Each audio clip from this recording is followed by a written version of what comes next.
Karen to start rolling that.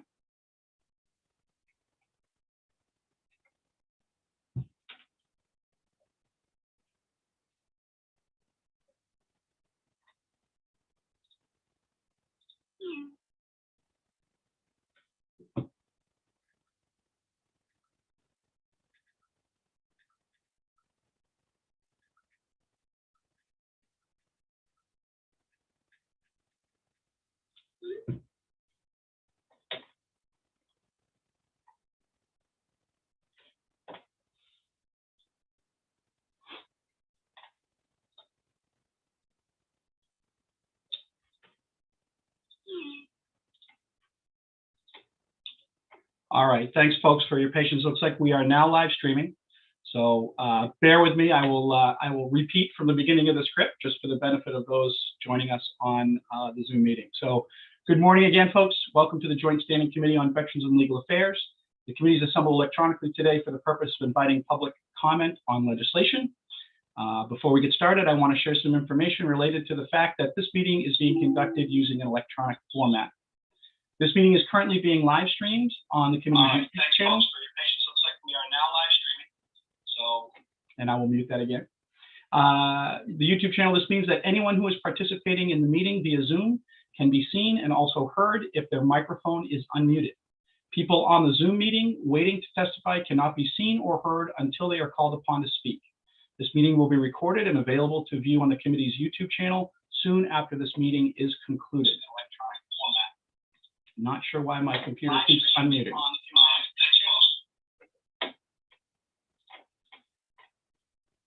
Some reminders about Zoom. As you move into the virtual committee room to testify, it may momentarily appear as though you're being dropped from the meeting. It may take a second or two for you to come back in, but be assured that you will reappear and we will be hearing your testimony shortly. So having said that, let's begin with committee introductions, and let's start with Senator Hickman, please. Thank you, Mr. Chair. Good morning, everyone. I'm Craig Hickman. I represent Senate District 14, 11 towns in Southern Kennebec County. Thank you, Senator. Senator Farren. Good morning, Mr. Chair. My name is Brad Farren. I live in Norridge Walk and represent Senate District 3, which is the majority of Somerset County. Excellent. Let's go around the virtual room. Representative Wood. Good morning, Mr. Chair.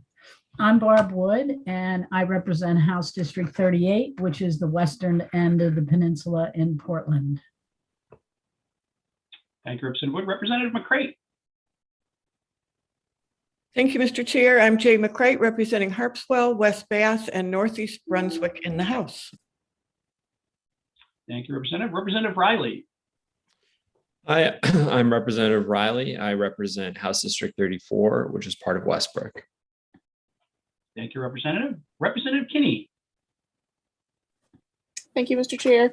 I'm Mary Ann Kinney. I represent House District 99, 9 towns in Western Waldo County. Thank you, Representative. Representative Supika. Good morning. I'm Representative Laura Supika, and I represent House District 126, which is a portion of Bangor. Thank you. And Representative Corey. Good morning. I'm Patrick Corey, represent House District 25, which is part of Windham.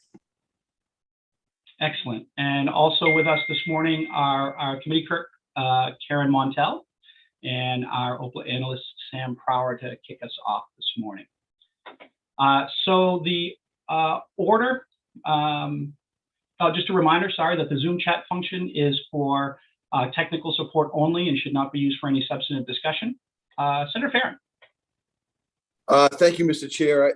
I was a little remiss on the introductions before we move into the business, but just to kind of piggyback on your comment about Senator Lucchini, right? We're all excited for him, and we all know the good work he'll do for the citizens of Maine and where he moves on. And he has set a pretty high standard for us all and the institutional knowledge. And, you know, this is like my first day of committee in 8 years without Senator Lucchini's guidance and what we're involved in. So we've served together through that stuff.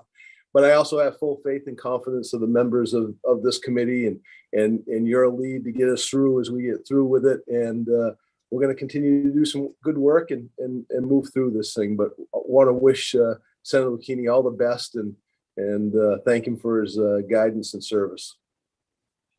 Hear, hear. Thank you, Senator. Anybody else wish to jump in before we continue on with the script? And we'll have plenty of time through the course of the day and moving forward too as well. So, Representative McCray. Well, since you invited comments, I just join with you and Senator Farren in honoring Senator Lucchini, who has been a fantastic mentor and just has such a wealth of knowledge that I know we'll miss. But I know we're great. We'll do good things. And I wish him all the best. And I hope we'll get to see him maybe at a committee lunch or something. Hi out there, Louis. Thank you, Representative. All right, so we'll continue on then. So let me just bring us back to the script here. For each bill we'll be hearing today, I or my co-chair will call on the sponsors or co-sponsors to speak first.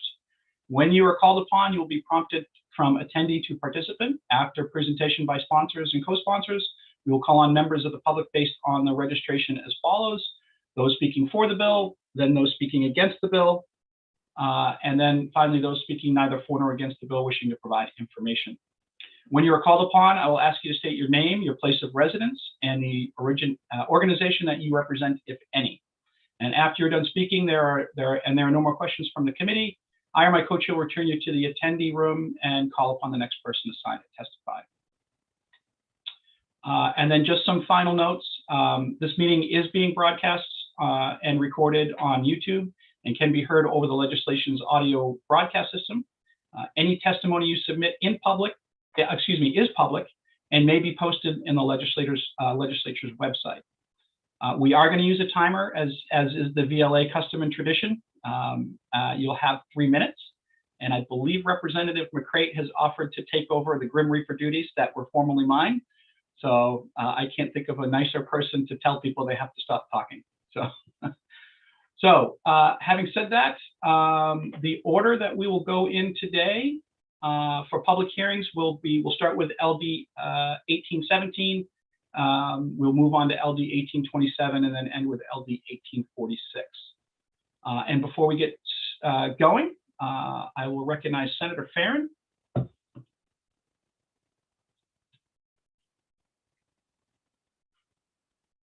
That was from before? Okay, apologies. All right, so having said that, let's kick off the public hearing then for LD 1817. That is an act to allow states' adult use marijuana tracking system to track plants and products by group. And we have the sponsor this morning, our very own Representative Cepika. So, hey, good morning.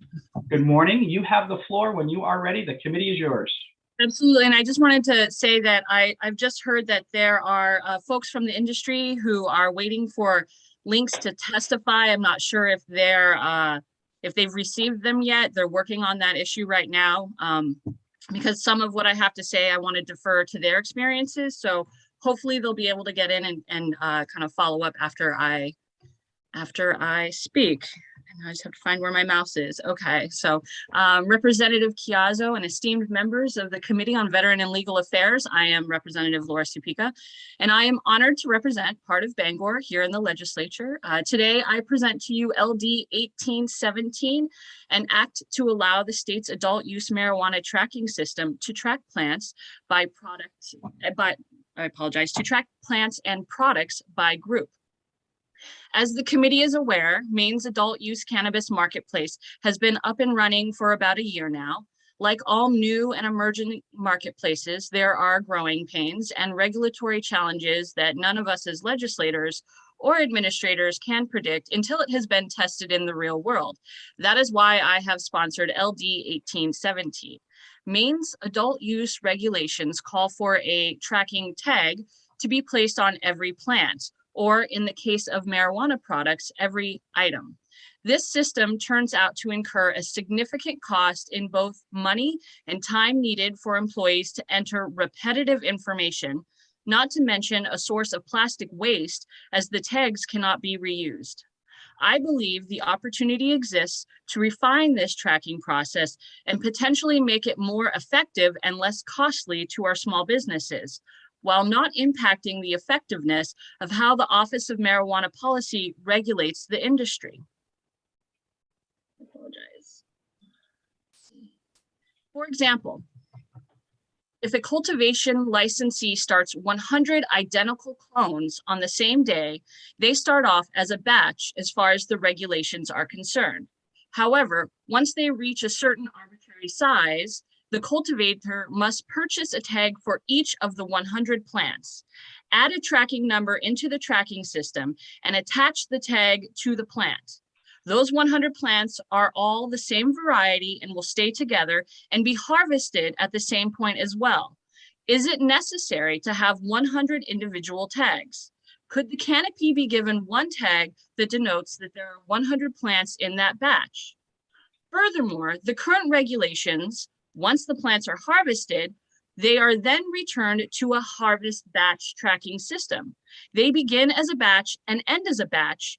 It does not make logical sense to then switch to individual plants tracking in the middle.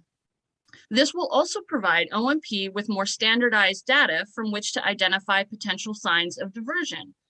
This element is something that an adult use cultivator can speak on in more detail. With regards to the products, with regards to products, which the tracking system calls items, I also think the current system is overly burdensome. However, after hearing feedback from the Office of Marijuana Policy and having discussed with industry operators who are using the system, I would like to make a suggested revision to my original proposal. Given that, as I understand it, the Office of Marijuana Policy is concerned that my original proposal would allow an entire marijuana facility to only use one tag for its entire inventory, which was not the intention.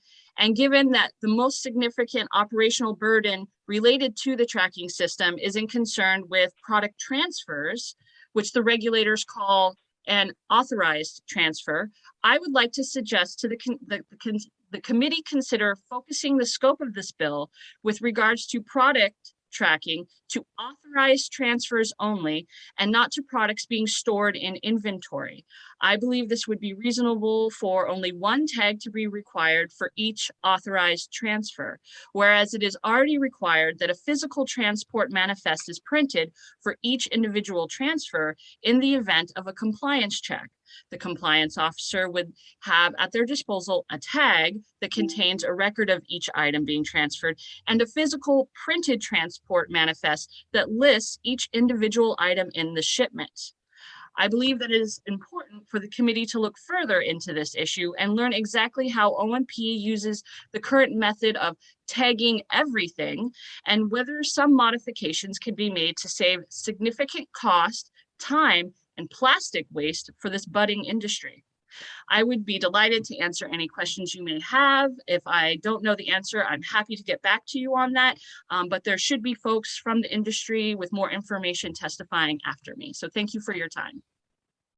Thank you, Representative Sapika. Do you have that? Do you have language for the proposed amendment, or do you want to work with Sam to put that down so that we have something to reference? There should be language. It should have been submitted. If not, I will get it to you like soon, very soon.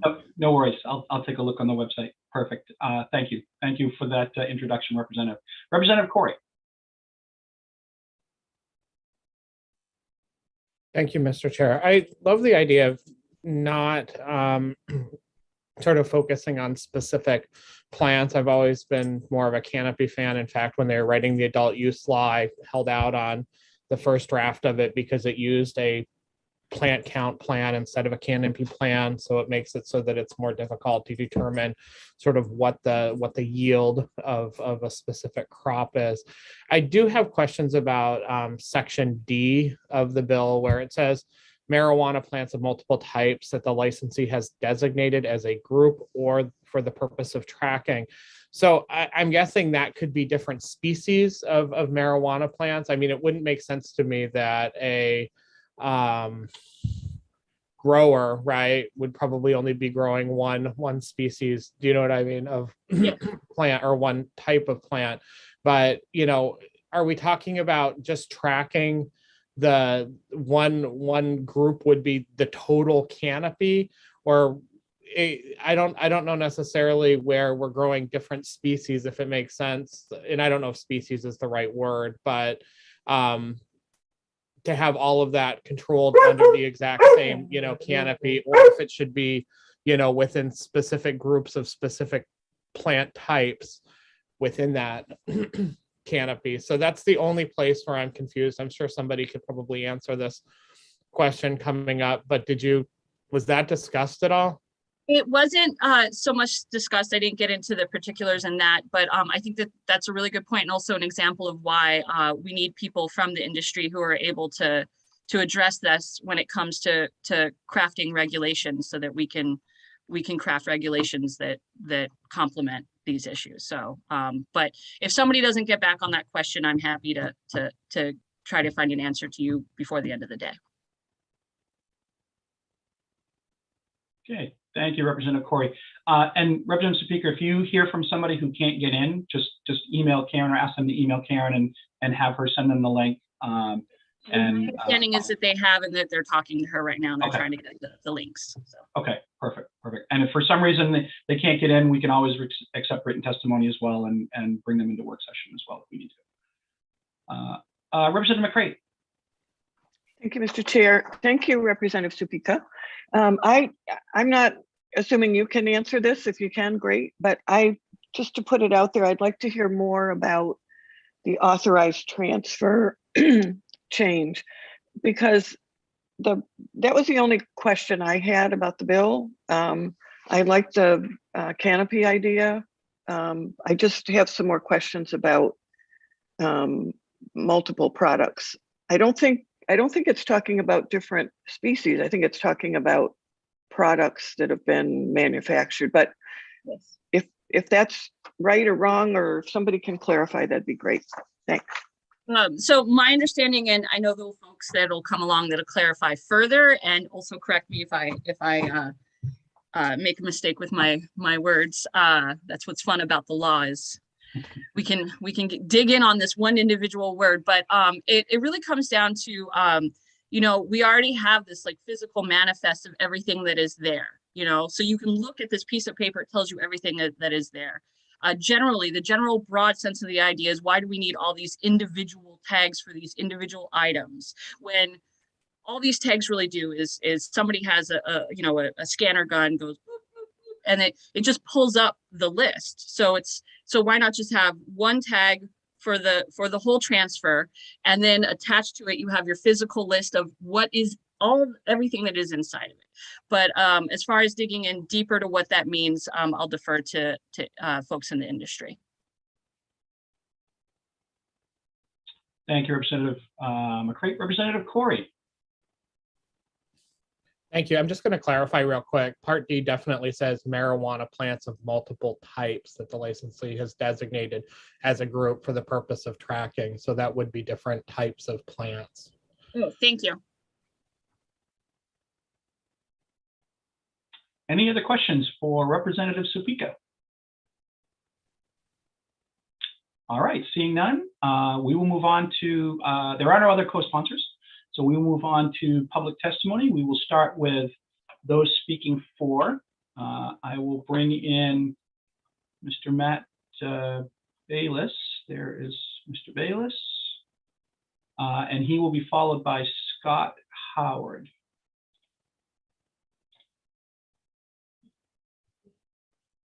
So we'll give them a second to come in.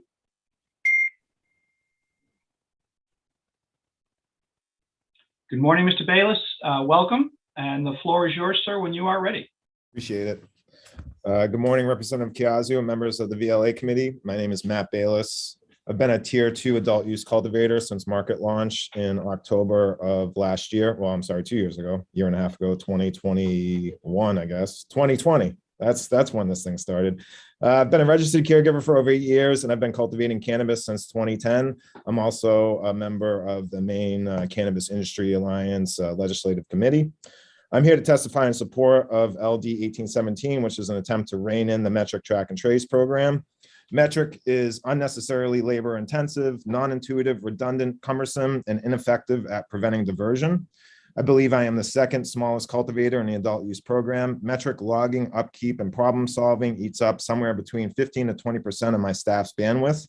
The most maddening aspect of Metric upkeep is individual plant tagging and logging. In cultivation, we start with a batch of clones or seedlings and end with a harvest batch when the plant completes its life cycle. In between these batches, we are required to individually tag each plant and log data pertaining back to that plant. Everything we do in cultivation is done with batch, especially in cultivation. So, once the plants are growing up, there's pruning, there's topping, there's all sorts of these touches that are done to the whole batch of plants as we're moving them up through veg growth to get them into the flower rooms, to basically trim one plant, weigh that, go find that tag back in Metric, put that in, is unnecessarily cumbersome. It's maddening. We'd much rather just do it by the batch. We're gonna prune 80 plants today. We're gonna weigh the waste and we're gonna log them back to that batch. That would make life about 10 times easier than it is right now. The only logical reason for individual tagging is to make Metric money. Each tag costs the cultivator 25 cents to date. We have gone through 4,000 tags. Those are non-biodegradable and end up in a landfill. Again, we are the second smallest cultivator in adult use. You can't imagine how much waste is being generated by this program. We have 1,000 plants at most in the building at once. Second smallest operator in the program. I mean, there's got to be operators here with over 10,000 plants in inventory at one time. So, each time you touch a plant, it takes up time and money. Moving to batch tracking frees up valuable time, does not increase risk of diversion, and will dramatically cut down on non-biodegradable waste. I want to thank Representatives McCrate, Wood, Riley, and Topeka for visiting my grow and allowing myself and my staff to work them through our frustrations with Metric, show them firsthand how it makes our lives much harder than it needs to be. Unfortunately, OMP has failed to do the same. OMP reached out to stakeholders this summer to solicit feedback on how to make the adult use more user-friendly. On a Zoom call with myself and members of MCIA, Metric was our #1 complaint. Director Gunderson did not refute any of our complaints and in fact validated several of them. When we pushed on OMP to take action to alleviate some of these problems, Director Gunderson seemed more interested in protecting his vendors rather than his licensees. I have zero confidence that OMP has the willingness or power to rein in Metric, which is why we are here today to testify in support of this legislation. I'm happy to answer any questions that committee members may have. Thank you, Mr. Bayless. Perfect timing. Representative McCrate was just about to pull the hook. Representative Corey, Representative Wood, you were first. Apologies. And you're muted. Sorry. Thank you. Thanks, Representative Cazzo. I just wanted to ask you, Matt, about Metric. If we made this change, is Metric able to handle that change? Because I do support Metric and tracking. I don't know that we have to track into each individual plant, but I just want to know how difficult or easy it might be to make this change in Metric. That's over my pay grade to answer that question correctly. According to Metric's own marketing materials, they are able to customize this program to any state's regulations. I'm interested to see this conversation evolve because I think we will end up hitting the barrier of it affects their bottom line. I mean, we can circle this time and time again. It comes down to that 25 cents a tag. It's the only logical reason we're doing this. Thank you. You're welcome. Thank you. Thank you, Representative Wood. Representative Corey. Thank you, Mr. Bayless, for being here. I always appreciate when you come to committee because you're full of knowledge. So my question a little bit earlier on sort of the total canopy and just having one batch being the total, canopy, which it suggests in this that you could even have sort of, I guess, probably, I was searching for the right word, but multiple strains, right, within that one area and being batched in that same area. I'm wondering about this because I know that, different strains have different, fungus resistant, qualities. We could be talking about some strains that are sativa and some that are indica, right? And everything. Does it really make sense for us to be including all of those different strains under one batch, or should at least different strains be relegated to different batches for tracking purposes? Yeah, that's a great question. And I think it should be, batches should be, separated out by cultivars or strains. I mean, that's, ultimately this system works for everybody. And we want data. I mean, we are business owners, we're running cultivars, we want that data back. So, I want to see, I monocrop my flower rooms. That's just the way I roll. Most cultivators do not. Most cultivators are running several strains of cultivars in one flowering room. So yeah, they're going to want to track that, you're going to want to track that. And then when it comes to packaging, you're not going to package them together. You're obviously going to, your headbanger is going to go in one jar, your goji is going to go in another. So and again, ultimately, this should be a system that works for everybody. We want to log data. We want to keep track of this stuff. It is just maddening and over cumbersome. We can make it much better.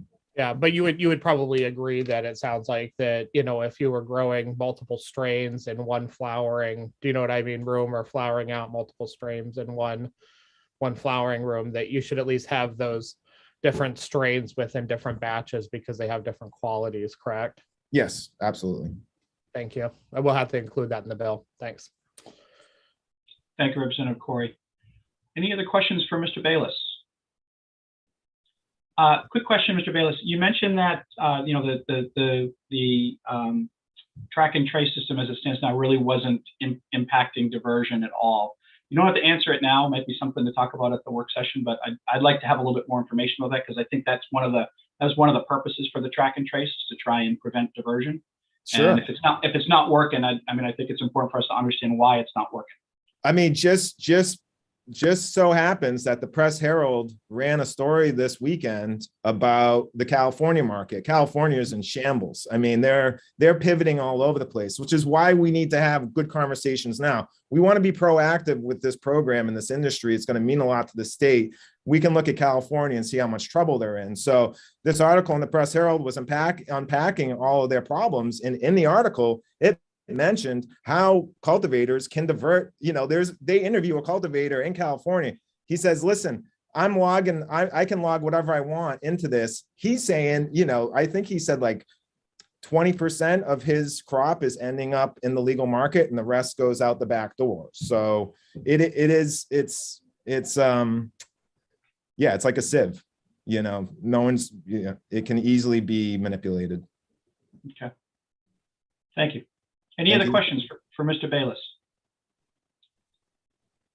All right, seeing none, thank you, sir, for your testimony this morning. Thank you, appreciate it. Up next, we have Mr. Howard, and he will be followed by Alex McMahon, excuse me. So, Mr. Howard, when you are ready, sir, you have the floor.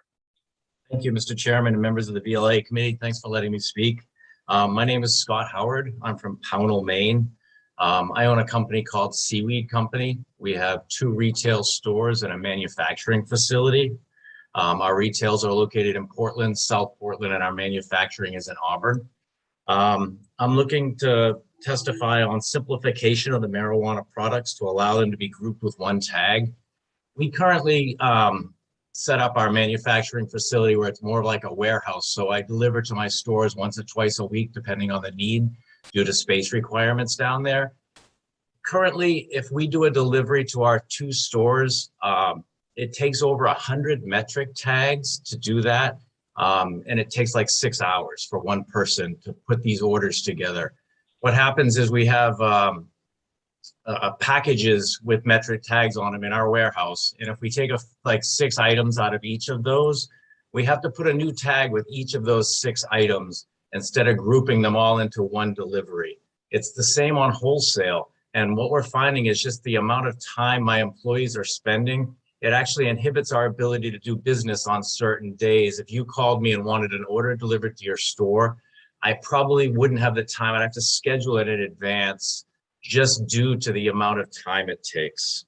The items are already listed in a tracking system, so there would be no diversion. If someone was, the manifest list each item, to have an individual tag with each item just seems overly redundant and burdensome to us. And that's what I wanted to present to you folks. Thank you, Mr. Howard. Any questions from the committee? Okay, Representative Wood. Thank you, Mr. Chair. I just want to double check, Mr. Howard, on this particular issue, which I think is E in the bill. Representative Supika, that's the area that you were talking about creating an amendment to make a change to that language. Is that correct? About the transfers? Representative, you're on mute, sorry. Or possibly Mr. Howard, do you know if that's the section that we're talking about? Oh, sorry, go ahead. No, please do. Please do. You can probably speak to it better than I can. No, I can't. I don't have the language of the amendment in front of me, but I can get that to you. Okay. Yeah. And like, I don't have where it'll fit exactly at this moment. But it is about the transfer of the item. It's not while it's in its grow phase or being cultivated. It's actually when it's, Mr. Howard, you were talking about when you transfer from your manufacturing facility to your 2 retail stores. That's the particular issue that you're speaking to. Correct. In our situation, we actually warehouse these products that are finished goods. Right. They are in Metrics tracking system and they are assigned a RFID card, a tag.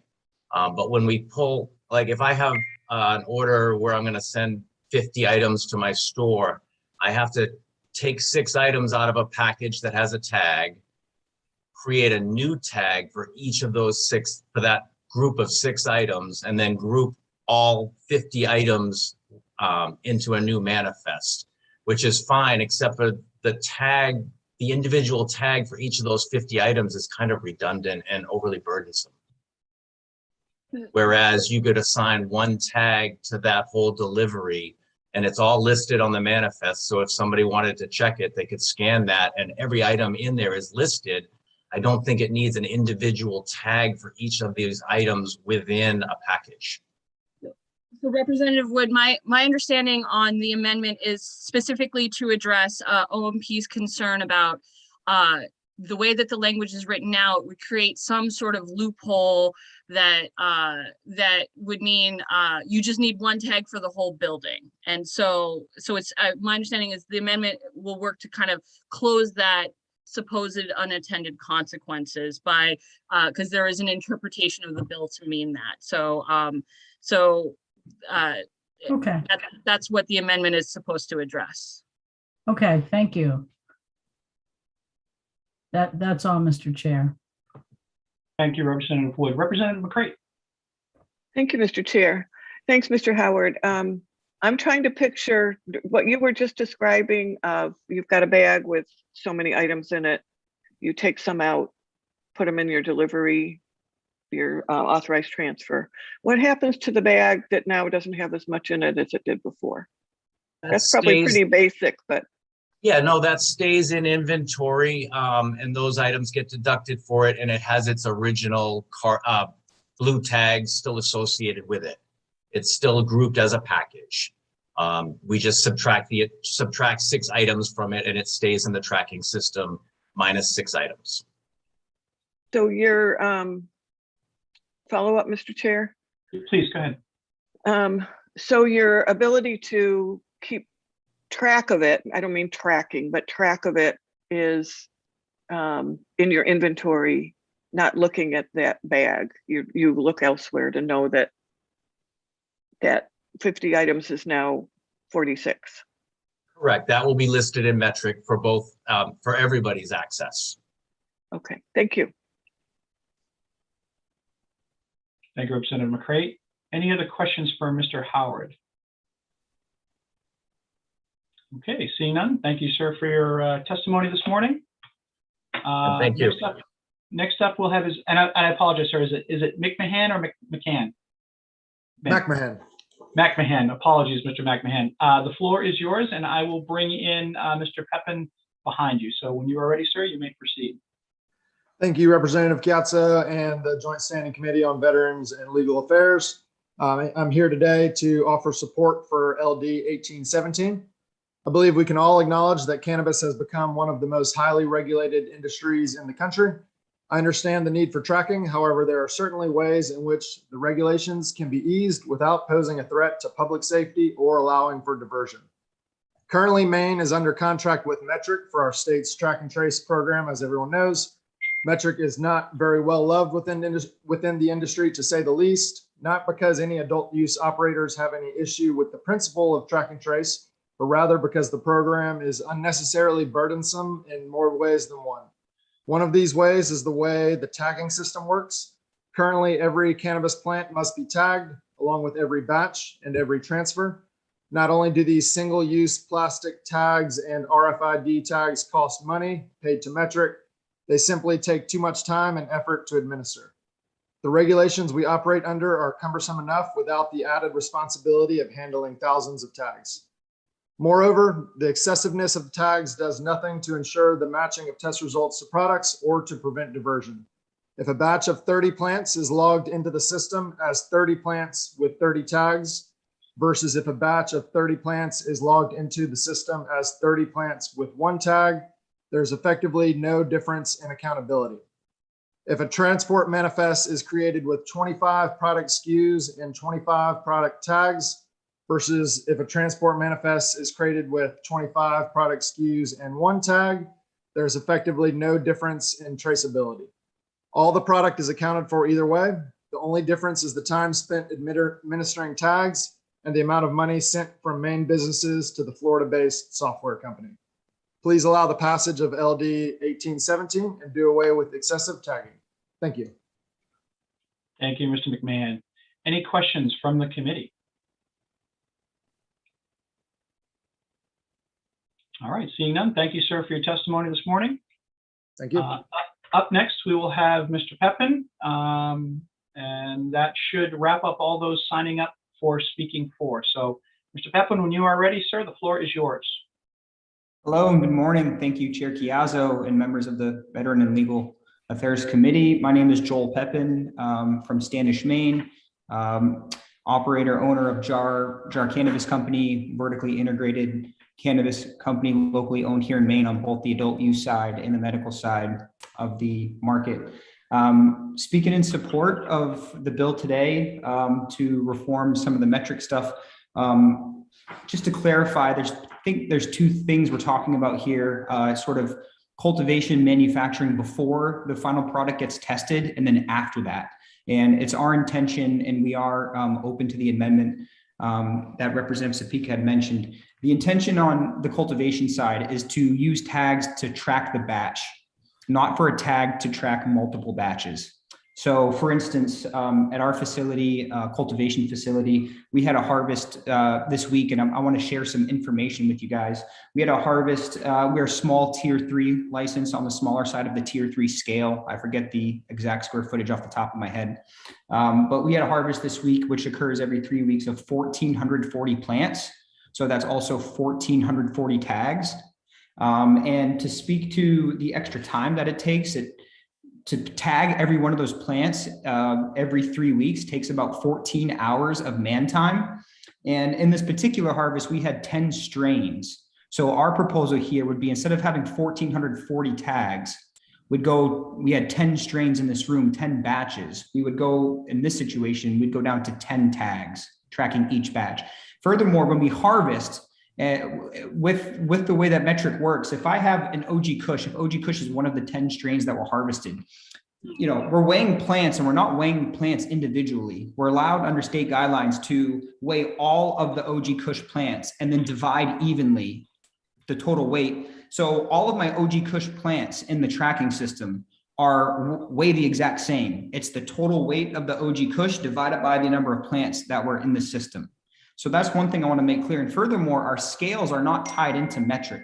There is a component of weighing on your state certified scale and inputting that data, just to clarify the way that this process works for all of us.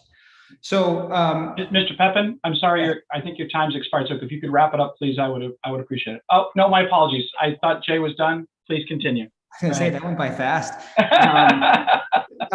So in this scenario, just to put the time is a big thing really for us. And we want to try to find efficiencies. We weighed it. We had a tote full of tags that was wasted after this harvest that weighed 14 pounds of plastic. And there's two components to these tags. There's the RFID metric tag, and then there's the blue stake.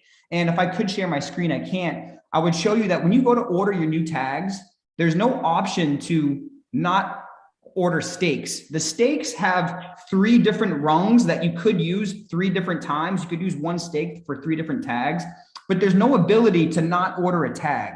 So it's the amount of plastic, it's just gross. And I've got pictures of it that we intend to share with you guys.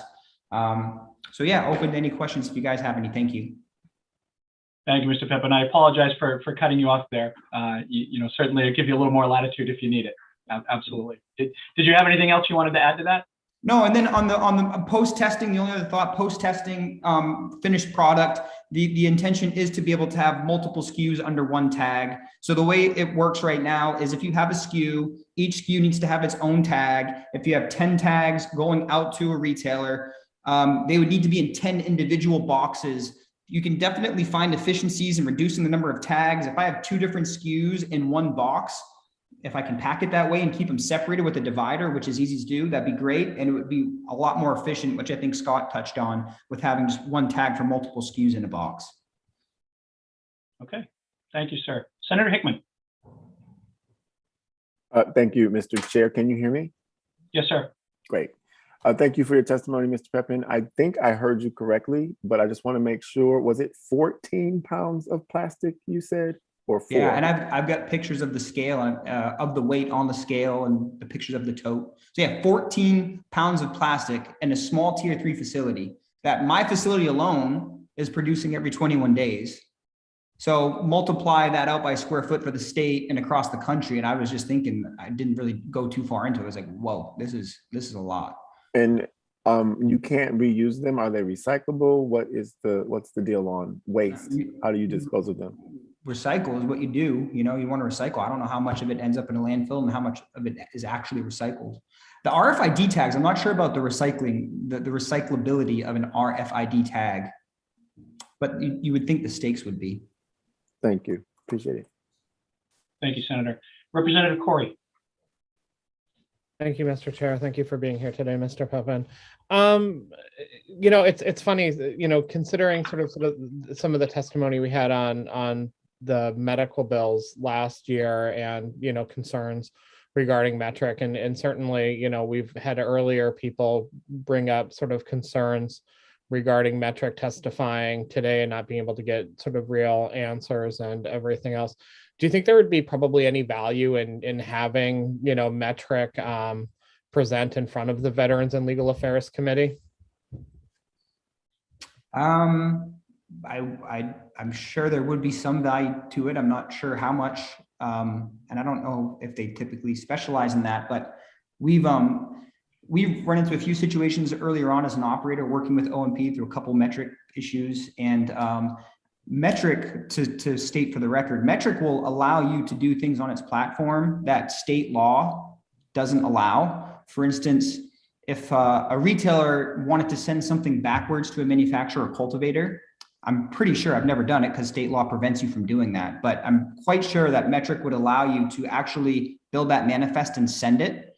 And in talking with OMP and metric about some of the issues we've ran into, you know, you'd think that metric could prevent that and make their system in alignment with state law.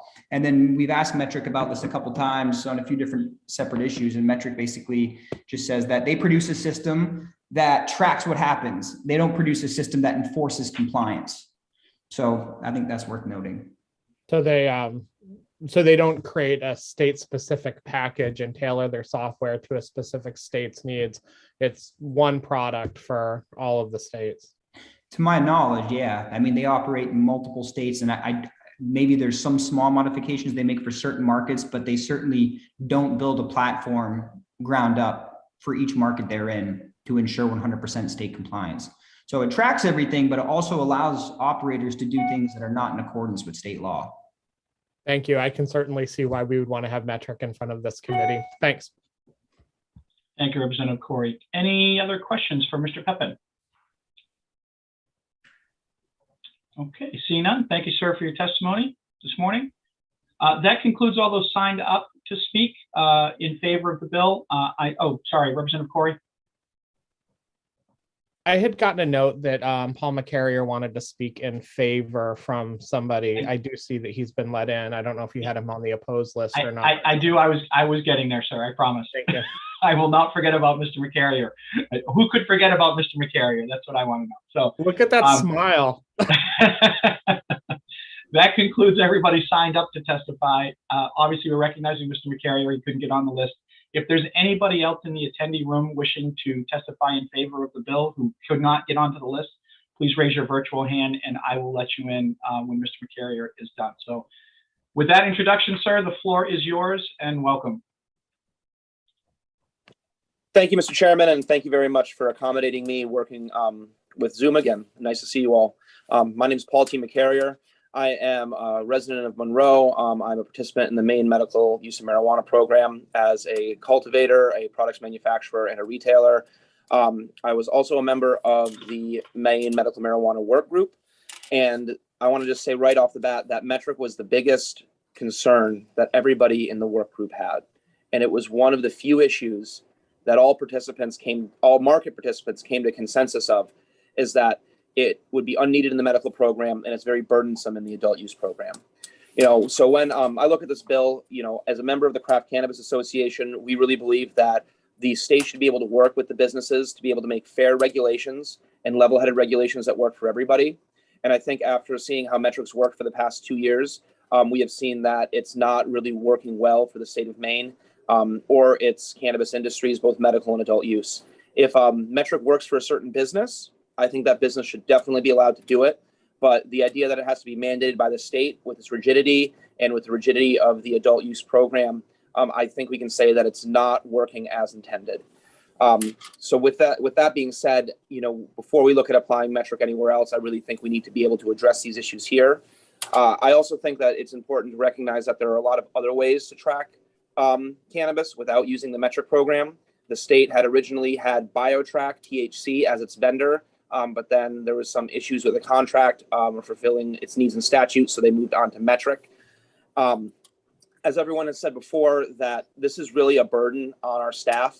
When we ran a pilot of Metric and looked at it, it's definitely true that it will take 20% of your staff's time, and that's after they're trained. And so if you're talking about trying to scale up to using Metric, it can be really tough to imagine. And that's one thing that I think is actually discouraging a lot of small craft businesses from being able to get involved with the adult use industry. I think when you see the license breakdown, you're seeing that most of them are larger cultivators or medium large cultivators, and there's nothing wrong with that. But how as capital intensive as being in the adult use market is, I think it's just important to remember that Metric is going to be one of the main factors that discourages small craft businesses from being able to get involved with the adult use industry. I think we saw this before with the craft beer industry and the craft wine industry, is that this committee had to go through and make significant changes to the alcohol statute to make sure that small and craft brewers and wineries in the state of Maine would be able to accomplish that and be able to enter the market. I think that they have done that successfully, and I think that's something we can do with the adult use program and we can continue to do with the medical cannabis program. More importantly, I think that the department has a significant amount of funds, not only from its registrants, the participants as a self-funding program, but also from the fees it brings in. And so I think that we should really look at using the money that has been appropriated by the legislature and by this committee for them to hire enough inspectors to be able to use inspectors to ensure compliance, as opposed to requiring Metric or continuing to use Metric as a mandatory tracking system. Again, this was one of the biggest issues for the Medical Cannabis Working Group. I really appreciate Eric Gunderson, the OMP director, from being open and working with our group. And I hope he can continue to work with the committee and the industry to build this program. And I think it may start with Metric. Thank you very much, and I'm happy to answer any questions. Thank you, Mr. McCarrier. Any questions from the committee? Representative McCray. Thank you, Mr. Chair. Thank you, Mr. McCarrier. Did I say it right? Yes. Where'd you go? There you are. You moved on Hollywood Squares. Thank you for that. Are you, when we look at this particular bill and the description of what could be amended that the sponsor presented, are you in support of the bill? You're suggesting some other options, which I appreciate, but for this moment in time, are you supporting this bill if it's amended? Yes, I'm definitely supporting the bill. And more importantly, I'm supporting the spirit of the bill, because I feel like any reforms that this committee makes to make it easier for people in the industry will benefit everybody. Great, thank you. And your testimony suggests we could do more, but this would be a good start. Correct. Great, thank you. Thank you. Thank you, Representative McCray. Representative Corey, did you have a question? I'm all set for right now. Thanks. Okay, thank you. So, Mr. McCarrier, I noticed you don't have any written testimony. It might be helpful too if you could submit some as well, so we have a reference for that when we come back and do our work session and deliberations. That would be Thank you. I shall. Thank you. Thank you. Any other questions for Mr. McCarrier? Okay, seeing none. Thank you, sir, for your testimony. Apologize for the Zoom issues this morning, but thank you for sticking with us. Thank you for accommodating me. That concludes, I believe, everybody wishing to speak for. If there's anybody in the attendee room that wishes to speak for who has not been recognized, please raise your hand, virtual hand, and I will bring you into the committee room. Okay, seeing none, we'll move on to those speaking against. And for that, I will bring in Gabby Pierce from the Office of Marijuana Policy.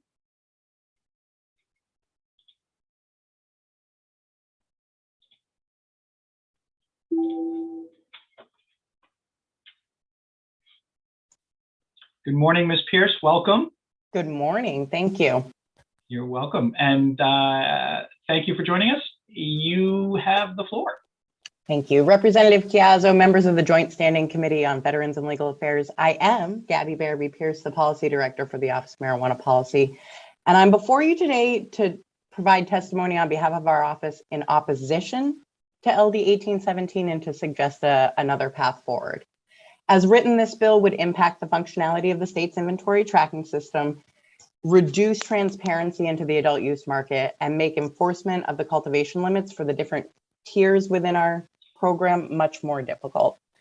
The most concerning provisions, as Representative Supika touched upon, are paragraphs D and E, because in order for any kind of inventory tracking system to be effective, all users must be tracking the same information in the same manner. While I do believe we've seen the amendment, I don't necessarily think it gets at the root of the issue. Additionally, paragraphs A, B, and C are concerning in light of recent reports of illicit marijuana trafficking operations being hidden in plain sight under the guise of regulated marijuana businesses. While we continue to trust that the vast majority of our program participants are operating legal businesses within the state, at present, that trust is verifiable because of inventory tracking.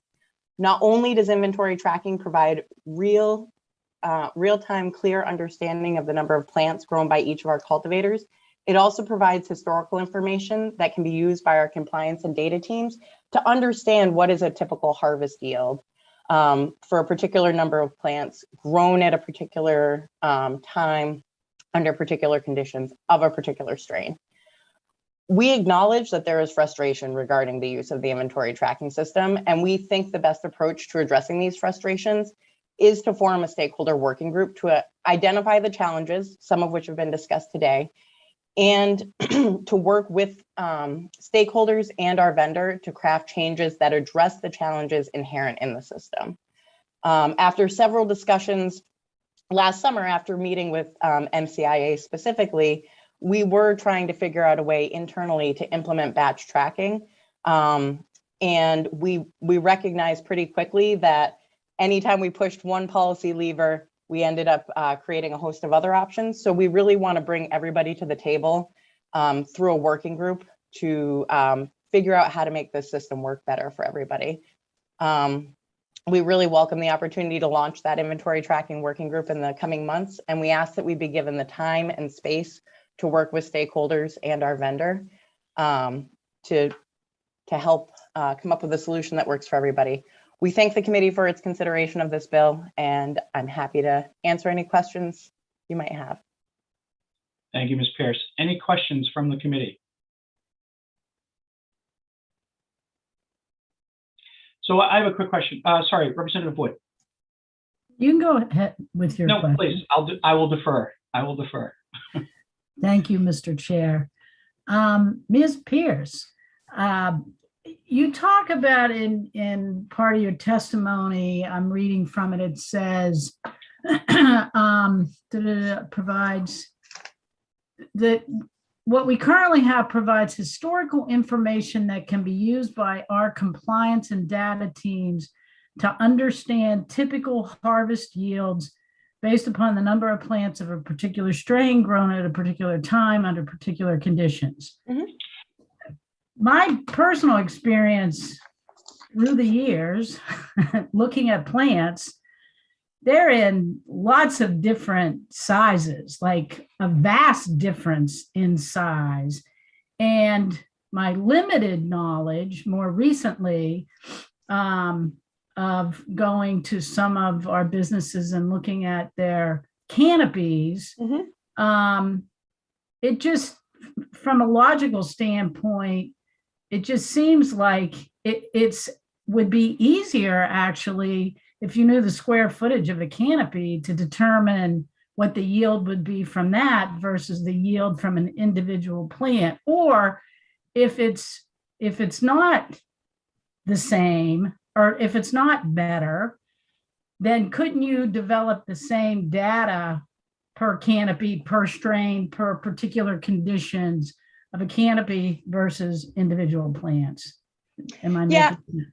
I think I understand the question, and just to repeat it back, the question is, isn't it just as easy to track the different factors that we laid out in our testimony by canopy as opposed to by plant?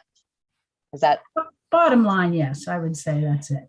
So we have a data analytics team who will kill me for butchering this answer because I am not the data person in the office.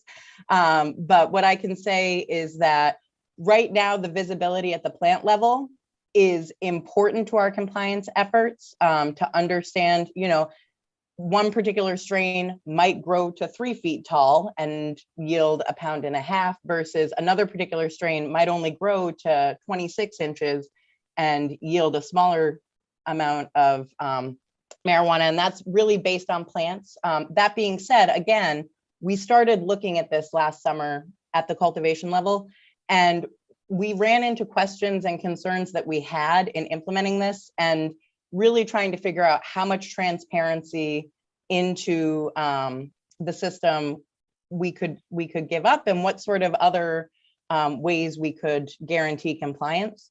And we realized pretty quickly that we need to have both our licensees and our vendor at the table to have these discussions and craft a system that can work for everybody. One more question.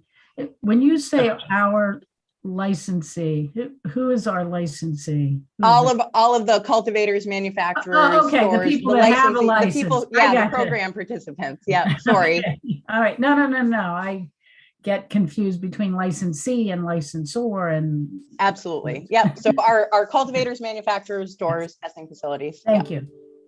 Thank you. Okay. Thank you, Representative Wood. Representative Corey. I guess I got a couple of questions. So one question is where are you guys getting sort of the data in order to make these sort of assumptions? Like when I was, helping rewrite the law a few years back, the adult use law, and we went from plant count to a canopy model. I'm not sure if you were, or probably not around then, right? I wasn't. And No. everything, you know, we were looking at models like Colorado's, but we were also looking at models like Washington State and California and everybody else that had adopted Canopy. One of the biggest reasons we went to Canopy is we just don't know how a grower is going to grow a specific plant. So, you know, one strain grown by one grower, you know, they might be, you know, growing small cones and budding them out quickly versus some people are growing massive plants, right? But maybe fewer plants.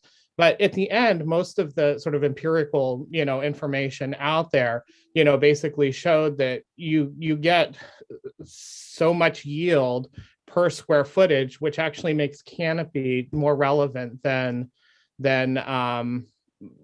a specific plant. That's correct, right? That's data. Well, so the data that we have right now, though, is based on plants of a particular strain grown in a particular room. So I'm not disputing that there might be other data analysis that could be done. What I'm saying is that we don't want to rush into changing the formatting of the inventory tracking system without consulting with the program participants affected and making sure that there is functionality within the inventory tracking system to do what needs to be done to track, to ensure that we know how many, you know, what are the test results associated with a particular batch, where are particular things going for retail sales, so that if we needed to implement a recall or something like that, we would have good visibility throughout the system to know where things have gone and to be able to track back and kind of identify where there might be an issue. So again, we're not disputing that there are issues within the existing system. And I think addressing whether Canopy is the appropriate way to track a cultivation area is certainly would be part of that discussion, but we need the opportunity to have that discussion. So we've been pretty busy in our office over the last few months. So a lot of this is about diversion, correct? Well, I mean, certainly inventory tracking serves as a deterrent for both inversion and diversion. You know, illicit cannabis coming into the market, illicit regulated cannabis going out of the market. But really, I think the most important thing to highlight is the public health and safety, the ability to track a product, to know that it's been tested, so that when consumers are looking at a label at a retail store, they know what's on that label actually matches what's inside the container. So I would say, you know, transparency in the system is important, but also important is making sure that consumers at the end know what they're getting. Yeah, I still think that could probably be done with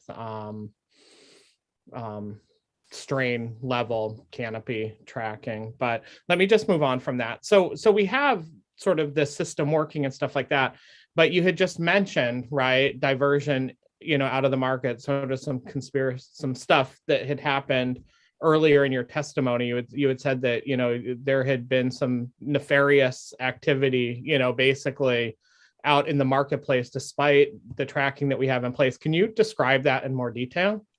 I can't speak to particulars. I know that there's been a lot of chatter in the news lately. I think the examples to which we were referring were not part of inventory tracking. And so there really were, there was a lack of transparency in terms of what was supposed to be going on inside there. And sorry, there was some. Just lastly, can you get us somebody here that can speak to particulars? I will certainly try to for the work session. Thank you. Mm-hmm. Thank you, Representative Corey. Senator Hickman. Thank you, Mr. Chair. Thank you, Ms. Pierce, for being here for your testimony today. I guess I'm wondering if you could tell me when the Office of Marijuana Policy became aware of the industry's concerns around Metrc, and have you considered convening a working group separate and just focused on this issue for those of all sizes in the industry to fix what appears to be, from all intents and purposes, a big barrier to doing business? So I will say that we knew going into the launch of the market that there were going to be growing pains across the board with inventory tracking, with making sure labels look the right way and that sort of thing. And so really the character of the concerns with inventory tracking has evolved as the market has evolved and grown. And so I would say, we've been aware that there are issues, the particulars around kind of the time that it takes to comply with the inventory tracking system requirements. I would say it's been a few months, and we've been trying to get some other things done. As I alluded to, we've been pretty busy this fall. And so we do want to form a working group soon, within the next couple of months, to be able to address these issues head on, and to really, now that the market is at a point where, I won't say we're fully mature, but we're at a point where I think the challenges with the inventory tracking system have kind of leveled off, and we kind of have a sense of the universe of challenges that need to be addressed. We need to understand how those broad categories of challenges, I guess I would say, impact the day-to-day functionality for our licensees. And so we really strongly would request the opportunity to convene a working group and discuss these with our participants. Thank you. Follow-up, Mr. Chair? Go ahead, Mr.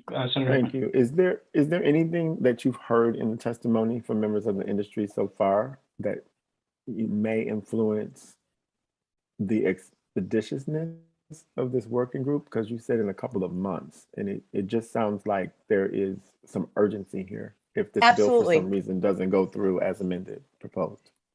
Yeah, I mean, I don't want to overcommit our resources, but I can absolutely talk with our Director of Community Engagement, David Heydrich, and Director Gunderson to determine a timeline, and hopefully we can develop a timeline for the work session, if that would be helpful, Senator.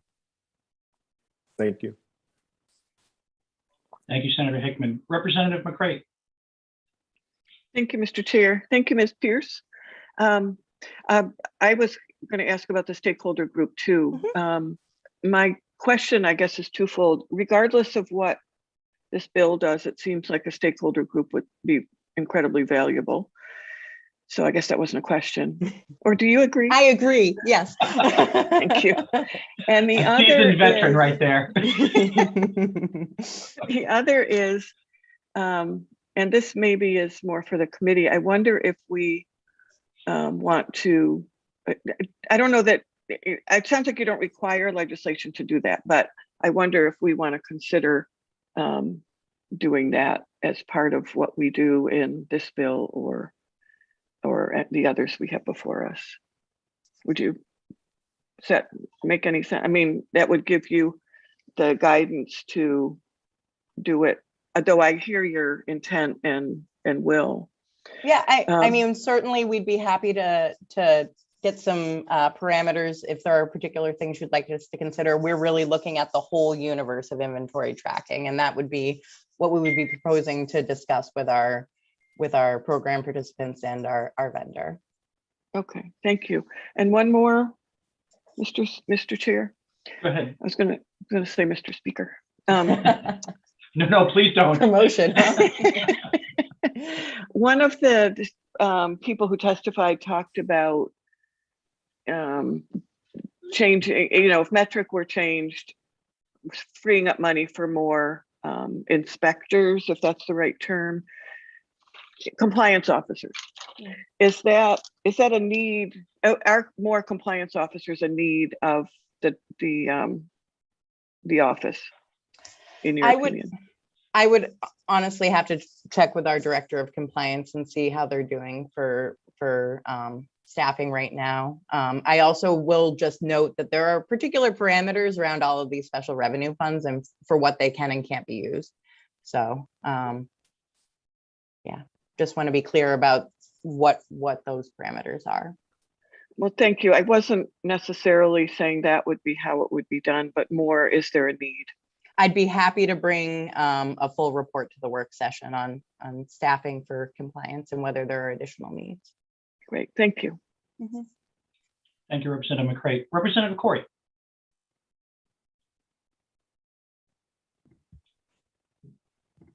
Thank you, Mr. Chair.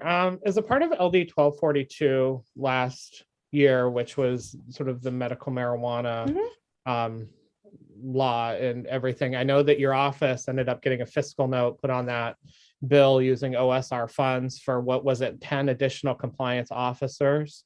I think so. Yep. Have you hired those compliance officers yet? We have quite a few. I think we're at 14 compliance staff, but I would have to check. But we did resource you with an additional 10 compliance officers through OSR funds, correct? I believe it was 8 plus 2 supervisors, to oversee those compliance officers who also do inspections. Yeah. Okay, thank you. Yep. Thank you, Representative Corey. I did have a couple of questions, Ms. Pierce. So I am always all for trying to get groups together. It seems like we've been trying to get groups together for a while, and we get groups together and we come out with recommendations that don't always seem to align. I guess my real question would be, based on the testimony we've heard from some participants and some licensees, is there value in having Metric at the table if they're just going to say, this is our product and this is what we do? I'm kind of hearing two different stories of, well, supposedly they can adapt it to our laws and our rules. However, they're less inclined to do that because they've already got the system in place and it's just implementing their system. So what value do you think there would be of bringing Metric to the table in terms of their willingness to modify their system to meet all of the needs that we're expressing? Well, they're the vendor for the state. So from a technical perspective, whatever is discussed and agreed upon needs to be able to be implemented into that technology. And so I think from a technical perspective, there's certainly value in having them say, we need to change this, this, and this, and it will take, X amount of weeks or what have you to implement those changes. And to also help prioritize kind of those changes that should be implemented. But we are coming at this with a change mindset. And so I would say that we would need them there to really make sure that what is being proposed can be implemented. I don't think we would necessarily have them there to, just hold up a stop sign every time a new idea came up. So it's really that technical expertise for implementation that would be critical in that discussion. Yeah, and maybe I should have been more clear. I obviously, the question is what is their willingness to adapt their product is the question in my mind. If they're offering a product and it's I don't want to say a one size fits all, but they've got programming and coding and everything behind it, and this is what the limitations and the parameters are of the system. This is what you bought. This is what it will do. This is what it won't do. Whatever you're asking us can't be done. If that's the case, then the question is going to be, do we need to move on to another vendor or look for somebody or create some other kind of system that can meet those needs, rather than just having Metric in the room to say, no, we can't do that. That's not part of the product. We can come up with a custom product. It'll be tens of millions of dollars and hundreds of thousands of lives and everything else. I guess that's my concern, is that I think it's always good to have stakeholders in a room to try and work out a compromise. My fear is that Metric's participation would basically be just to say, here's our product, here's what its capabilities are. Should be able to get that off a website. If they're not going to be flexible enough to try and adapt that product and modify it to our needs, then I'm not so sure they need to be at the table. And that's my question to you: is have they been willing? Have they expressed an interest in being adaptable, in modifying their product to meet our needs? And what type of conversations have those been up to now? Yeah, so what I can say is there is room for customization for the product. They're in operation in, I believe, 13 other states last I checked. And so each state has their own portal to access it that does reflect some of those things. And really, it is a tool like anything else. It is not the only tool there that we use, but it is an important compliance tool. And so I do think it is worthwhile to have them at the table. I think they are the vendor that was chosen through the RFP process. And so it's important to see if the functionality is there. I don't think we're at a point right now where it's not worthwhile to have them at the table. And my apologies, I should probably know this, but when does their contract expire? I should probably know that too, and I don't have it in front of me. I can get that for you for the work session. That would be perfect. Yes, thank you. Thank you for that. No, thank you. Thank you, Ms. Chris. Any other questions from the committee? Thank All right, you. seeing none. Thank you very much for your testimony. Look forward to the work session for sure. Got a lot of stuff to talk about. All right, that concludes all those registering to testify on LD 1817. If there is anybody in the attendee room who wishes to testify who has not put their name on the list and would like to do so now, please raise your virtual hand and I will bring you into the committee room. Okay, seeing none, then we will close the public hearing on LD 1817. Next, we will move into LD 1827. So I will open the public hearing now for LD 1827, which is an act to permit limited delivery adult use marijuana. I know Representative Perry is hopefully not on the road yet. I know he has a very brief window here, so I'm hoping we can get him in and get him to open us up as the bill sponsor. Give him a second to come in.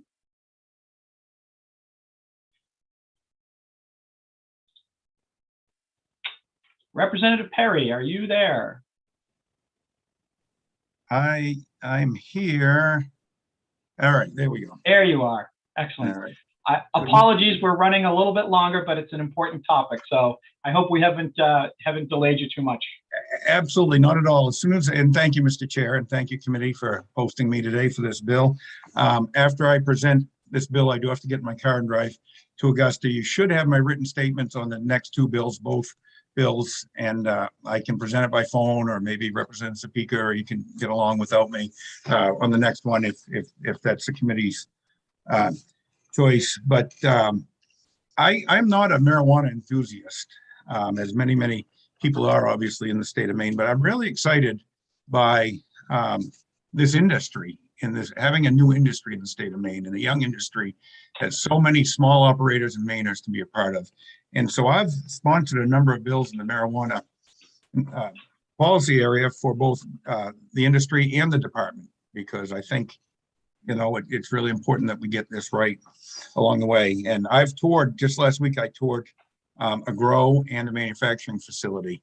And I look at it as a business person. And when I see these tags of people entering, and these are good jobs, much above minimum wage, but even at minimum wage, the labor cost is $1 every 4 minutes.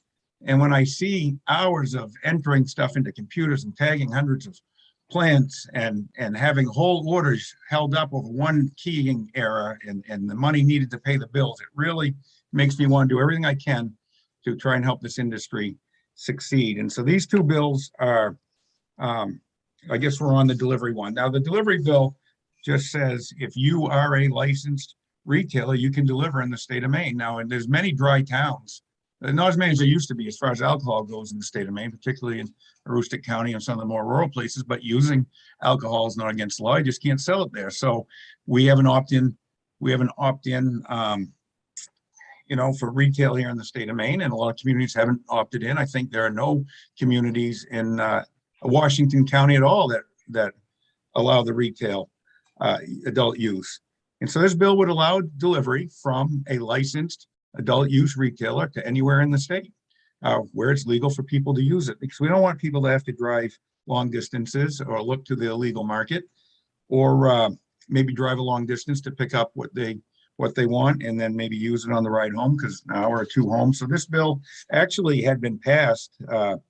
It was a bill of Senator Jackson's before the COVID shut us down, and it died. I think it had very strong, if not unanimous, support from this committee to allow the deliveries. And if you may, if you will indulge me, Mr. Chairman, my next bill is just about testing, and the fastest growing part of edibles is low dose. And with the system we have right now, as a percentage, very hard to manufacture low dose products, and with no variance over, the people producing don't even shoot for what the label says, say 10 milligrams. They shoot for something less because they can't afford to go over and spoil a whole batch. So, I mean, I kind of snuck in both bills. You've got my written testimony, and please go ahead. I appreciate your indulgence, Mr. Chairman. Yes, so you did sneak it in. We will have to open up the separate public hearing. So if you're okay with Representative Supika or some other committee member presenting that, we can happily, we can have them just read your testimony if you prefer, if that's in there just to kick it off. So if you're okay with that, we can certainly accommodate that way. Okay, thank you, Representative Perry. And again, I know you got to get on the road here pretty quick. So any questions for the good representative?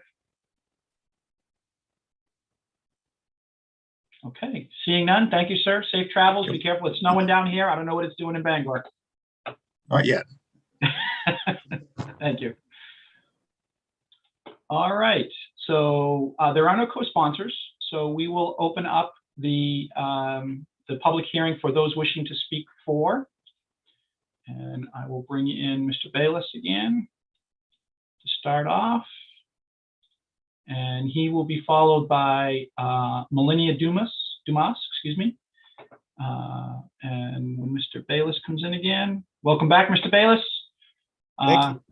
Sorry, we're on our second hearing, so if you would please name your town and who you are representing, if anyone, please. And you make it.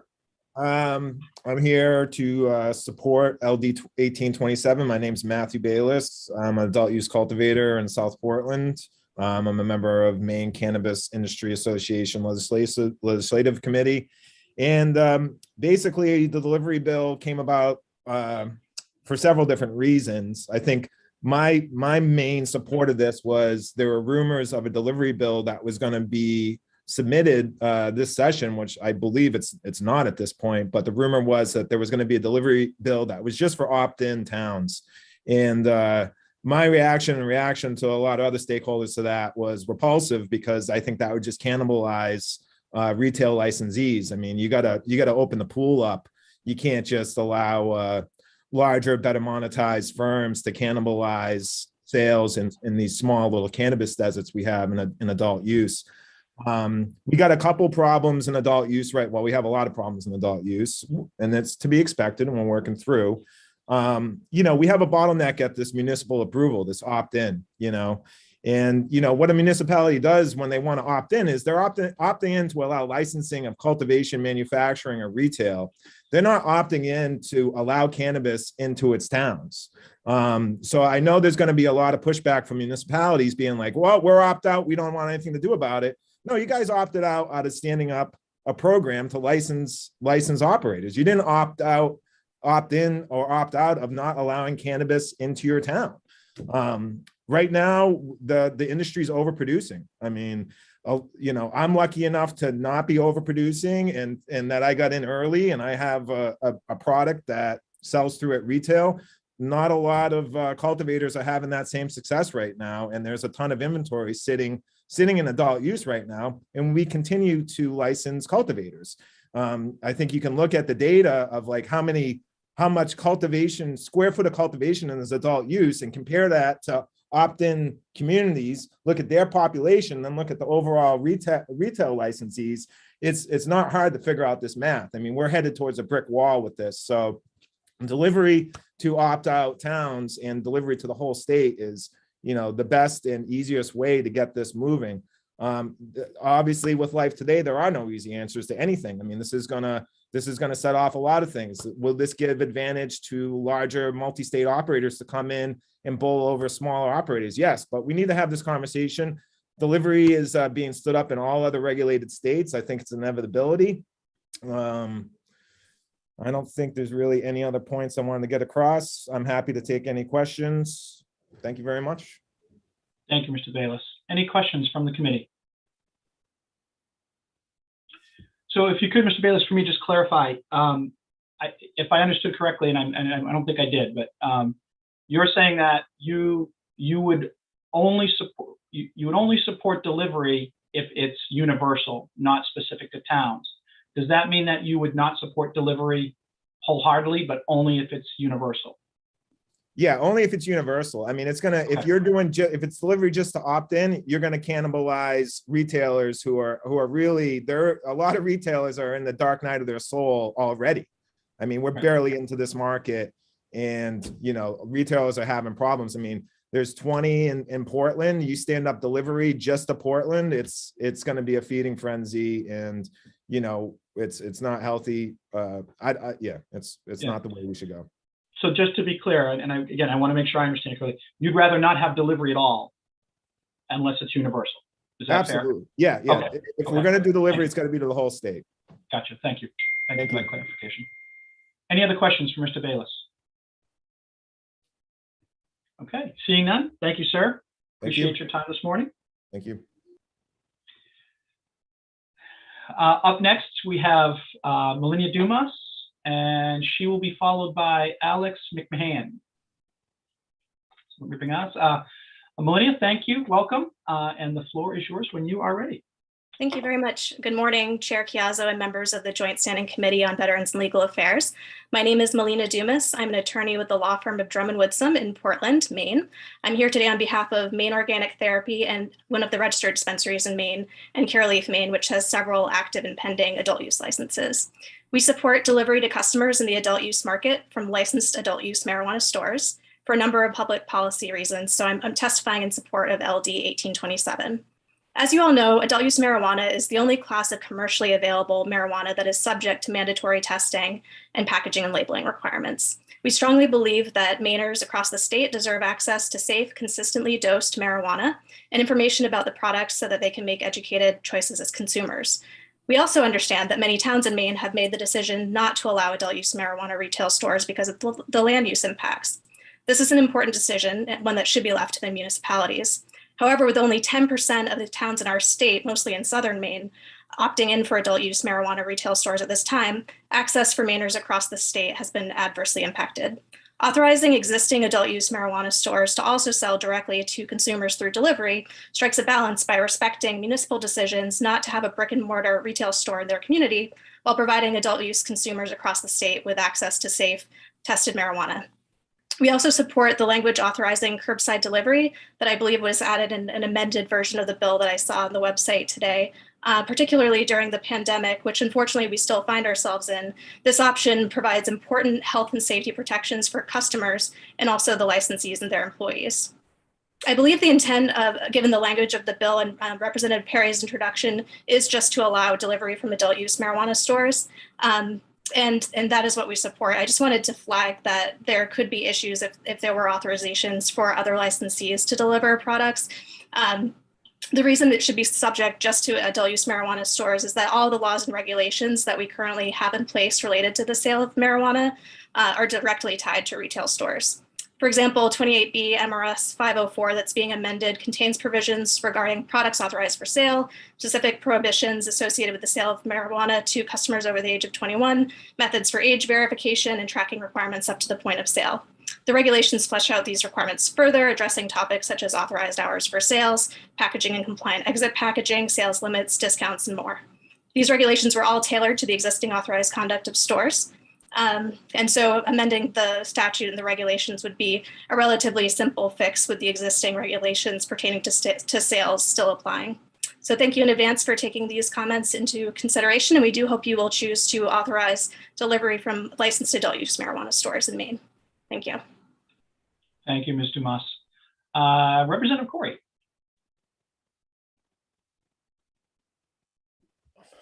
Thank you, Mr. Chair.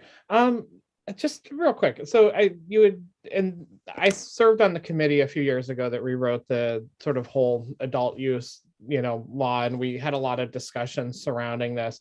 So when I think about sort of like the different councils and select boards across the 492 municipalities in the state of Maine, I don't think that, their only reason for not necessarily opting in is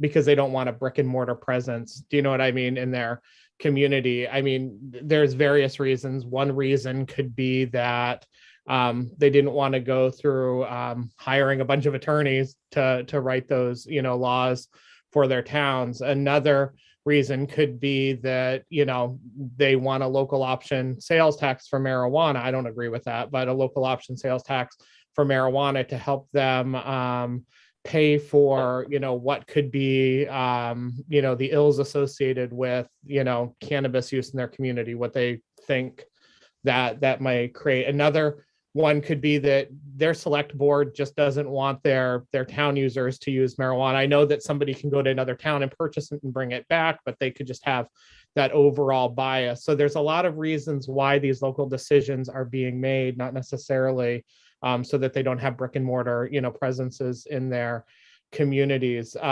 whether I agree with that or not. Do you lay any credence to that?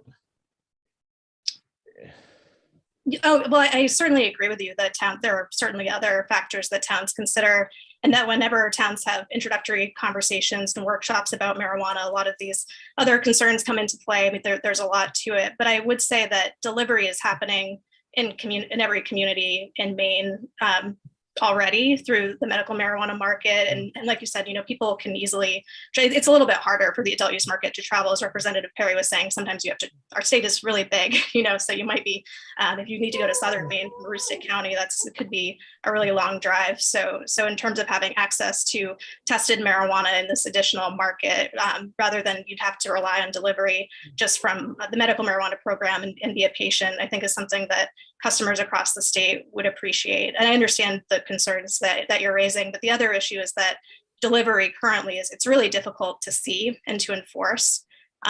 So it's, marijuana vehicles transporting marijuana can't have a vehicle wrap that advertises marijuana. You just never know where marijuana is contained in a vehicle at any time. So it's just one of those things that happens regardless, and to allow this to customers in both markets, and I think the municipal concern, although I realize there are other factors, a lot of times in my experience when there are workshops, people are more willing to consider cultivation and manufacturing because you don't really see it, and concerned about retail stores because what if we get a strip of stores, if we put a cap on the number of licenses, someone going to sue us? How do we handle this? So I think that's part of the reason why you see, only 10% of, I think it's 50 municipalities now authorize retail stores, but quite a few more allow adult use cultivation and manufacturing. So I'm not sure if that answers your question, but I do appreciate your concerns, but we definitely support delivery at this time. And I think with the pandemic and just everything we've experienced over the last couple of years, delivery in all different types of industries is just even more important to customers and to the businesses. Just real quick, I mean, philosophically, and this is a discussion we have within this legislature a lot, we should see a difference between adult use marijuana, though, like recreational marijuana and what's actually used as medicine. Those are two, it's the same plant, but those are two different purposes, correct? I would agree. And I mean, it's a little bit, I think it's surprising when I talk to my friends and family about the differences between medical and adult use marijuana. They, like, most of the time, they don't realize that medical marijuana isn't tested and adult use marijuana is. So there's just a lot of kind of difficult philosophical questions to grapple with. And I think a lot of times members of the public don't understand the nuances of both programs the same way. Well, it's tested. We just don't have a law surrounding the testing. Some medical marijuana producers get their marijuana tested, other ones don't, but it's just different laws. It's not the same. Anyways, cool. Thank you. Thank you for your questions. I appreciate it. Thank you, Representative Corey. Any other questions for Ms. Dumas? Representative McCreight. Thank you. Thank you, Mr. Chair. Excuse me. I don't see an amended language. Is there something that we don't have in front of us, or that I had refreshed the website. Thank you for asking. I had refreshed the website just to see if anyone else had published testimony, and there was testimony from the Maine Cannabis Industry Association, I believe it was. I had heard that the language was being amended, and Representative Perry's version that he presented was actually not was currently posted on the website. So I wanted to tailor my testimony to that amendment, assuming that that was actually what was going to be before you. Because the language in the bill that was posted for today there were a lot of different aspects to it that I thought probably weren't worth addressing at this point if there was an amended version. Okay, so maybe that's a question for the analyst to make sure we have the. It is. I see it. I see it on there. If you do a refresh on the website, it should pop up. It was posted at 9:44 this morning. Okay, great. Thank you. Yep. Thank you, Representative McCreight. Any more questions for Ms. Dumas? Okay, seeing none. Thank you very much for your testimony this morning. Thank you so much for your time. We will move on to Mr. McMahon, and he will be followed by, bear with me for a second, he will be followed by Joel Pepin. And let me just bring, so Mr. McMahon, when you are ready. Hello again, Representative Chiazzo and esteemed members of the committee. My name is Alex McMahon. I'm a resident of Lewiston. I'm a operator of an adult use store as well as a medical store with an attached delivery service. I'm here today to offer support for LD 1827. First, I would like to state that the support I'm offering for LD 1827 is support for the revised version that I believe y'all just discussed. I testified in support of the adult use delivery bill LD 1621 in 2020, which received a majority report out of committee only to be vetoed by Governor Mills. It was clear to the committee then that adult use delivery should be legal, as I'm hoping is clear to the committee now. Adult use delivery will provide increased ease of access for a number of demographics across Maine, including the elderly, those who lack transportation, those who can't easily get out of the house, and those who have no interest in becoming certified for medical use. More people will have the opportunity to benefit from the products Maine citizens voted to allow. The licensed and regulated delivery of adult use cannabis will have a positive impact on business and public safety within our community. Allowing adult use delivery gives Maine's small businesses who are pioneers in the cannabis industry the tools they need to outcompete illicit market delivery services, thereby raising the bar on safety and reducing the presence of unregulated cannabis products. The fact of the matter is, cannabis delivery has been happening for as long as cannabis and cars have been around. Currently, the delivery market in Maine lives on the medical market and on the illicit market. This is a fact that can only change with the passage of LD 1827. We all agree that a regulated market is the goal, if for the sole fact that regulated businesses will be checking IDs and therefore youth use will decline, as studies show. The only way a regulated market is going to be able to compete with the illicit market is if it is allowed to compete. I ask that you allow the adult use cannabis industry to enter the delivery sector and compete with the illicit market. We should be supporting growth and encouraging the promising upward trajectory of our state's cannabis industry. The passage of LD 1827 would be a strong step in the right direction of allowing Maine to have the most robust industry possible in our state's largest agricultural industry. Thank you for your thoughtful consideration. Thank you, Mr. McMahon. Any questions from the committee? Okay, seeing none. Thank you, sir, for your testimony again this morning. Thank you. Next up, we will bring in Victoria Frankel. I see her in the attendees. I will move her into panelists. So before Ms. Frankel begins, that concludes all those registered to speak for. I don't see Mr. Pepin in the waiting room. So if there is anybody in the attendee room who wishes to speak for LD 1827 who has not been heard yet, please raise your virtual hand and we will recognize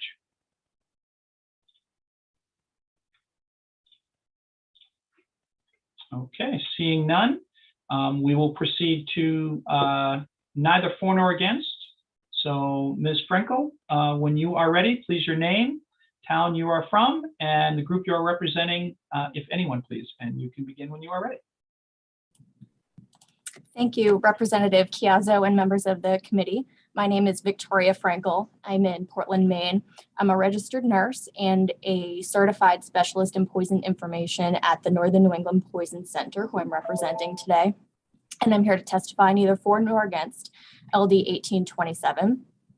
The Northern New England Poison Center, located in Portland with education satellite sites in Concord, New Hampshire, and Burlington, Vermont, provides a free 24-hour poison emergency and information hotline, which serves both the general public and healthcare providers. Nurses and pharmacists with special training in toxicology man the hotline. And credentialed physicians and doctor of pharmacy toxicologists are also available 24/7 to consult on difficult cases. The center manages over 100 calls per day and nearly 28,000 human exposure cases per year, with nearly 17,000 of those cases coming from the state of Maine. Unintentional marijuana poisoning cases among young children have been increasing, and the Northern New England Poison Center has seen an increase in calls and consults over the last decade. these cases have increased in Maine nearly eightfold since 2012. And in 2021, there was a 65% increase from the year prior. Potential symptoms of marijuana poisoning are dependent on the amount taken and the tolerance of the individual, among other things.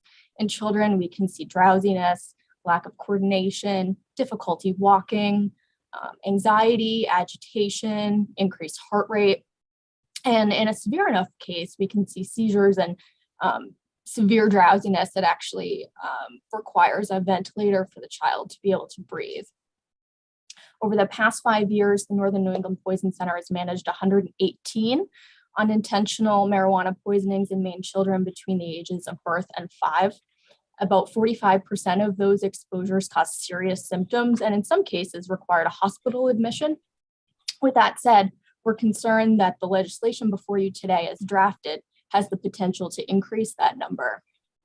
The 129th legislature addressed LD 1621, which included language regarding verification of the recipient's age and safe packaging.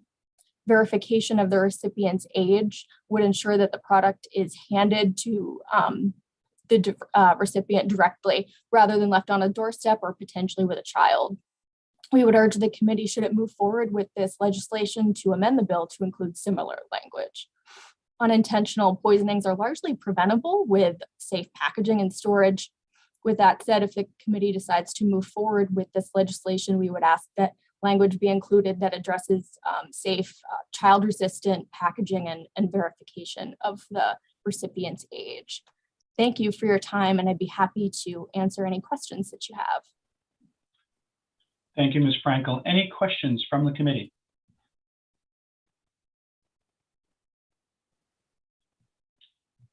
Okay, seeing none. Thank you, Ms. Frankel, for your testimony. Thank you.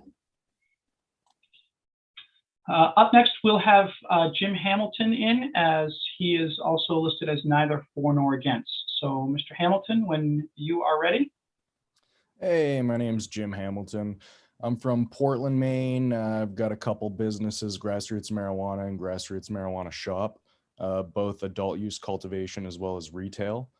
The version of the bill that I saw proposed would have excluded anybody other than tier 1 growers from making the sales, as well as anybody with any business other than a store, a retail store. So that would exclude us for having a retail store as well as a grow.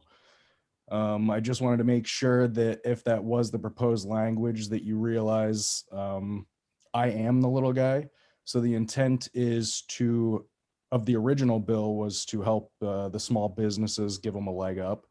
We're on the lowest side of the tier 3 cultivation. And, you know, I'm a normal guy. I was bartending for 13 years up until COVID. We don't have any big money behind us. There's no lawyers doing our paperwork. Everything's been done myself. And just as our name implies, Grassroots Marijuana, we are grassroots. We're the little guy and want to make sure that if this passes, we would be included in this as well. Furthermore, I'm not sure if I'm able to comment on Victoria's comments, but I think a lot of that.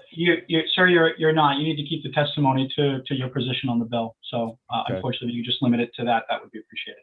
No problem. So yeah, my position of the bill would be in support if it is all inclusive, but it would be not to support it if there's any exclusions, such as I mentioned. And I appreciate your time. Thank you, Mr. Hamilton, and apologies for that. It's not fair to have that debate without Absolutely. point counterpoint. So, and thank you for your testimony. Any questions for Mr. Hamilton?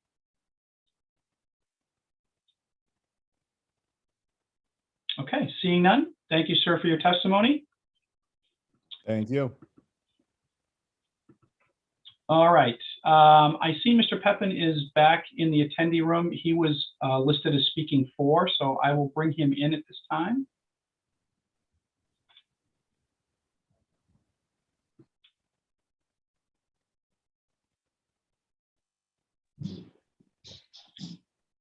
Good morning, Mr. Pepin.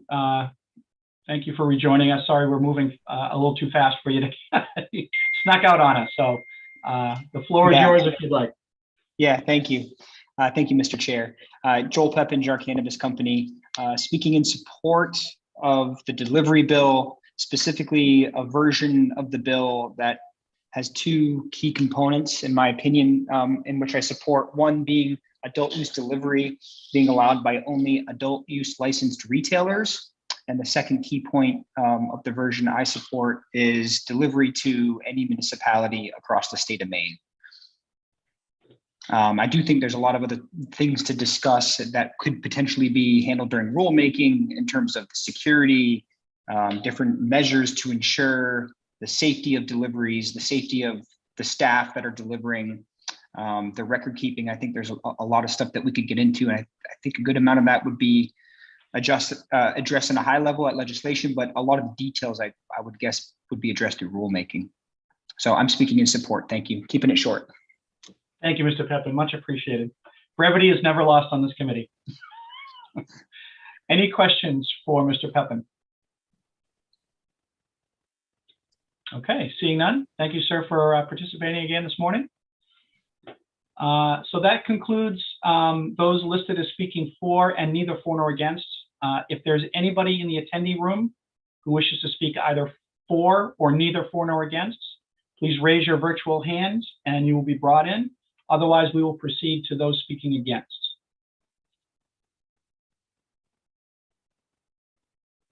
Okay, seeing none, then we will begin with those wishing to testify against this bill. And I will bring in Kate Dufour.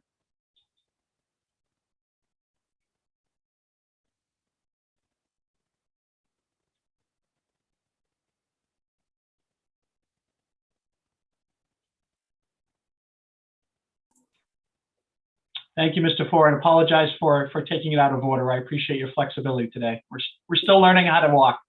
That's all right. It's not the first party I haven't been invited to, so I'll get over it. Representative Chiazzo and members of the VLA committee, my name is Kate Dufour, and I'm here on behalf of the Maine Municipal Association to provide testimony in opposition to LD 1827. So I'm going to make my testimony very short, but there are three concerns that we raise in our written testimony. The first is this presents a process for eroding future local control. First we start with delivery. But what's next? Is it requiring municipalities to allow stores in their downtown or cultivation operations in their agricultural zone? So it sets this precedence that even though there's an opt-in, that there is a level of state regulation that will supersede what the communities want. The second issue that I want to raise is when you read the limit that is presented in the legislation, it reads, regardless of whether the municipality has approved the operation of marijuana stores.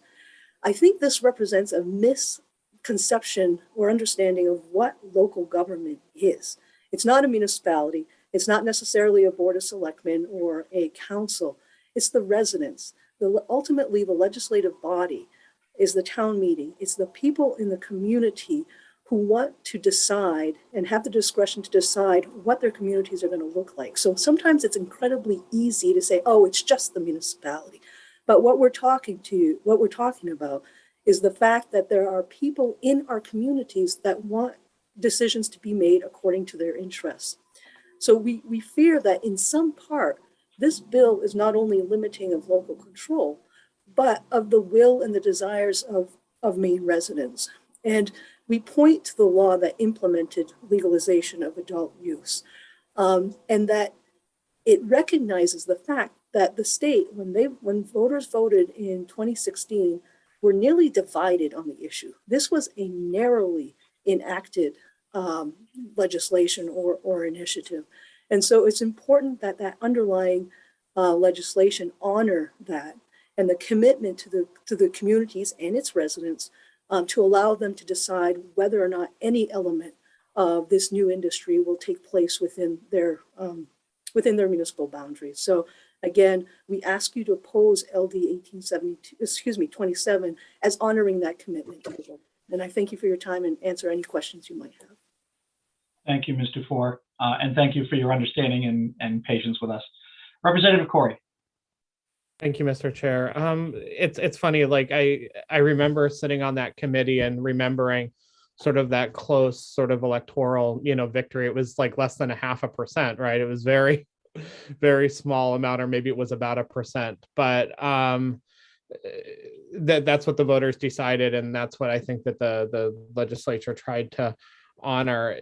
I guess my question, has to do with, and I always think it's funny historically that, with regard to legal marijuana, we went through, prohibition kind of a long time ago, and towns gradually came on board. Do we still actually have any dry towns in the state of Maine, Ms. Dufour? I knew of one because I grew up in Aroostook County, but I'm not sure if it's still dry. Dry, but it's not like that happened right after prohibition, right? No, I'm not trying to age you or anything. Oh, no. I'm old, but not that old. Be careful. Be very careful, Representative Corey. You're close to being out of order. All right, I'm old. I think, man, you got me all frazzled now. That's just illustrating how old I am. It's very easy to get me frazzled. I think you're right. If your observation is that over time, communities become more comfortable with new ideas and they opt in or they introduce new concepts, that's correct. But I would point to the fact of the importance of municipal, I keep using municipal, but community buy-in, the residents. That's who at the end of the day has to pay municipal officials to enforce, to implement, to regulate. So it's very important that the community, the residents, the taxpayers buy into whatever the municipalities implement and administer and enforce. I very much agree with you on that. So thank you for that answer. Thank you, Representative Corey. Representative Wood. Thank you, Mr. Chair. And I'm not sure this is actually a question for Ms. Dufour, if it's just a question that we could get information in the work session. I'm curious about how we handle delivery of alcohol. I mean, there's a lot of delivery of groceries now since the pandemic began, and I have no idea, are you allowed to order a bottle of wine and have it delivered with your groceries? Do you have any idea, Ms. Dufour, what? So if that's just something we could get some information on how we handle delivery of alcohol within the state for our work session. I'm sure Janet could point us to the right chapter and verse on deliveries. And we also have the cocktails to go bill that's up in front of us as well. So that's still a little up in the air as well. So thank you. Thank you, Representative Wood. Any other questions for Ms. Dufour? Okay, seeing none. Thank you, Ms. Dufour. Thank you. Up next, we have, it looks like Rebecca Bullis would like to speak against LD 1827. So I will bring her into the committee room now.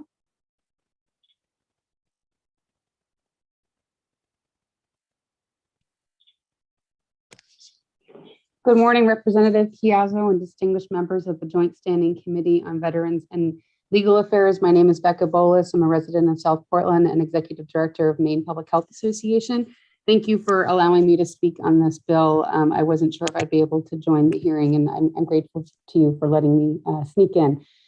We did submit longer remarks, and so there are just a few key points that I just want to highlight for you verbally. The first is that data do show that delivery of age-restricted products, including alcohol and marijuana, has been shown to increase youth access.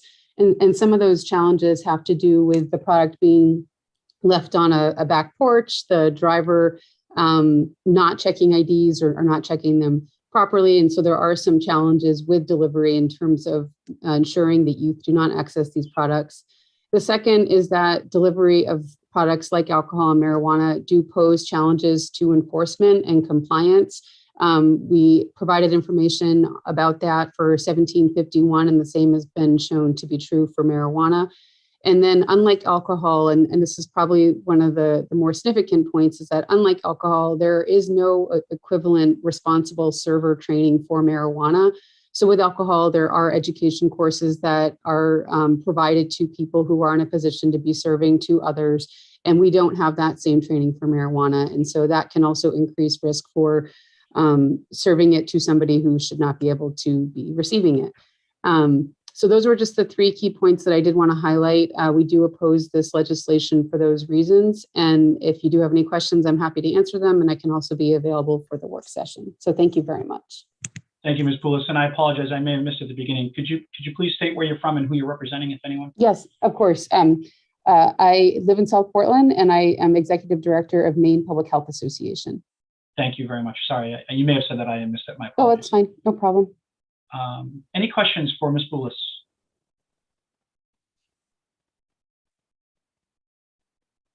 Okay, seeing none. Thank you, Ms. Poulos, for your testimony. Okay, that includes all those listed wishing to testify on LD 1827. If there is anybody left in the attendee room that wishes to speak on LD 1827, please raise your virtual hand now, and we will bring you into the room. Okay, seeing none, then this will close the public hearing on LD 1827. Up next, we have the last public hearing for today, LD 1846, which is an act to allow for a variance rate in the amount of potency of cannabinoids in adult use edible marijuana products. Representative Perry obviously is en route to Augusta, so he has requested Representative Suppica kick us off with the public hearing. So if you would, Representative Suppica, you are the best, closest Bangor representative we have to Representative Perry. So the floor is yours. Thank you. I was going to make a joke and say it's only because he's from Bangor that I'm willing to do this, but so, I will happily read the summary of this bill for LD 1846. The summary is this bill allows for a variance in the amount of potency of tetrahydrocannabinoid or THC and other cannabinoids in edible marijuana products under the Marijuana Legalization Act. I don't have testimony for this in front of me, but I'm happy to add that one of the things that this bill is addressing is right now the law is if it's over 10 milligrams of THC, there's a hard stop, and kind of allowing some more flexibility in that so that it's, you know, you could be greatly under 10 milligrams and still sell your product, but anytime you're just slightly over, you know, the product has to be pulled. So this is allowing the industry to address this issue and kind of grow. So thank you. Thank you, Representative Suppica. Excellent job. Sorry to put you on the spot with it. No, I'm happy to. The problem is once I start talking about this, I won't be able to stop because it's so complex. And I know there's other people who understand the science of this a lot better than I do.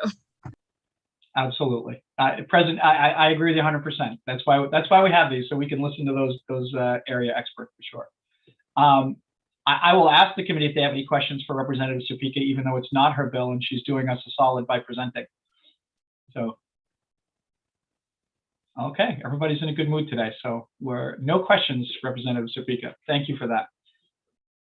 We will move on to now those speaking for, those registered to speak for. We'll start with Paul McCarrier, and he will be followed by Alex McMahon.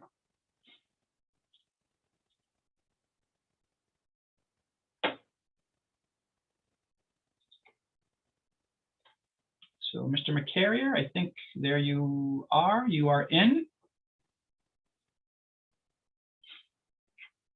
Am I up? You are up, sir. The floor is yours. Awesome. And we're talking about sorry, I had to step away for a minute. No worries. This is LD 1846, which is the variance rate, the amount of potency. Great. Yeah. So my name is Paul T. McCarrier. I'm from Monroe, Maine. I work in the medical cannabis program with a cultivation, manufacturing, and retail store. I was also a member of I'm also here speaking on behalf of the Maine Craft Cannabis Association, and I was a member of the Maine Medical Marijuana Working Group. What I think this shows, again, what I commented on earlier when we're trying to talk about metric, is the fact that the testing protocols in the adult use program do not reflect the realities of it is to cultivate a living thing. You know, cannabis is a living thing, and living things take all sorts of microbials, bacterias, and fungi to be able to function. And so when we're talking about variances, we're also talking about the potency of cannabinoids. And the potency, that variance needs to be able to be allowed for the program to not only operate more successfully, but also to actually work within the confines of how the science works, because things will not always be exactly the same the whole time. And again, as I said, with the metric program, I think this speaks to the fact that we need to really look at any sort of testing in the adult use program and make sure that it is actually representing what it claims it is, which is health and safety. And we should really, I think, examine that before we try to expand it anywhere else. And when we're talking about testing in general, again, I have to emphasize that what you're doing is you're growing something. And so the environment will not always be the same. And you want to be able to keep, you will want to be able to keep the farmer working, and you want to be able to keep outdoor cultivation continuing. And so with the testing standards that I have now, that makes it very difficult. And that also, when you're talking about having a variance is important to have continued access for the adult use program, and to make it more fair and I think more business friendly. Without having my notes in front of me, what I can see right here is that the pharmaceutical industry, I believe, has a 15% variance when they're talking about creating any sort of controlled substance. And I think that even goes down to things like aspirin. So when we're considering that the testing program, I believe currently has a 10% or less, the aspirin that you could be taking, or the ibuprofen that you could be taking to relieve some inflammation, could be off by more than what the adult use program allows for testing. Thank you very much. I'd be happy to answer any questions. Thank you, Mr. McCarrier. Any questions from the committee?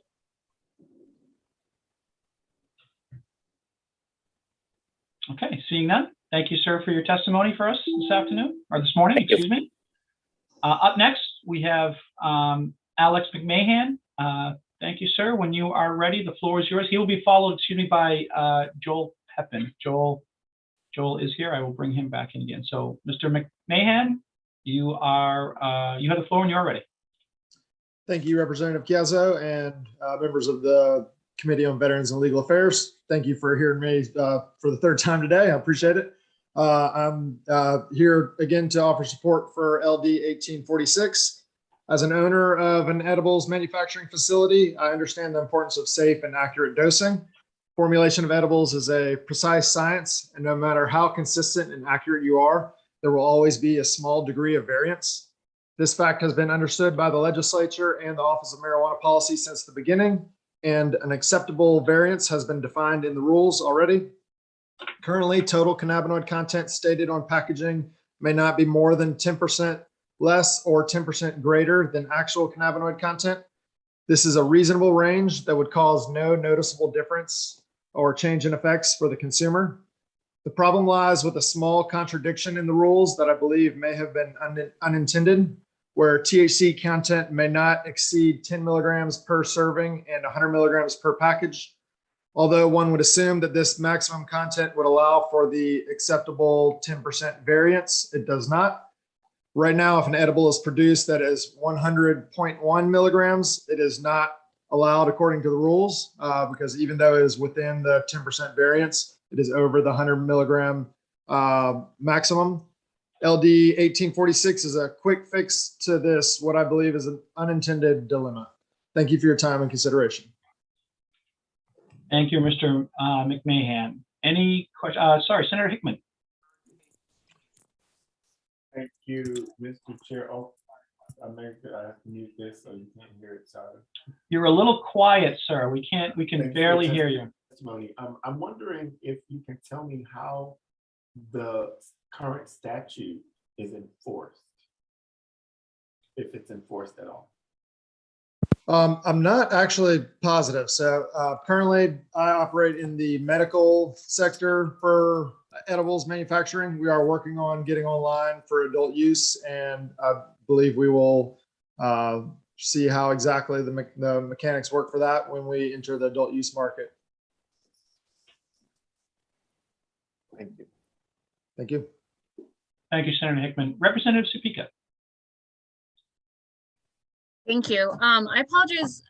After I raised my hand, I don't know, Mr. McMahon, if this is something that you're going to be able to answer, but when it comes to alcohol production, I know that there's a varying degree that we're allowed to have, like on a bottle of wine, about how much alcohol is that in the bottle for kind of just, I mean, this is a product that we create. There's always going to be like a little bit more fermentation or a little bit of less fermentation. Do you know if that is correct? Maybe that's a question for somebody else. I apologize if I'm bringing it up to the wrong person.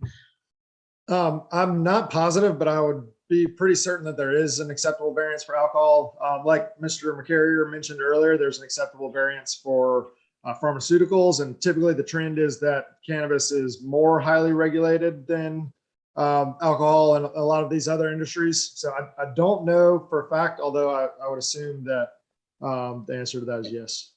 I guess I apologize for putting you on the spot there. That might be something that we as a committee can kind of look into what other industries allow as acceptable variants. So thank you. Sorry about that. Yeah, no problem. I think that'd be a great idea. Thank you, Representative Supika. Any other questions for Mr. McMahon? Seeing none, thank you, sir, for spending your morning with us. We appreciate it. Thank you very much. Up next, we'll have Mr. Pepin, and that should wrap up those signed up speaking for. So, Mr. Pepin, floor is yours again. If you would please, sir, new hearing, so name, where you're from, who you're representing, if anyone, and then you may start.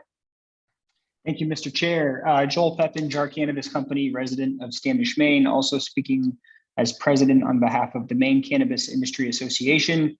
To keep it brief, like my last comment on the previous bill, I'm speaking simply in support of this for many of the reasons that Alex just clearly laid out. This is sort of a contradiction in the original language, and I think it's obvious that this was sort of just a drafting issue with the legislation, illustrating sort of how tricky it can be to craft a brand new industry up in Augusta and then the practicality of having it launched. So just looking for variance on manufactured products, also setting a lower limit of acceptable range for 0.6 milligrams on manufactured products that have servings of 6 milligrams or less.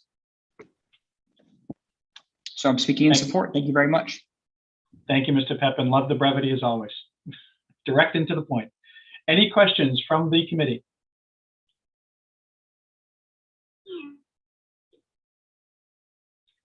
Okay, seeing none. Thank you, sir, for your time with us this morning. So that concludes, that concludes everybody signed up wishing to speak for. So I see two people with their hands raised. If you could lower your hands in the attendee room and just raise your hand if you wish to speak for, then I will bring you in and we'll hear your testimony. So I see Mr. Hawes, we'll bring him in, and then Mr. Saxel as well.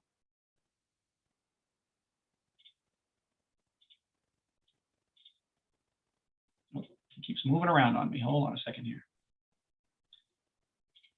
Mr. Hawes, the floor is yours when you are ready, and I will bring in Mr. Saxel behind you. Thank you kindly, Mr. Chair, and members of the VLA committee for allowing me to testify today. My name is Matt Hawes. I reside in Bath, Maine. I'm the vice president of Maine Cannabis Industry Association, and I am the operator of Novel Beverage Co., which is a licensed adult use marijuana manufacturing facility in Scarborough. We make THC infused drinks in the adult use program at our facility. I think that largely the contributors so far have made good points. I just want to reiterate again that this bill does two things. One is addresses the ability for the variance to be applied above 10 milligrams. To answer Senator Hickman's question, it is currently enforced, and that is enforced in metric. So if a licensed testing laboratory tests an edible product that tests above 10 milligrams, it is shut down in the system and you can't transfer the product. So even at 10.01 milligrams, the product cannot be sold. And because of that, operators don't even try to target 10 milligrams. 10 milligrams is the most common dosage of edibles, And most common product that we make at my facility is a 10 milligram. And honestly, it feels a little disingenuous to me as an operator that we don't even try to put 10 milligrams in because we're scared we might go over a little bit. As earlier mentioned, the variance already exists. We're not trying to create something that doesn't exist. We're just trying to allow it to be applied above 10 milligrams. And then again, for multi-servings by the same amount above the 100 milligrams. And then as Joel mentioned, the second thing this would do is to put a low end on the variance, because the fastest growing category of edibles nationwide is in low dose. And I think low dose is a great product to have in the market. I'm talking 2-3 milligrams, very small amounts of THC. Well, if you get down to 2 and 3 milligrams in a product and you're still at 10%, that's only 0.2 to 0.3 milligrams. And it's just so close that it's not feasible as an operator to do it. So that's why we're asking to set a low end. We base the low end off of data we now have from our operations. We think that 0.6 milligrams is fair. And the last thing I'd like to say is to give you a sense of what a milligram is. A milligram is 1,000th of a gram. And to give you a visual on that, a teaspoon of salt is a little over 5 grams. That's over 5,000 milligrams. So a milligram is less than 1/5,000th of a teaspoon of salt. It's literally a few grains of salt. So effectively, this law is expecting operators, if you make brownies, to have the amount of salt in each brownie be within a few grains. And also related to that, as was mentioned by Mr. McMahon, the effect that would be felt by a consumer having to do with these tiny amounts of THC is imperceptible. So we're not suggesting something that would create any sort of public safety issue or somebody accidentally over consuming or something like that. And I think it really is just squaring up the intent of the statute in the regulation. So thank you kindly. Happy to take any questions. Thank you, Mr. Hawes. And I have toured his facility twice, and anybody in the committee who hasn't seen it yet, it's well worth the tour for sure. Top-notch facility for sure. Sure. So thank you for that testimony. Senator Hickman. Thank you, Mr. Chair. Can you hear me? Yes, sir, we can. Great. Thank you. Thank you, Mr. Hawes, for your testimony. I do remember opposing the inclusion of this provision in the overall statute. And so my question to you is the same as earlier, is how is this enforced, if it is enforced? So the above 10 milligrams is enforced in the metric tracking system. So metric has the ability to shut down a batch. So if a testing lab tests and it tests above 10 milligrams, even by 100th of a milligram, it is locked in metric and you can't transfer the product. Thank you. Yes, sir. Thank you, Senator Hickman. Any other questions for Mr. Hawes? Okay, seeing none. Thank you, sir, for your testimony this morning. Thank you. Up next, we have Mr. Saxel. If you would, Mr. Saxel, please, you know the drill, name, town, and who you're representing, if anyone. And the floor is yours, sir, when you are ready. Chairman Chiazzo, distinguished members of the Veterans and Legal Affairs Committee, my name is Michael Saxel. I am the managing principal of an outfit called Main Street Solutions, and we have the great honor of serving as outside counsel for the Maine Cannabis Industry Association. I support all 3 of the bills you have been working on this morning, and I am here to offer our services in the work session if you have specific questions. One of the specific questions I just heard on standard deviation is what happens in alcohol and pharmaceuticals. And I have the citations for this, but my understanding of pharmaceuticals is that a 7.5% deviation and the relative standard deviation is the term is allowed in pharmaceuticals. And alcohol does it a little bit differently. It's ABV. It's about volume, alcohol by volume, and that in distilled. It looks like for alcohol in wine between 7 and 14% is allowed, an alcohol variance of 1.5% alcohol by volume, according to the TTB website. Just circling back on standard deviation, our goal here is 2 things precisely. One is to allow low dose edibles to be allowed into the marketplace, which actually should be good for folks worried about public health and encouraging people to experience cannabis in a low dosage format.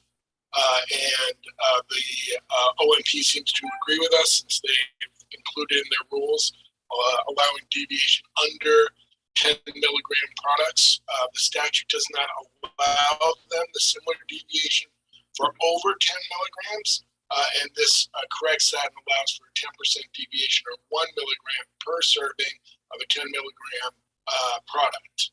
I am happy to answer questions about this or for any other bills that you have heard today.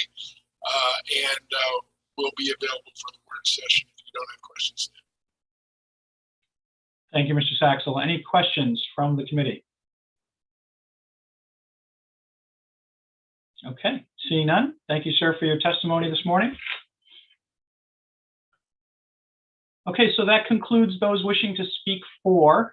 If there's anybody in the attendee room who wishes to speak for at this point, please raise your virtual hand and I will promote you into the committee room.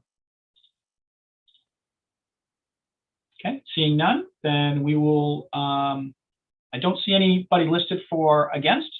So if anybody in the attendee room wishes to speak against LD 1846, please raise your virtual hand. We will bring you in at that time. Again, seeing none, then we will move on to those speaking neither for nor against. And I will bring in Ms. Pierce again from the Office of Marijuana Policy.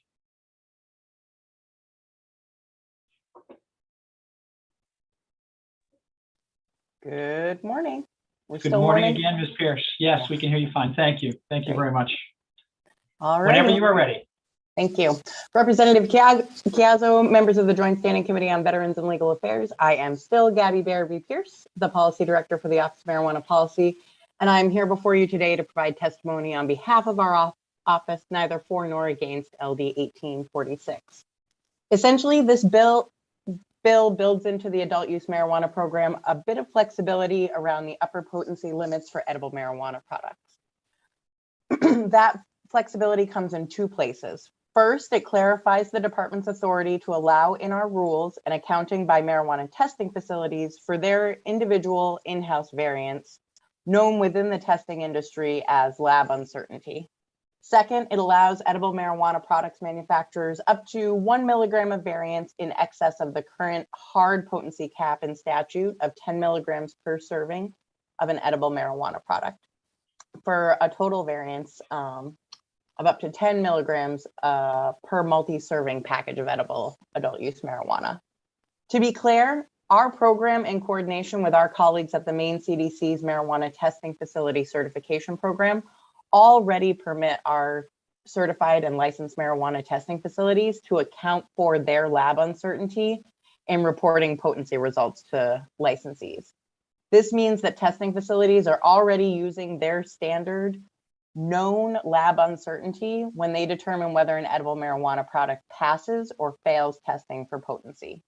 So just to give you an example, if a testing facility has a lab uncertainty of plus or minus 5%, and they test the serving of a 10 milligram brownie for potency, they will indicate that the brownie passes mandatory testing for potency as long as the brownie tests between 9.5 milligrams and 10.5 milligrams of THC per serving.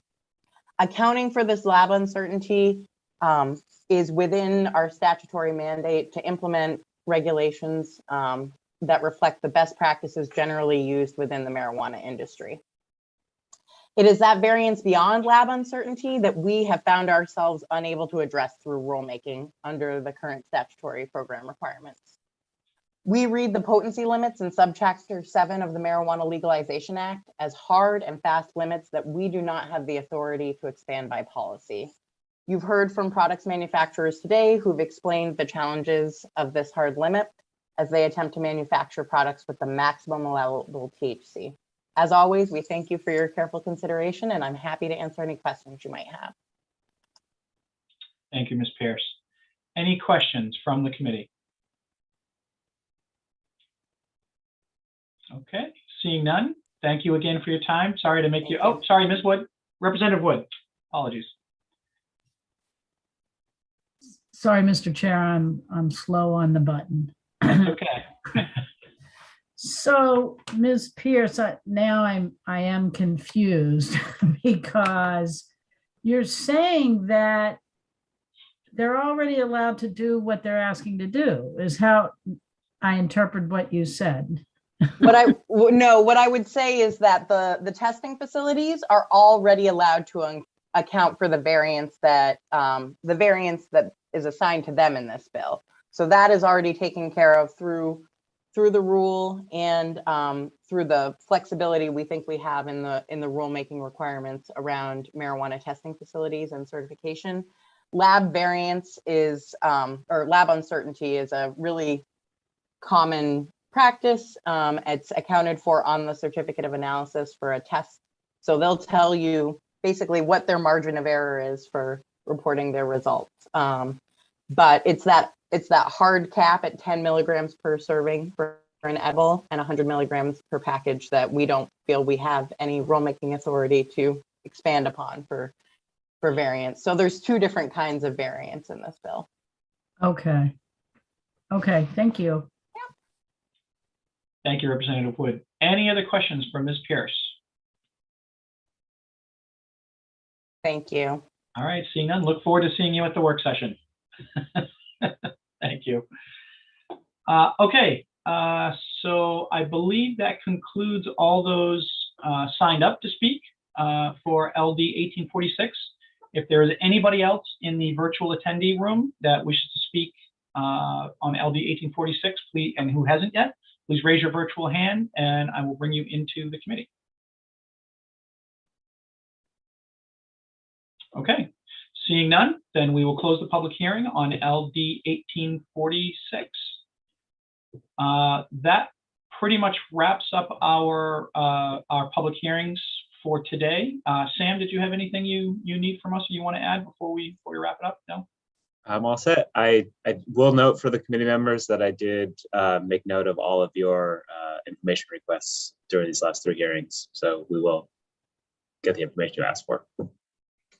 Thank you. And just be mindful, folks. We, of course, the information is important, but let's try and be mindful too of not putting too much burden on the staff to dig stuff up. Maybe sometimes same links are good enough when we can do a little bit of our homework on our own for some of that stuff too. So I will leave it to your discretion, of course. Representative Corey. Thank you, Mr. Chair. When would be an appropriate time to talk about getting Metric in front of this committee? Would that be during a work session or? If you'd like to, we certainly could reach out to the Office of Marijuana Policy and see if they're willing to bring them in. I don't believe we have any kind of subpoena authority or anything. I mean, we can. No, I'm not. But I'm not saying that. But in terms of having educational, Sure. sort of for us to know. I mean, we're certainly fielding a lot of concerns and everything else and referring them back to, and we certainly should be making our decisions based on firsthand knowledge. Do you know what I mean? As opposed to what we're being. I understood. I'll be honest with you. My only concern is that they're already a vendor and that OMP is managing them as a vendor. So I'd probably go through them first to see if that's viable, and if it's not for whatever reason, I think we can address that in the work session to see if we want to take further action. So I'd probably reach out to OMP if we could first. Sam, if you could do that for us and just ask if they could have a representative for Metric present. And if they can't for whatever reason, then we can address that in work session if we need to ask for a second session or something like that. I think we can try and address that. Okay. Does that help, Representative Corey? Or I think so. I think we're fielding a lot of information, and I don't know how much of it's accurate and everything. So I want to know. I understood, and I would also. Sorry, I didn't mean to cut you off there. I would also say, if we have specific questions as a committee, we certainly could put those in writing and submit them to OMP and ask them to get those answers from Metric for us as well. That might be another option we could take as well, Sure. if you're comfortable with that. So. Okay, cool. Thank you. So I think we're scheduled for work sessions this afternoon at 1 o'clock. So we will recess. We can go to recess now and come back at 1. I would suggest the Democrats caucus at noon, and I will send you links for that. And if you leave this, just remember, if you leave this hearing, the link that you used to get in, if you leave this Zoom meeting, the link you used to get in is still good for the afternoon. And I would encourage you to log out before we get into the other ones. There are multiple Zoom meetings running and any potential hot mic instances. We don't want anybody hearing what's going on with my cat Otis right now. Trust me, nobody wants that. Any questions, concerns, comments before we take our lunch break? All right, thank you folks for this morning. It's a little bit of an adjustment period. It's gonna be a little bumpy for a little while, but I think I appreciate everybody's patience, and I think we'll get through this too. So look forward to seeing you all at 1 o'clock, and I will send the Zoom link for the caucus meeting at 12. Thanks, folks.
All right, good morning, folks, or excuse me, good afternoon, folks.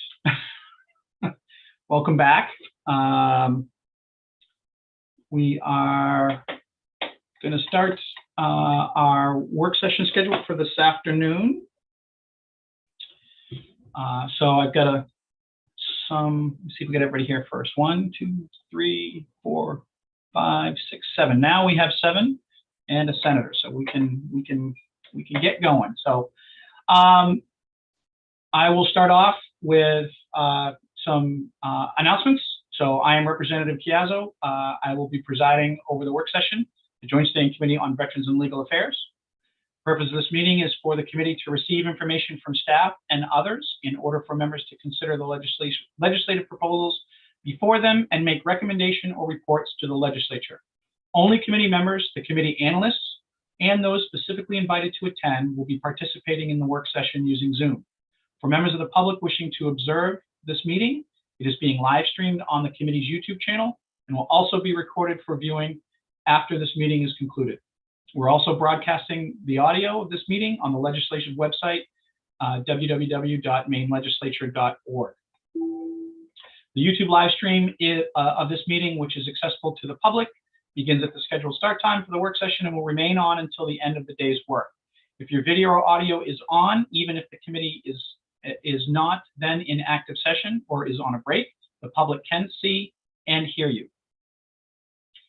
This is a public meeting. While we are meeting, discussions must happen on screen and not by the way of Zoom chat.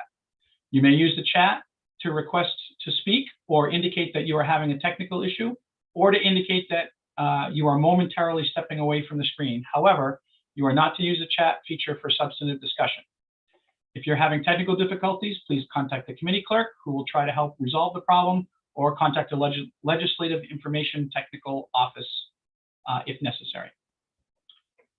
Members will speak with leave of the chair, either raising your virtual hand or requesting speaking up saying, Mr. Chair. Materials provided electronically for this meeting, either through the screen share, email, or posted on the committee's material pages before the meeting or soon after. When it comes time for the committee to vote, we must have a quorum present of at least 7 members, including a senator. In order to be counted as present, your identity must be visually verifiable on the Zoom screen. Let's see, I don't think we do have Representative Harrington is here, and I don't think he had a chance to introduce himself this morning. So if he's here, I'll give him the opportunity to introduce himself. Thank you, Chair. Representative Matt Harrington. I represent part of the city of Sanford in House District 19. Thank you, Representative. So I thought we would take these a little bit slightly out of order. And I thought we would start with the elections Bill 1782, which was an act regarding contributing to candidates and political action committees. So Janet, if you're okay with that, and that doesn't mess you up, then we can begin the work session for LD 1782. I can't promise I won't mess up. I've been doing it all day. It's all good. So I'm just reminding you, if you go to the meeting materials page, if you're watching online as well, and you scroll down to the bill number, we have a long list now, 1782. You'll be connected to the file, which has not only testimony, but other things posted by OPLA on it. And that includes the bill analysis. Waiting for it to load, sorry. So LD 1782 is former Senator Lucchini's bill. Can't remember, it's not a department bill, an act regarding contributing to candidates and political action committees. It makes several changes to a law that was passed through this committee and then by the legislature in the second regular session, which was an act regarding campaign finance reform. That was Public Law 2021, Chapter 274. That is not current law in the sense that it will not take effect until January 1st, 2023. So this bill before you, 1782, will make some changes if you adopt it to that bill so that they're all effective January 1st, 2023. So there are three types of changes in the bill. First is about ballot question committee contributions to candidates. So sections 1 and 2 of the bill would authorize a ballot question committee to make contributions to a candidate or to a leadership political action committee to the same extent that contributions will be authorized by a party committee or a political action committee under that law. So if you look, the contributor under public law that you passed in the second regular session would make it so that a party committee or a PAC, including all the different types of PACs, could contribute to a candidate or a leadership PAC in the same amount that an individual donor can contribute to that candidate or leadership PAC. And the big deal, because this is all kind of current law, the big deal that's changed in Chapter 274 is that funds that are contributed cannot derive in whole or in part from a business entity. When that bill was drafted and then enacted, it didn't include a ballot question committee. If you were to look under current law, ballot question committees can contribute to candidates, just the same that an individual, just like a PAC or a party committee, again, up to the individual contribution amount. This limitation about the funds not deriving from a business entity isn't in current law. That's the big thing added by Chapter 274. But when Chapter 274 was created, ballot question committees were left off the list of who could make these contributions. So this is sort of a cleanup provision. It wasn't clear, I think, whether ballot question committees were intended. And this bill would say, yes, they are intended to still be able to contribute to candidates. If you want to know what those individual amounts are, they're always published on the Ethics Commission's website. I gave the link here, but you can always just Google it and you'll find a chart that shows you all the amounts. The next thing that this bill would do for Chapter 274 purposes, again, not effective until next January, would add an inflation adjustment for individual contributions to separate segregated funds. So you may or may not remember that that bill last year made some clearer provisions about separate segregated funds. And those are funds set up by a business or a labor organization or another organization. And they set up this PAC that different people can contribute to, and the organization that sets it up can give some assistance to. We'll talk about that in a second. And under that law that you passed that will be effective next January, it provides limitations of $5,000 per calendar year of the amount that any individual can contribute to the separate segregated fund. This provision of the bill, which is in Section 3 of the bill, would say that just like individual contributions to candidates, which are inflation adjusted, there would be an inflation adjustment to these individual contributions to separate segregated funds. So that's what that provision does. And then the last part of the bill in Section 4 talks about, like I said, the in-kind contribution. So when you passed the bill and it became enacted, last session. It'll be effective next January. It said that the only things that the parent entity, which is whatever the organization is that set up the separate segregated fund, it said the only things that they can give to that type of PAC are the use of their offices, telephones, computers, and similar equipment, and only if it doesn't add any cost to the parent entity. The bill would change that and allow the use of offices, telephones, computers, and similar equipment, and would not require that not to have any cost to the entity. And it would also allow the parent entity to give the paid staff time of its employees and any independent contractors for certain purposes, to establish the separate segregated fund, to fundraise for the separate segregated fund, and to administer the separate segregated fund. At the hearing, do you want me to take the question now or wait till the end? You can take the question now, Representative Corey. Thank you. Just a real quick question. PL 2021, Chapter 274, what was the LD number that established that? It is 1417. 1470? 1417. 1417. 1417. Thank you. Okay, so about this last piece, which is the in-kind contributions from the organization that set up the separate segregated fund, the Maine Citizens for Clean Elections did propose amending the bill to make it clear that these kind of in-kind contributions be reported to the Commission on Governmental Ethics and Election Practices, but they didn't object to the amendments. They just wanted, if you go forward with that, for you to consider clarifying that those type of contributions need to be in some kind of report to the Commission. And we don't have any information on the fiscal impact yet, but the bill that's underlying being amended did have a minor cost increase fiscal note, if that's at all helpful to know. But I believe Jonathan Wayne is here, so you could probably ask him directly if you wanted.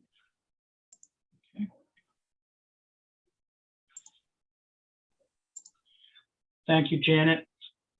Discussion.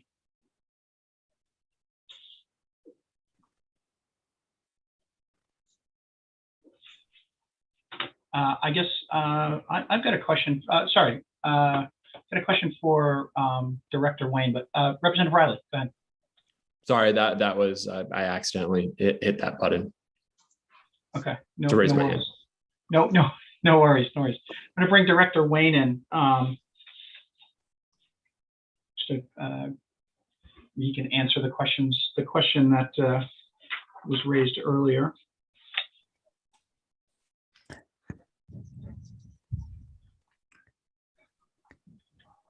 Good afternoon, Director Wayne. Thank you for joining us. Good afternoon. Thank you. Thank you. So, Janet, I'm sorry, what was the clarification piece for Director Wayne again?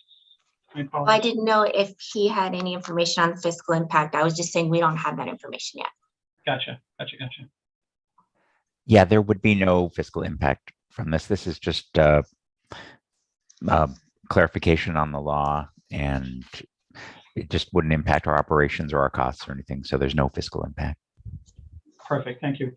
I did have a quick question for you, though. On the separate segregated fund reporting requirements that the Maine Citizens for Clean Elections is proposing, are there any reporting requirements currently for those SFFs, or would this be a new reporting requirement, or would it just be an additional reporting requirement?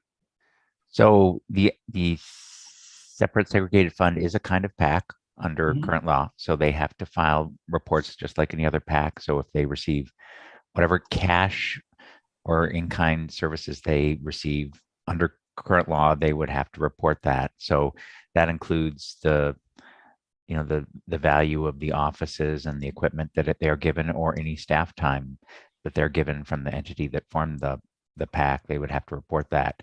But if you want to make it super clear, you could add a committee amendment to just eliminate any doubt. But we already think there's really no question that they would have to report all this in-kind assistance. But we've no problem with another clarification to make that, super clear. Okay, perfect. Thank you, Director. Any other questions from Director Wayne? Thank you. Okay, thank you, sir. Appreciate it. Thank you. Any other discussion or questions from the committee?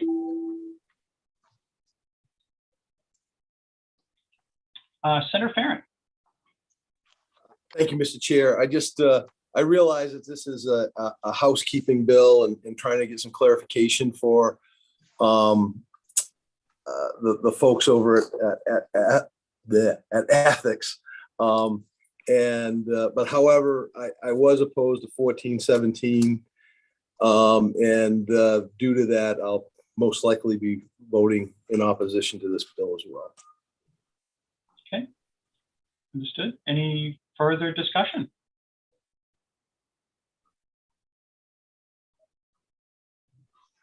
Okay, let's see. So let me just do my count real quick. 1, 2. Okay, then if there's no further discussion, then I will entertain a motion. Representative Riley. I make a motion ought to pass. Motion is by Representative Riley, ought to pass. Is there a second? Second. Seconded by Representative McCray. I saw the hand. I didn't hear the voice, though. I'm sorry. All right. So motion by Representative Riley. Seconded by Representative McCray. All right. The motion on the floor is ought to pass. And Karen, if you could call the roll, please. Senator Hickman. Yay. Senator Hickman, yay. Senator Farron. No. Senator Farron, no. Representative Chiazzo. Yes. Representative Chiazzo, yes. Representative McCray. Yes. Representative McCray, yes. Representative Tuttle. Representative Tuttle, absent. Representative Riley. Yes.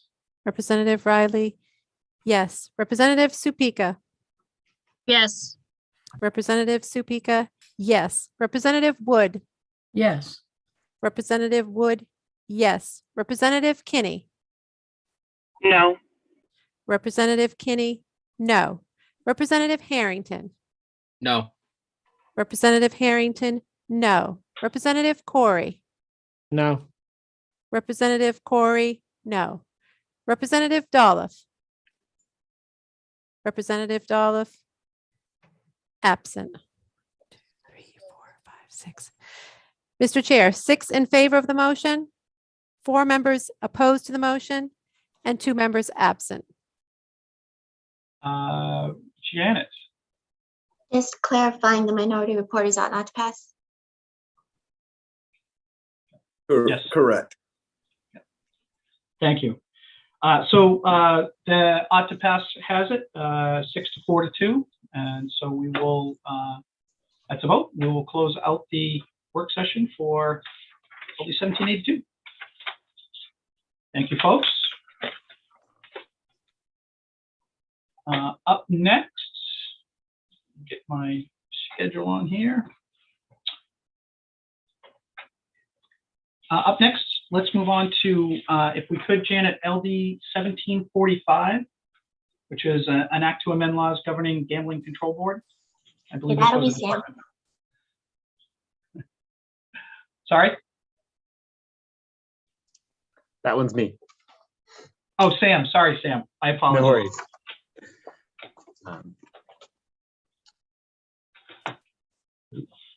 So Sorry. the floor is yours, sir, when you are ready. I did not mean to raise my hand. I was looking for share screen. Just give me a second here.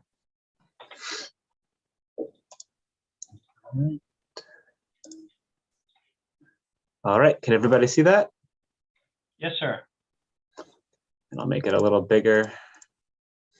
So I don't have a lot to say to the committee on this one, but I will read you the summary and point you to the preliminary fiscal impact statement, just to kind of remind you what this bill is about. So LD 1745 allows an employee license issued by the Department of Public Safety Gambling Control Board to be renewed for either a 1-year term or a 3-year term. And the renewal fee for a 1-year employee license is $25, and the renewal fee for a 3-year employee license is $50.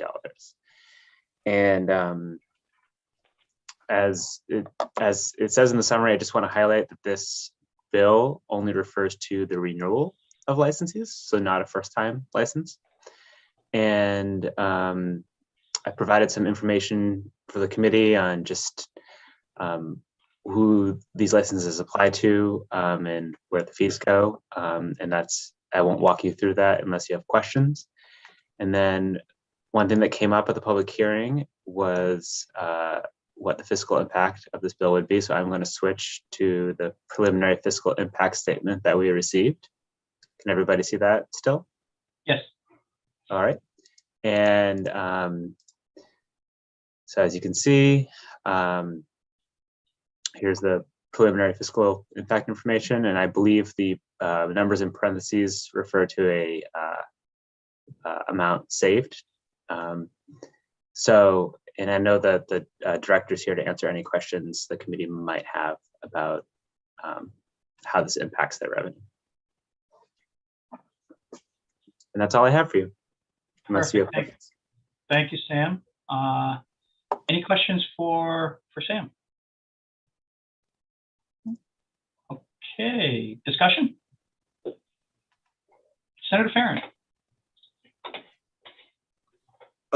Yes, Mr. Chair, in my mind, going through this and looking through this is a pretty straightforward bill from the department, and I would make a motion of ought to pass.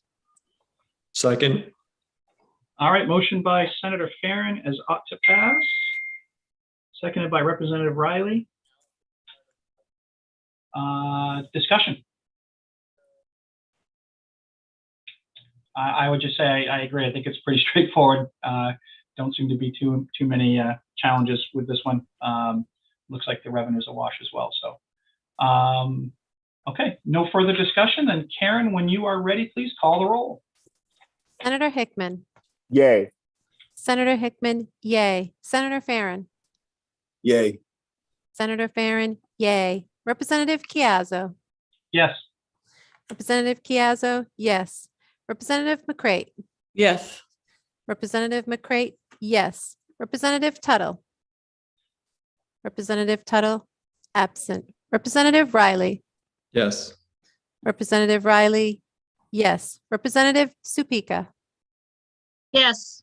Representative Supika, yes. Representative Wood. Yes.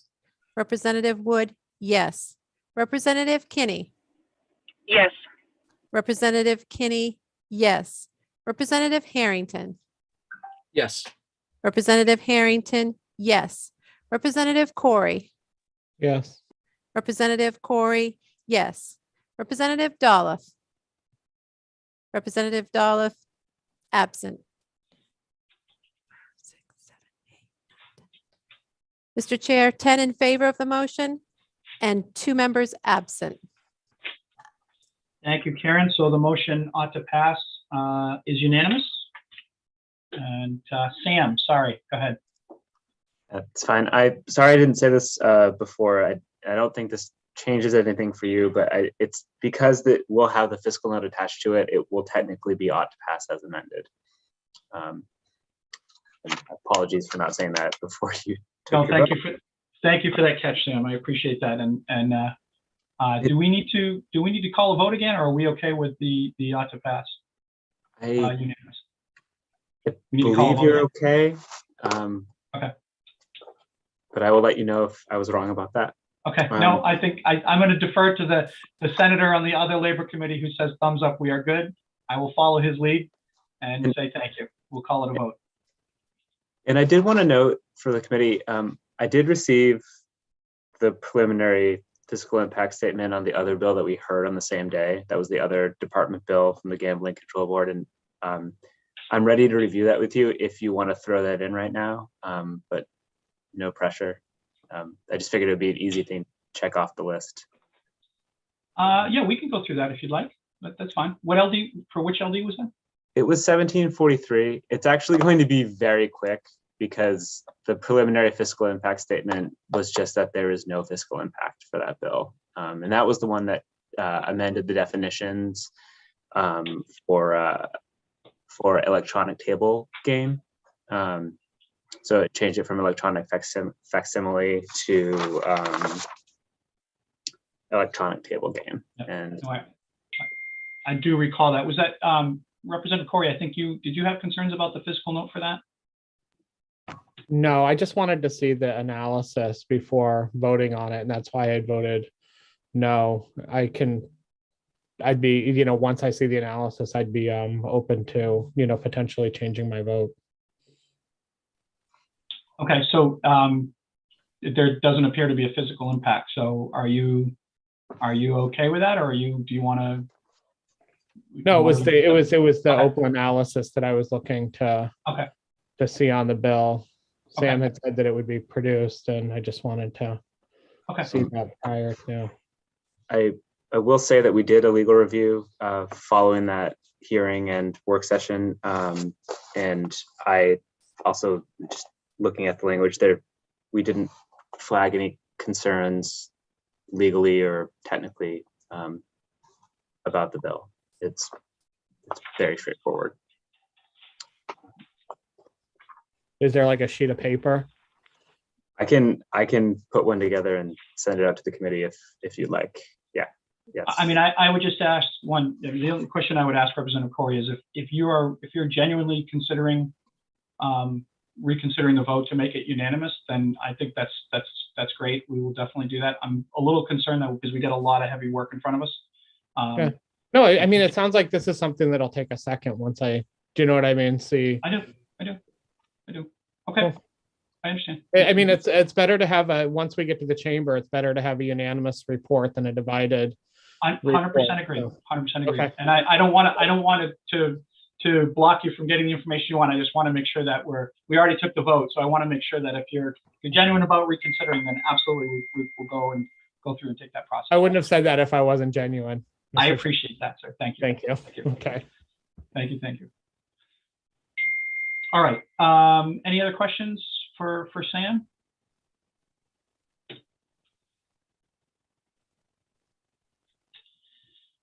Okay, then let's move on to work session for LD 1750. I think Janet, that's you, I believe. So if you are ready for that, we can move on to that one. I'm happy to do so. It's really complicated. I don't know if you want to start with the easier one, but it's up to you. Let's go with easy. I like easy today. Today, easy's good. I mean, I can make anything look complicated. Don't get me wrong. But it is sort of easy, even though I made it look complicated. So whatever you prefer. We can do 1751 if you want to start with that. Absolutely. I really just thought you wanted to, that's all. So I'm back at the committee page. I'm just trying to beat into your head where you find everything. Please don't take it personally. So 1751 is an act to make permanent the changes to the liquor laws made by Public Law 2021, Chapters 3 and 91. So there were two laws that you passed, once in the first regular session, one in the first special session, I believe. And both of them are set to expire this September, September 10th, unless you enact this law or do something else. So they both have language in them that automatically repeals them September 10th. So all that this bill does is get rid of that language about the repeal. So just to remind you of what those were, Public Law 2021 Chapter 3 is sometimes called Liquor to Go. So it is a bill that allows on-premises retailers to sell liquor to go for off-premises consumption. Remember, they're on-premises retailers. Ordinarily, their license only allows them to sell things to be consumed on the premises. Through that legislation last year, you allowed liquor to go. And there are a lot of restrictions associated with it. So just to remind you, so that you know what they are. If you're an on-premises retailer, a restaurant, a hotel, a golf course, dare I say, and you want to sell liquor to go, you can only sell the type of liquor that your underlying license already allows you to sell. So if you're a tavern, for example, and you can only sell malt liquor, you can't all of a sudden start selling cocktails. You're still restricted to the same types of liquor. In addition, any malt liquor to go has to be sold in the original sealed container. Any wine sold to go has to be either sold in the original sealed container as wine, or if it's in a cocktail, then it as an ingredient, then it would have to be in an approved cocktail. We'll talk about what that is in a second. And spirits can only be sold as an ingredient of an approved cocktail. Somebody's not going to sell a whole big bottle of spirits to go through this bill. In addition, if you're an on-premises retailer, your liquor sale has to be accompanied by a food order. And the definition of that food order could either be what's called a full course meal under current law, which is food that ordinarily cannot be consumed without the use of tableware and can't be conveniently consumed while standing or walking. Or your food order that's accompanying your liquor to go could be a cold or hot meal. So a sandwich, hamburger, or something like that, that's ordinarily on a restaurant menu, but it can't be something that's just a snack food. So that's the type of food order that if you're an on-premises retailer has to accompany any sale for off-premises consumption, any liquor to go. In addition, there are some more requirements, but there's another entity that's able to sell liquor to go, and they have a lot of common requirements. So I'm just going to skip to the distilleries for a second. So just to remind you, to place this in context, distilleries under current law has nothing to do with expiring in September, just current law for distilleries. They can sell their products by the bottle or case for off-premises consumption at their facility. So you might go pick something up at the tasting room to bring it home. A small distillery can also have 2 other locations for off-premises sales. In addition, under pre-existing law, they can sell or offer samples of their products for on-premises consumption. So again, that's like a tasting room. And they can obtain a single on-premises retail license that's connected to their manufacturing facility. So if they do the last thing, if they have that on-premises retail license, then the liquor to go bill will treat them as an on-premises retailer, and they can do everything we just talked about as that on-premises retailer. In addition, the second thing that the liquor to go bill did was it allowed distilleries and small distilleries in Maine to sell approved cocktails for on-premises consumption at their manufacturing facility. Excuse me, for off-premises consumption. On-premises is later. So in addition to being able to sell their products by the bottle or case, they could also sell you a sealed up approved cocktail, just like an on-premises retailer could. The restrictions are that they must have a tasting facility at the facility where they're selling this approved cocktail. And remember, these are spirits producers. So if they include any wine in their cocktail, apparently vermouth is wine and not spirits, something I learned last year. You may have already known that. Or if they also mix some kind of spirits that they don't themselves produce, they can't just go to the grocery store and buy those products. They have to buy them through the state control system by purchasing them from an agency liquor store that's licensed as a reselling agent. Okay, so all of these liquor to goes, whether they're at a distillery selling these approved cocktails or they're an on-premises retailer, there's even more requirements for liquor to go. First, anyone who's selling these must notify Bablo in advance of making any of these sales. All of the sales have to be accompanied by a time-stamped sales receipt. They also, if it's spirits, have to be an approved cocktail. What makes it approved? It has to be prepared on the day of sale by an employee who's of legal age or is supervised by someone who is of legal age and they themselves are at least 17 years old. The total spirits in that approved cocktail can be no more than 4.5 ounces, and it has to be in a sealed approved container. So it has to be a rigid container. It can't be previously used. It can't have any openings where you can sort of sip on your way home. And it has to be tamper proof. So if somebody tried to open it up, you'd be able to tell right away. And it has to have a label on it that labels the licensee's license number, the date that it was prepared and sealed, and then all the ingredients in the cocktail.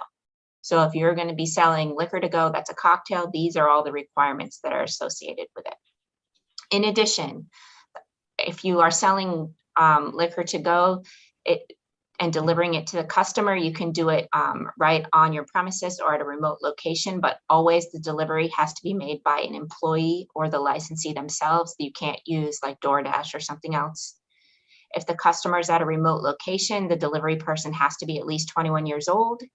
The customer cannot be visibly intoxicated, and the delivery person has to verify the customer's age using a reliable photo ID that has their name and date of birth. So that is the liquor to go bill that is set to expire September 10th. This bill doesn't change any of those provisions. It just says it's not going to expire, that those authorizations would remain law moving forward after September 10th. The other, oh, yes, Representative McCray? Is that okay, Mr. Chair? Yeah, please.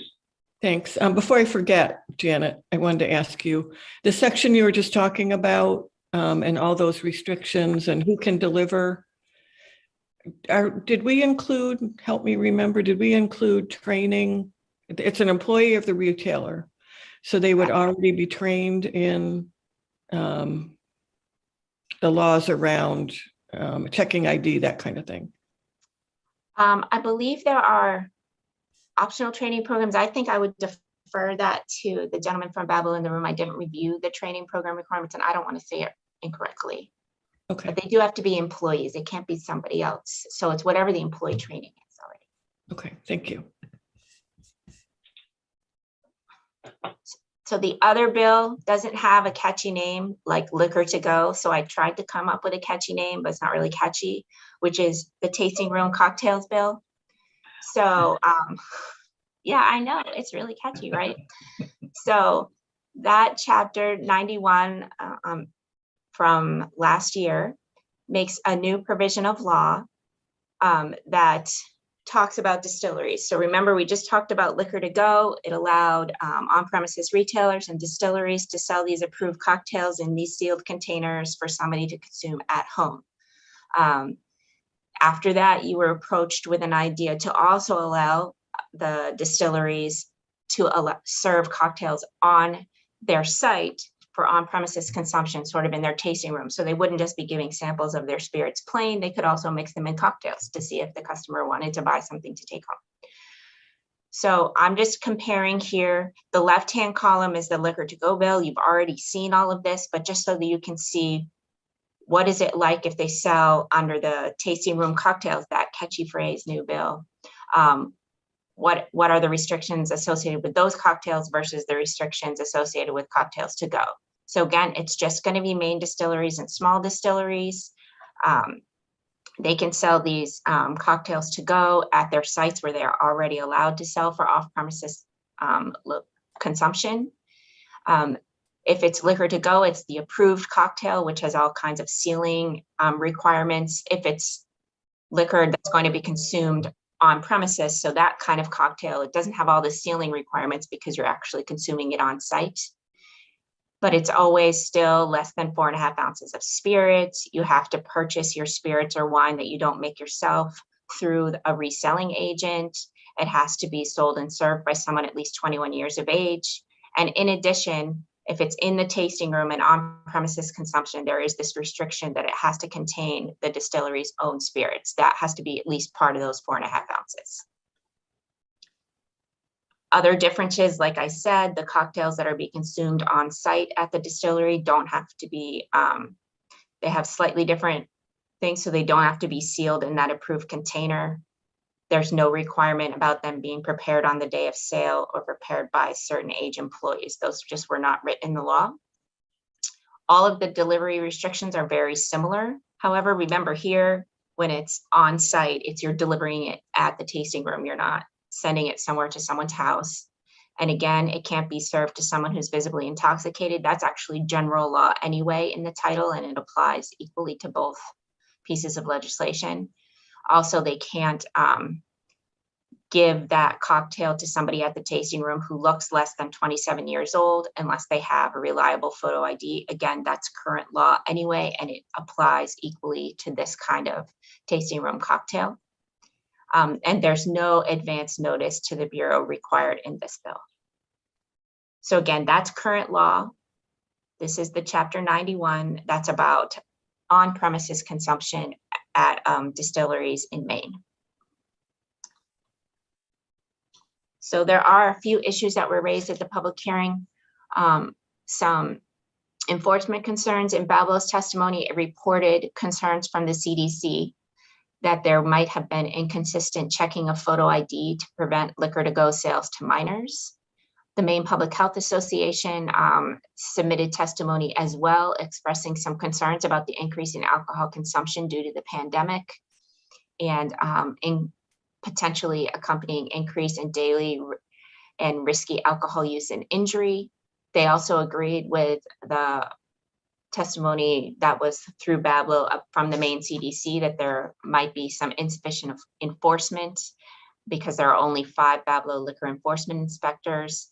And there's some concern that liquor to go deliveries might not be subject to the ID requirements as designed by law, because sometimes they might be left on the doorstep, or I think other people have submitted testimony even as late as today, this morning. I think it was Mallory Shaughnessy from, what's her outfit called again? Sorry, it's right here. Oh, I'm looking at the wrong paper.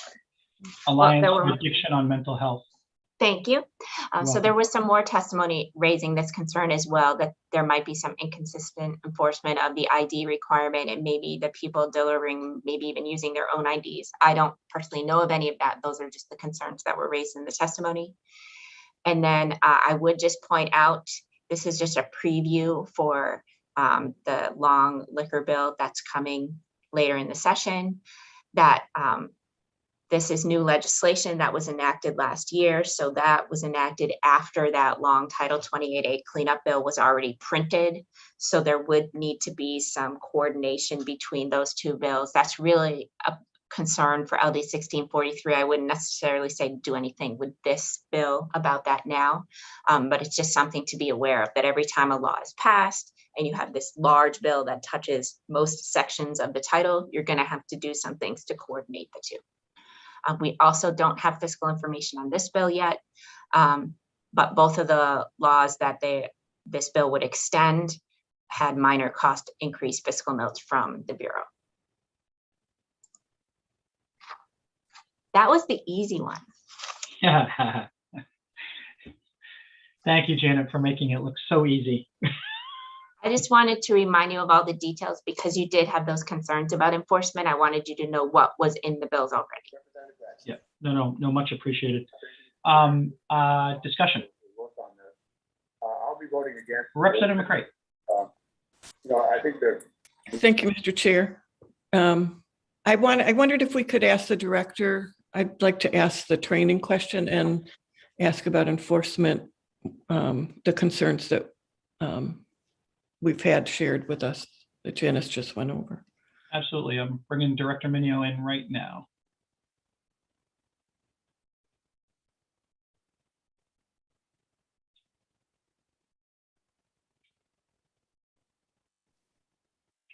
And there he is. And here I am. Yes, good afternoon.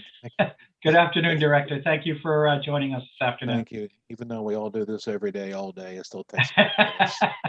Feels like it, doesn't it? I know. Thank you. Representative McCray, good question. So there is nothing in statute, first of all, that requires what we call a seller server training for this type of activity. However, I could tell you that we know of 3 or 4 municipalities that do require it by their municipal laws. We know of Bangor, Portland, Acton, and we think Kennebunk as well, but we're not too sure about Kennebunk. But there's nothing in state statute that requires it. So there's nothing that tells us we must do seller server training. I will say this as well. I think I've mentioned it before in testimony on this bill and other bills that we put the responsibility for this on the licensee, quite honestly. It's up to them to actually do the actual training for their employees, since they're the ones actually participating in the activity. I was just reminded by my Deputy Pullen that the only exception when we would intervene and ask for or actually require seller server training for a on-premise licensee is if through a consent agreement, if there was a violation where if they sell to a minor or something like that, then that could be part of the consent agreement and we would require it. But no, the answer is no, there's nothing that is required, nor are we doing that for on-premise licensees right now. And Mr. Chair, follow up? Go ahead. Yes, thank you, Director. How about the comments I assume you heard about enforcement and have you had any reports of drinks left on the doorstep or people underage being served? Any of those that were suggested? Well, I think I mentioned it in the testimony, and I would just reiterate that no, the only time we would ever hear of anything would be through a tip or somebody just calling the office and telling us about it. But we don't have the capacity to monitor it. We just don't know, quite honestly, and that's why we talked about some of the issues concerning public health, public safety that have been brought to light by the Maine CDC, and we just thought we would carry that forward. But no, we don't know of anything. At least there's nothing that I'm aware of where somebody has called the office and said, "Oh yeah, somebody came and didn't check an ID or left a drink there, a cocktail that was not tamper evident." We don't have that information. I'm sorry. Okay, and one more, Mr. Chair. Please. Thank you. Thanks, Director. I understand that I remember we had lots of discussion about it, and it seems like what we just reviewed does not allow third-party delivery such as DoorDash. Am I right that that's not? That's correct. Permitted? Okay. Correct. Thank you very much. And are you suggesting that you need more enforcement personnel? Is that something you're looking for? Not necessarily in this bill, but in general. Yes, with all due respect to the administration, I speak for them. Yes, we have brought that issue forward a number of times, and I can tell you that the request for that is in an initiative in the supplemental budget. Okay. Thank you, Representative McCray. Any other questions for Director Minio while we have him here? Okay, just out of curiosity, Director, if we were to make something like this permanent and we would want to work on some kind of enforcement, could you give me an estimate of what kind of staffing levels you might need for something like that? I would say, in addition to what we are requesting in the supplemental budget initiative, we would need at a minimum one dedicated liquor inspector. Okay. Okay. I hope that helps. Yep. Okay. Thank you, Director. I appreciate your coming before us this afternoon. You're welcome.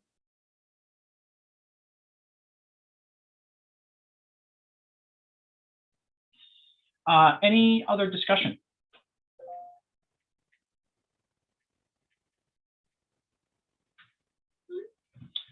Senator Farron, apologies. Just based upon this discussion, we heard a lot of testimony while this is going on, and even though Janet said that this was the easy one for her, I don't know how other members of the committee feel, and especially taken in light of what the director just talked about from the staffing standpoint. I think I'd like a little more time to ponder this, so I'm going to make a motion to table. Second. Okay, that's non-debatable. So I would ask if Representative Riley could withdraw his second so that we can continue discussion. I withdraw my second. Thank you. Thank you, sir. Are you okay with that, Senator? Senator Farron, are you okay with that? Yeah, okay. All right, sorry. Senator Hickman. Excuse me. Thank you, Mr. Chair. Let me make sure that there is no interference. I'm multitasking, and so I know the discussion. I didn't hear all of it, and I certainly will do what the committee suggests. I just wanted to say into the record, however, is that in addition to the concerns that have already been raised, and if this was said earlier by someone else, I apologize. We are in the middle of a pandemic, and I certainly want to see businesses succeed to the extent that they can. But this is a public health crisis. And alcoholic beverages, spirits in particular, do suppress the immune system. And while I am not going to be Pollyanna about that, I just want to put it out there that we, as protectors of the public health, because as elected officials, we are charged with that, is that we need to ensure that we're doing all that we can to promote the right messaging for the people. We can debate other public health mitigation efforts in other ways and in other bills and in other committees.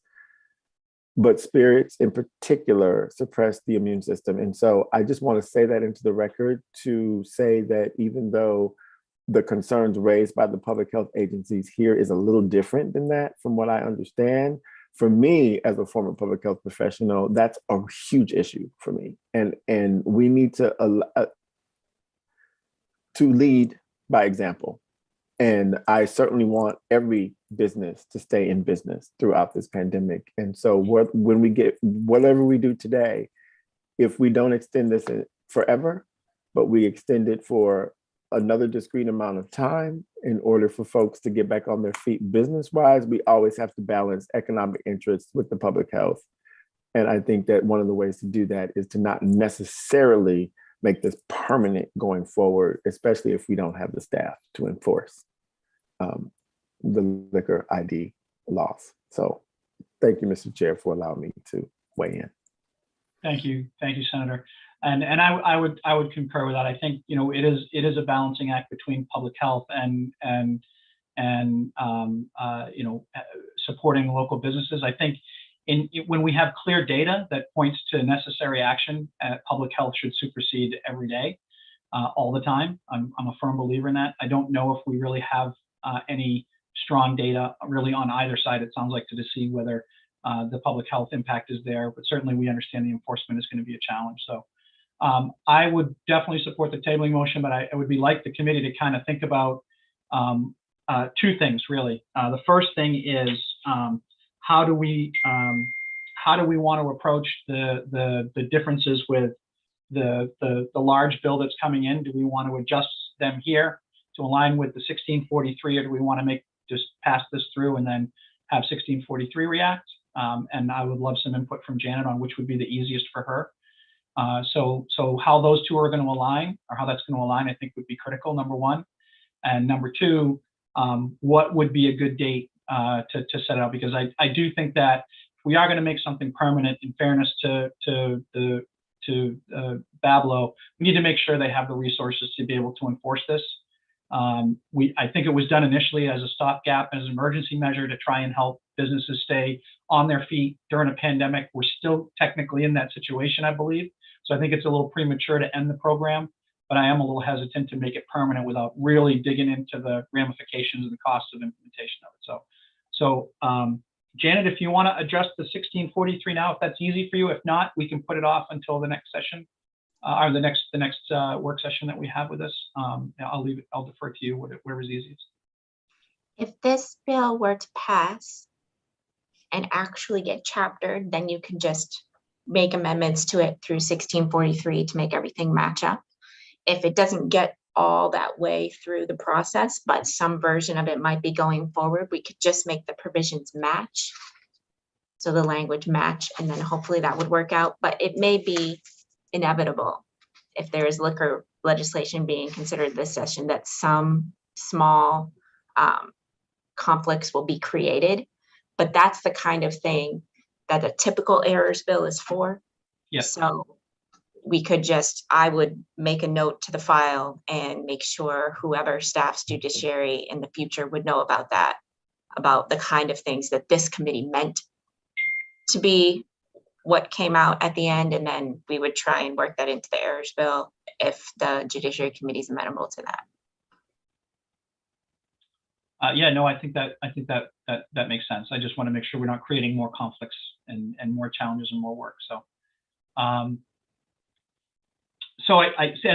then of course the other issue to think about as a committee is what's a reasonable extension date, right? What do we think is reasonable? So certainly we can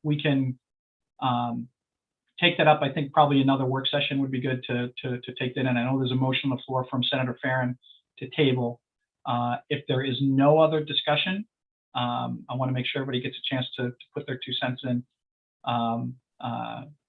If there's not, then I will look to Representative Riley for his second. Director Minia, did you have something you wanted to add?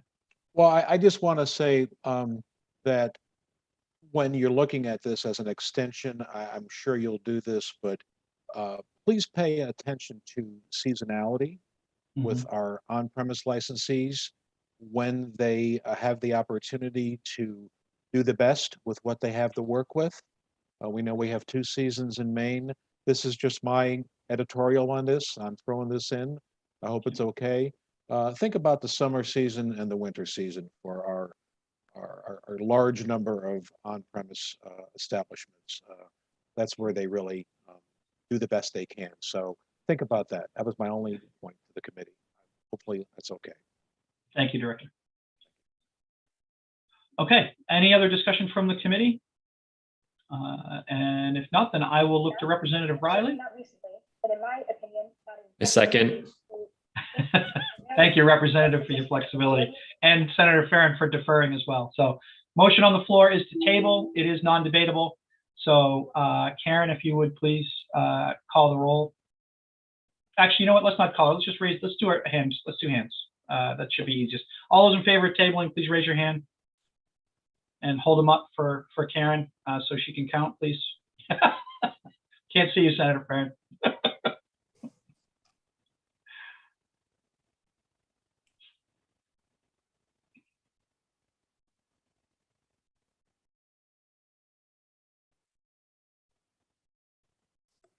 Okay, any opposed? Representative Riley, are you opposed? That would mean you voted twice. Okay, all right. I have All right. 9 in favor of the motion. Is that correct? That's what I have as well. Thank you, Karen. Thank you. All right, so we've tabled, the motion table is successful. We'll come back and revisit that, and we'll put that on the schedule for a later date. So if that's the easy one, Janet, let's save the best for last then, shall we? We'll start the work session now then for LD 1750. And Director Minio, I'm sure you're going to be involved in this, so if you're comfortable with this, I'll let you sit right there, but you got to promise to wait until you're called on if you're okay with that. Thank you, sir. Thank you. Okay, I just wanted to point out this is that electronic committee file for LD 1750. And the bill analysis is here, which I'm going to walk through. There's also a proposed amendment from the Maine Grocers and Food Producers Association. There's the actual RFP that was issued in 2013 for these contracts that Bablo kindly shared with me.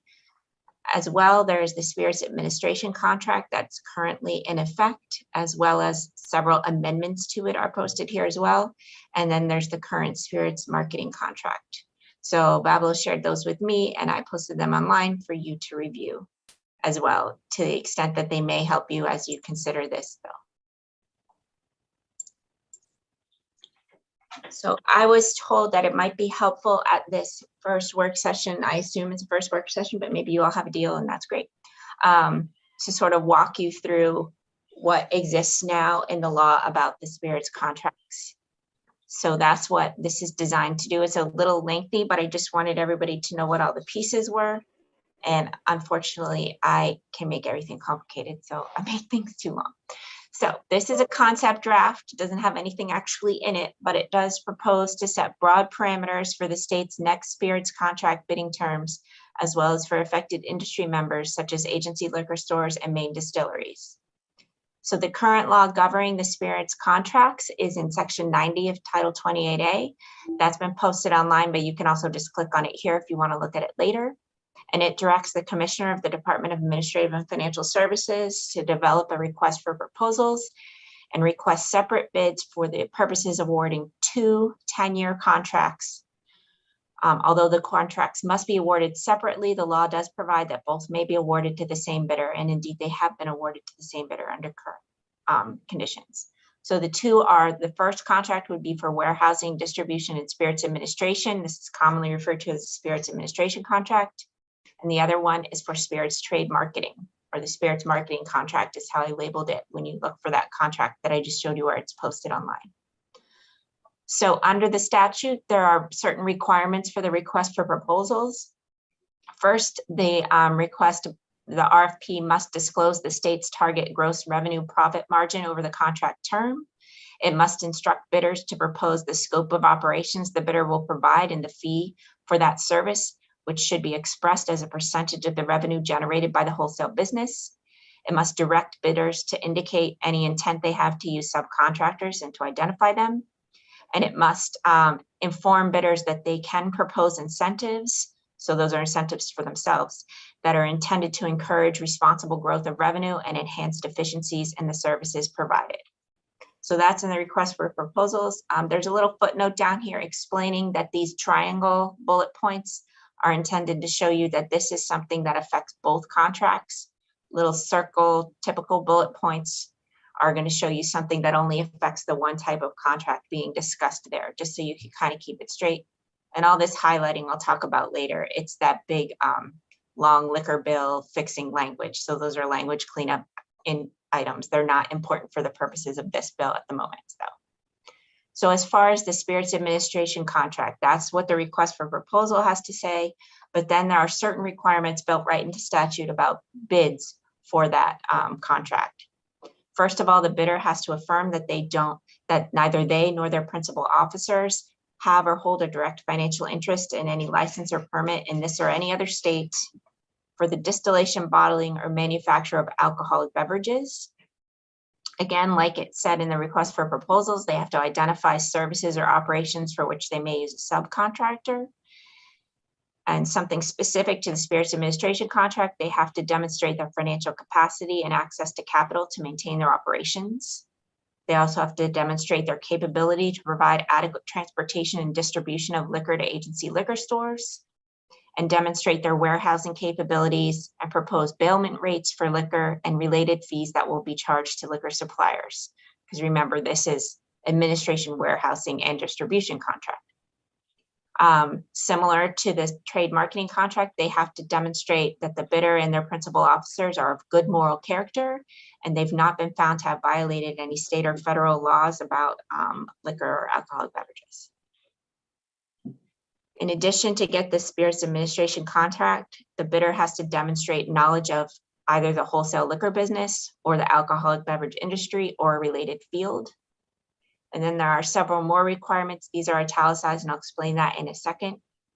They have to propose as a bidder a plan for a minimum of 2 deliveries per week to agency liquor stores. They have to disclose their methods for processing orders and invoices and any minimum order requirements they're thinking of imposing, any split case restrictions, or any inventory control plans they have. The bidder also has to have a business plan to help the state achieve the targeted growth rate. Remember, that's revealed by the state in the request for proposal. So they now have to have a business plan to help the state achieve that. And they have to, the goal should be to achieve a growth rate that's comparable to or better than other control states' growth rates. They also have to include a plan for enhancing services to agency liquor stores and then the suppliers. And then they also have to demonstrate a positive impact that they would have on the economy, employment, and state revenues if they were selected. The spirits marketing contract has a much shorter list of requirements in the bid itself. So again, like with the spirits administration, they have to affirm that they have no conflict of interest, disclose their business plan to encourage responsible growth in the wholesale spirits business. They also have to demonstrate knowledge or experience of responsible marketing of alcoholic beverages. That's actually supposed to be a circle. That's the one thing that's really specific to the marketing. They have to identify services for which a subcontractor may be used. They have to also have good character and fitness. And again, demonstrate a positive impact on the economy, employment, and state revenues if you were to select them, not you, if DAFs were to select them as the contractor. The statute also allows the commissioner of DAFs to have 2 more or other bid requirements. Specifically, the statute says if the commissioner wants to, they can require bidders to disclose potential direct and substantial conflicts with the state financial interest. And they can require bidders to disclose any other information to achieve maximized growth in the state's wholesale spirits business. So those are all the requirements for the request for proposal and then the actual bids themselves.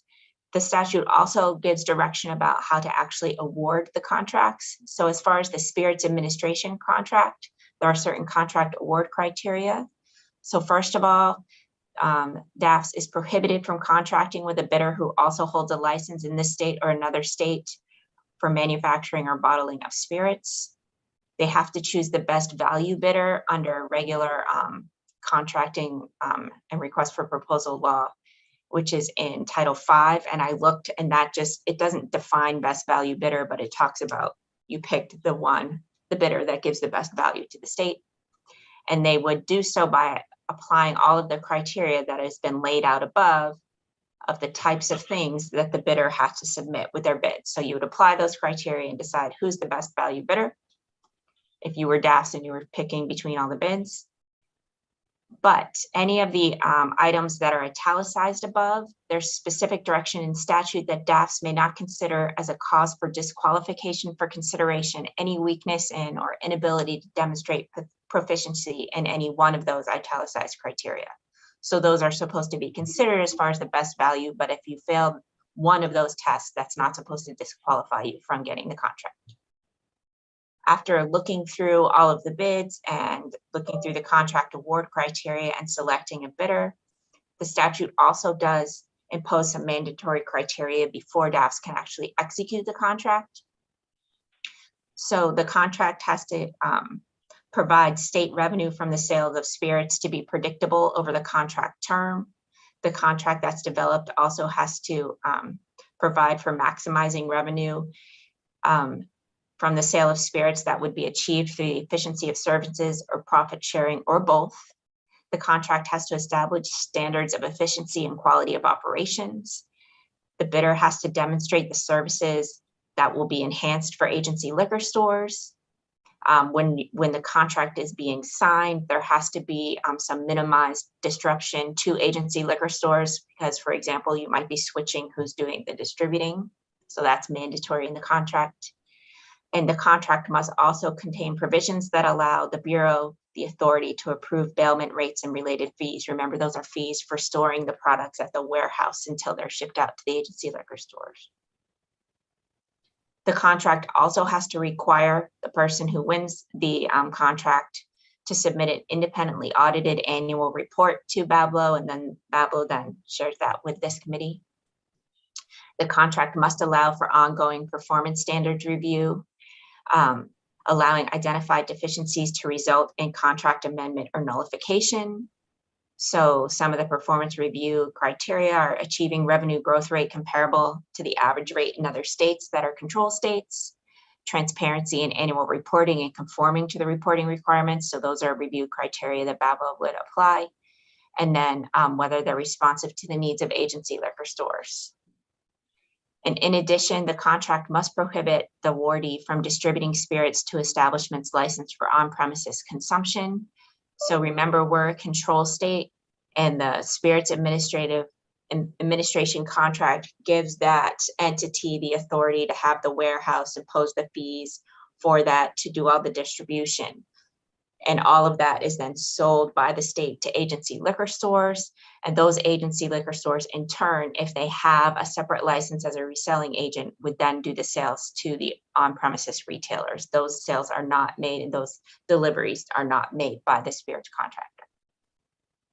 As far as issuing the marketing contract, again, similarly, you have to pick the best value bidder by applying the criteria that are listed in the statute. There's no limitation on any one thing being disqualifying, so there's no italics for these criteria. In addition, you can't award, if you're DAFS, this contract to someone who's licensed as a manufacturer or bottler of spirits in this state or another state.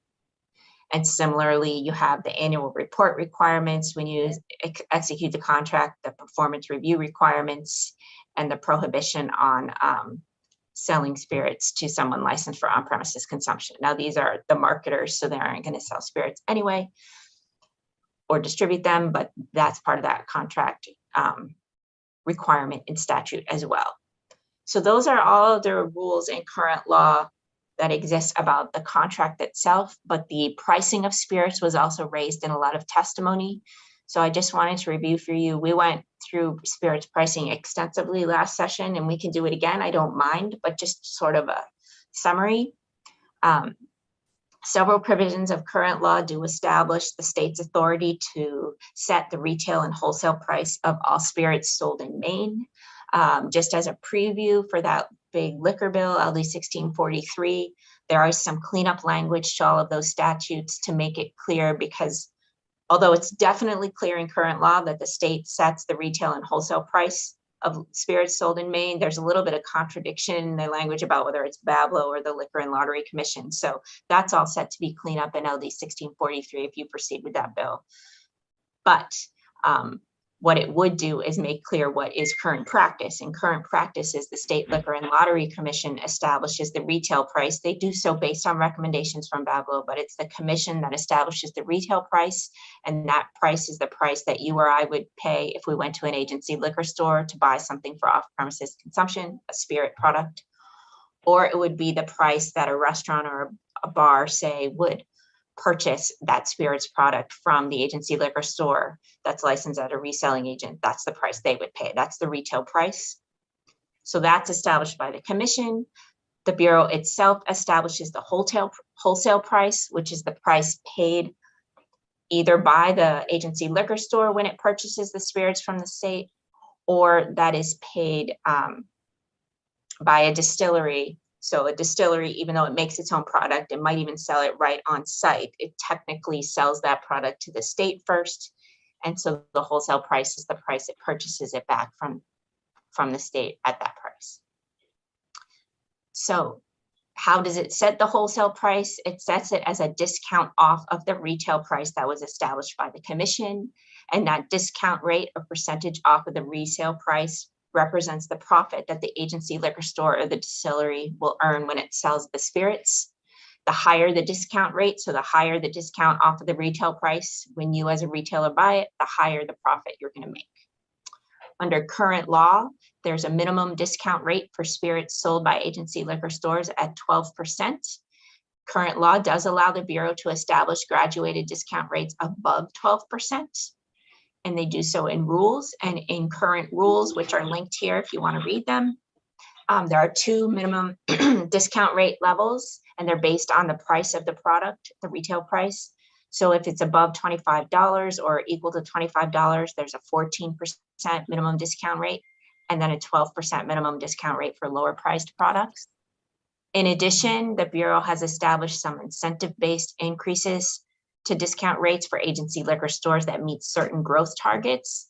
But even if you meet all of those targets and get all of the incentives, the rules do say that the maximum discount rate is 18%. In addition, there's a separate discount rate for spirits that are sold by Maine small distilleries. There shouldn't be parentheses there, that really is small distilleries, directly to consumers at their facilities, and it's a little bit higher. I don't normally talk about intent behind statute, but I was around when this was discussed, and it was discussed as it's a higher rate because those small distilleries don't actually have to send their spirits through the warehousing system. So there's a little bit of the savings to the state through that. So as I mentioned before, the RFP that was issued in 2013 is posted online, as are the two spirits contracts and the amendments as well. There's also the handout that we went over last session, spirits pricing in Maine, and you can look at that if you want to remind yourself about how all these discount rates work and everything else. And again, the reason I brought that up is because spirits pricing was specifically raised in the testimony as something some stakeholders would like addressed in this bill if you choose to take them up on that. So the Maine Grocers and Food Producers Association had lengthy testimony proposing several amendments to current law that you could effectuate through this concept draft bill. They also sent some draft amendment language, which you can link to here if you wish. So first, about the spirits administration contract. I don't know how you say this, MGFPA. So I'm just going to call them the grocers.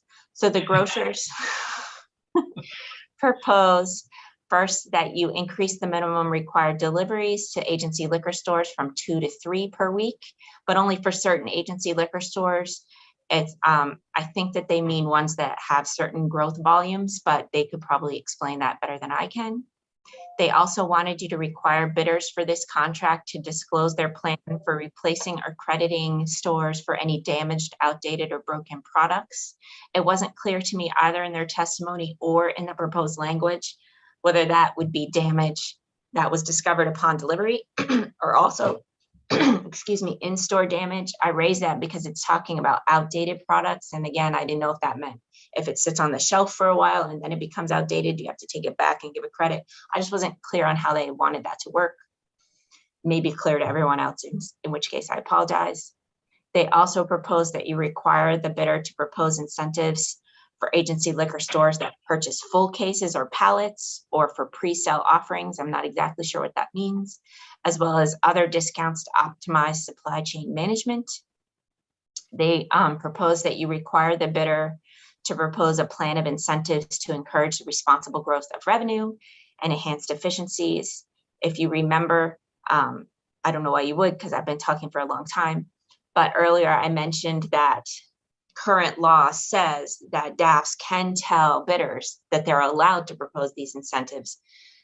What the grocers want to do is that you require the bidder to propose those incentives. As far as the spirits marketing contract, the grocers propose that you require the contract awardee to provide quarterly cooperative marketing incentives to agency liquor stores to promote, for example, Maine products. They also had several recommendations regarding the discount rates, which is why I made you listen to me talk about spirits pricing. So the grocers propose increasing the minimum discount rate from 18% to 20%. This is a little bit oddly worded, at least in my mind, as a proposal, because by law, the minimum discount rate is 12%. And if you go through all of the rules and look at all of the graduated discount rates in the incentive programs, then the maximum discount rate is 18%. I think it's odd to characterize it as a minimum discount rate, but that may be because everybody's met all the incentives already. So I defer to the director and others on that, but the grocers want to increase the minimum rate from what really is 12% in statute to 20%. They also propose that you direct the Bureau to establish 3 graduated discount rates based on the price level of the product. If you remember, right now there are 2 based on the price of a product that turn on whether it's $25 or more. It's a higher discount rate than if it's less than $25. And remember, the higher the discount rate, the higher the profit to the retailer. They also propose that you increase the discount rate for Maine spirits specifically to 25%. So that would be above what they're proposing for all the other spirits, to support and promote sales of those spirits. As Representative Kinney alluded to during the public hearing, there may be some federal constitutional concerns with this. So the federal constitution gives the federal government the authority to regulate commerce between the states. That's in the Commerce Clause of the Constitution. There's something, it's called the so-called Dormant Commerce Clause. It's sort of like hidden within the Commerce Clause. And that's about states not discriminating against commerce from other states. And as the US Supreme Court has explained, the Commerce Clause prohibits economic protectionism, that is, regulatory measures designed to benefit in-state economic interests by burdening out-of-state competitors.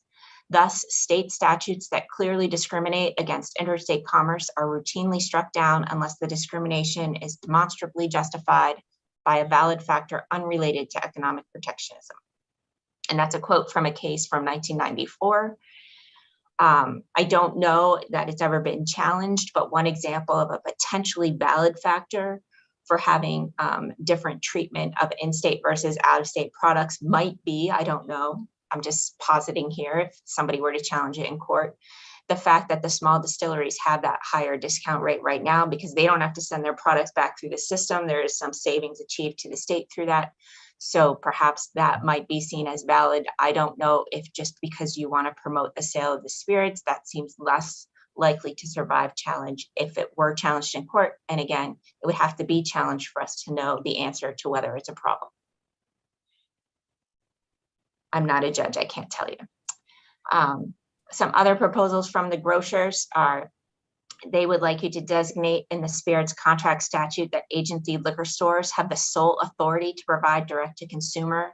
That would include over the internet sales of spirits to Maine consumers, if such sales are authorized by law in Maine. So it doesn't look to me like they're proposing you authorize direct to consumer sales through this bill, but they're saying that you put something in the law that says if they're ever allowed in the future, it will be the agency liquor stores that have that authority.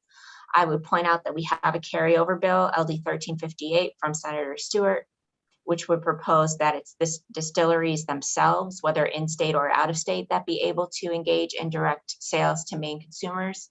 And that is how current law is structured as far as direct to consumer sales of wine. It is the manufacturers themselves that make those sales, not the retailer level.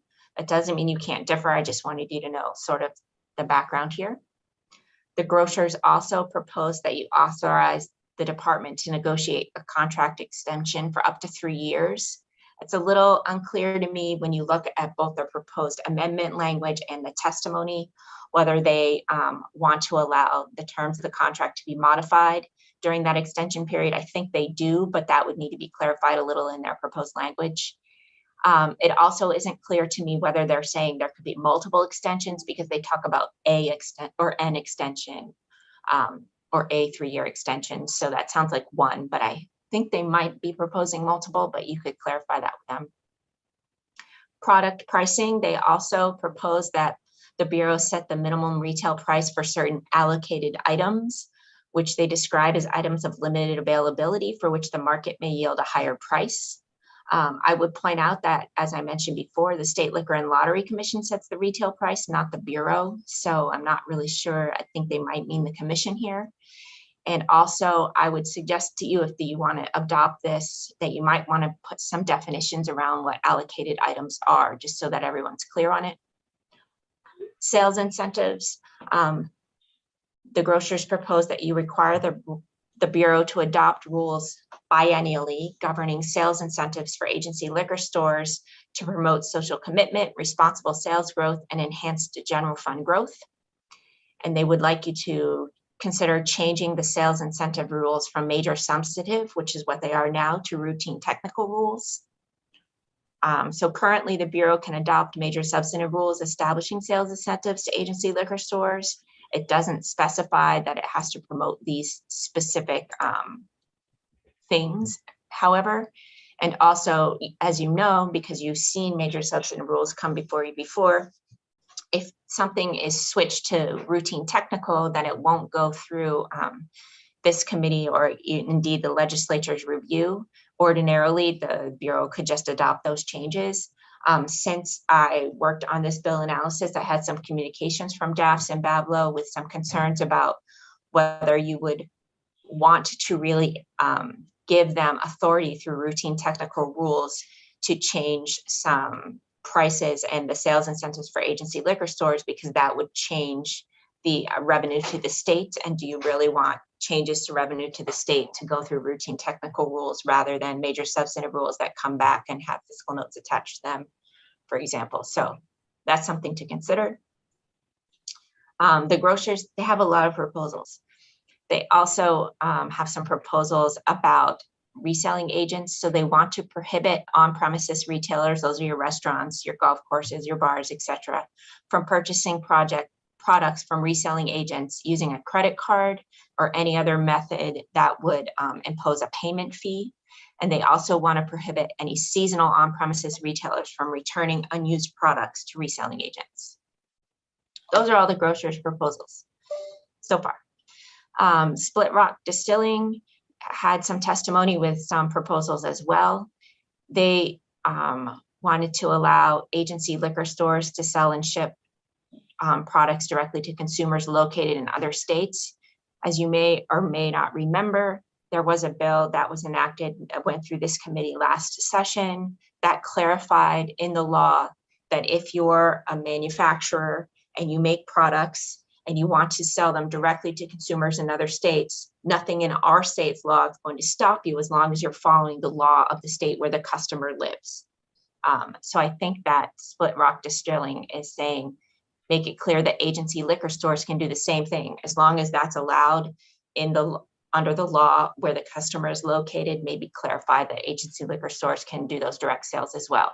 So again, this is different from direct sales to Maine customers. These are customers located somewhere else.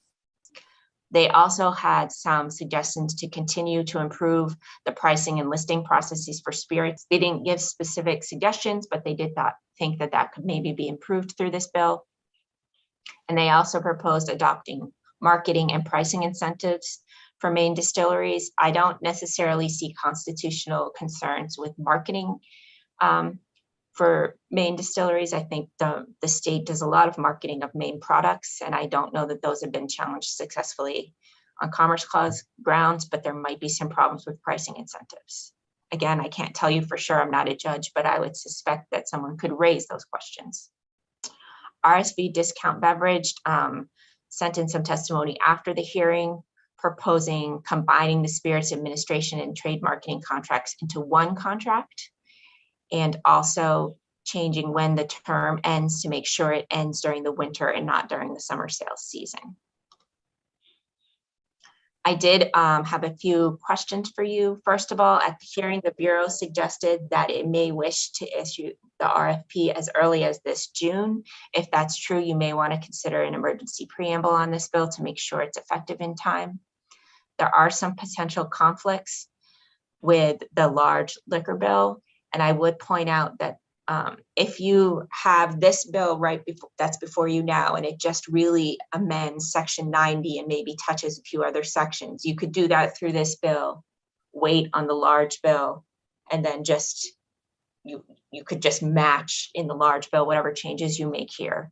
I would point out that if you look back up at all of these requirements for bidding on the contract, there's a lot of the requirements that refer to alcoholic beverages. That's not something defined in the law.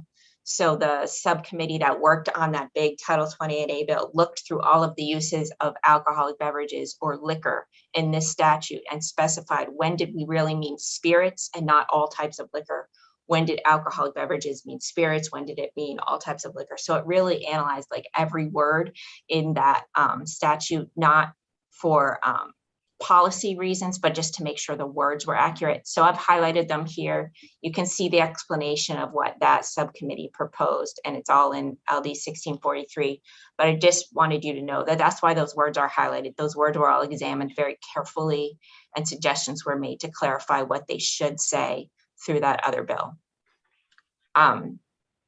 There's also, as I mentioned, clarification in another bill of who exactly prices the retail price and the wholesale price of spirits.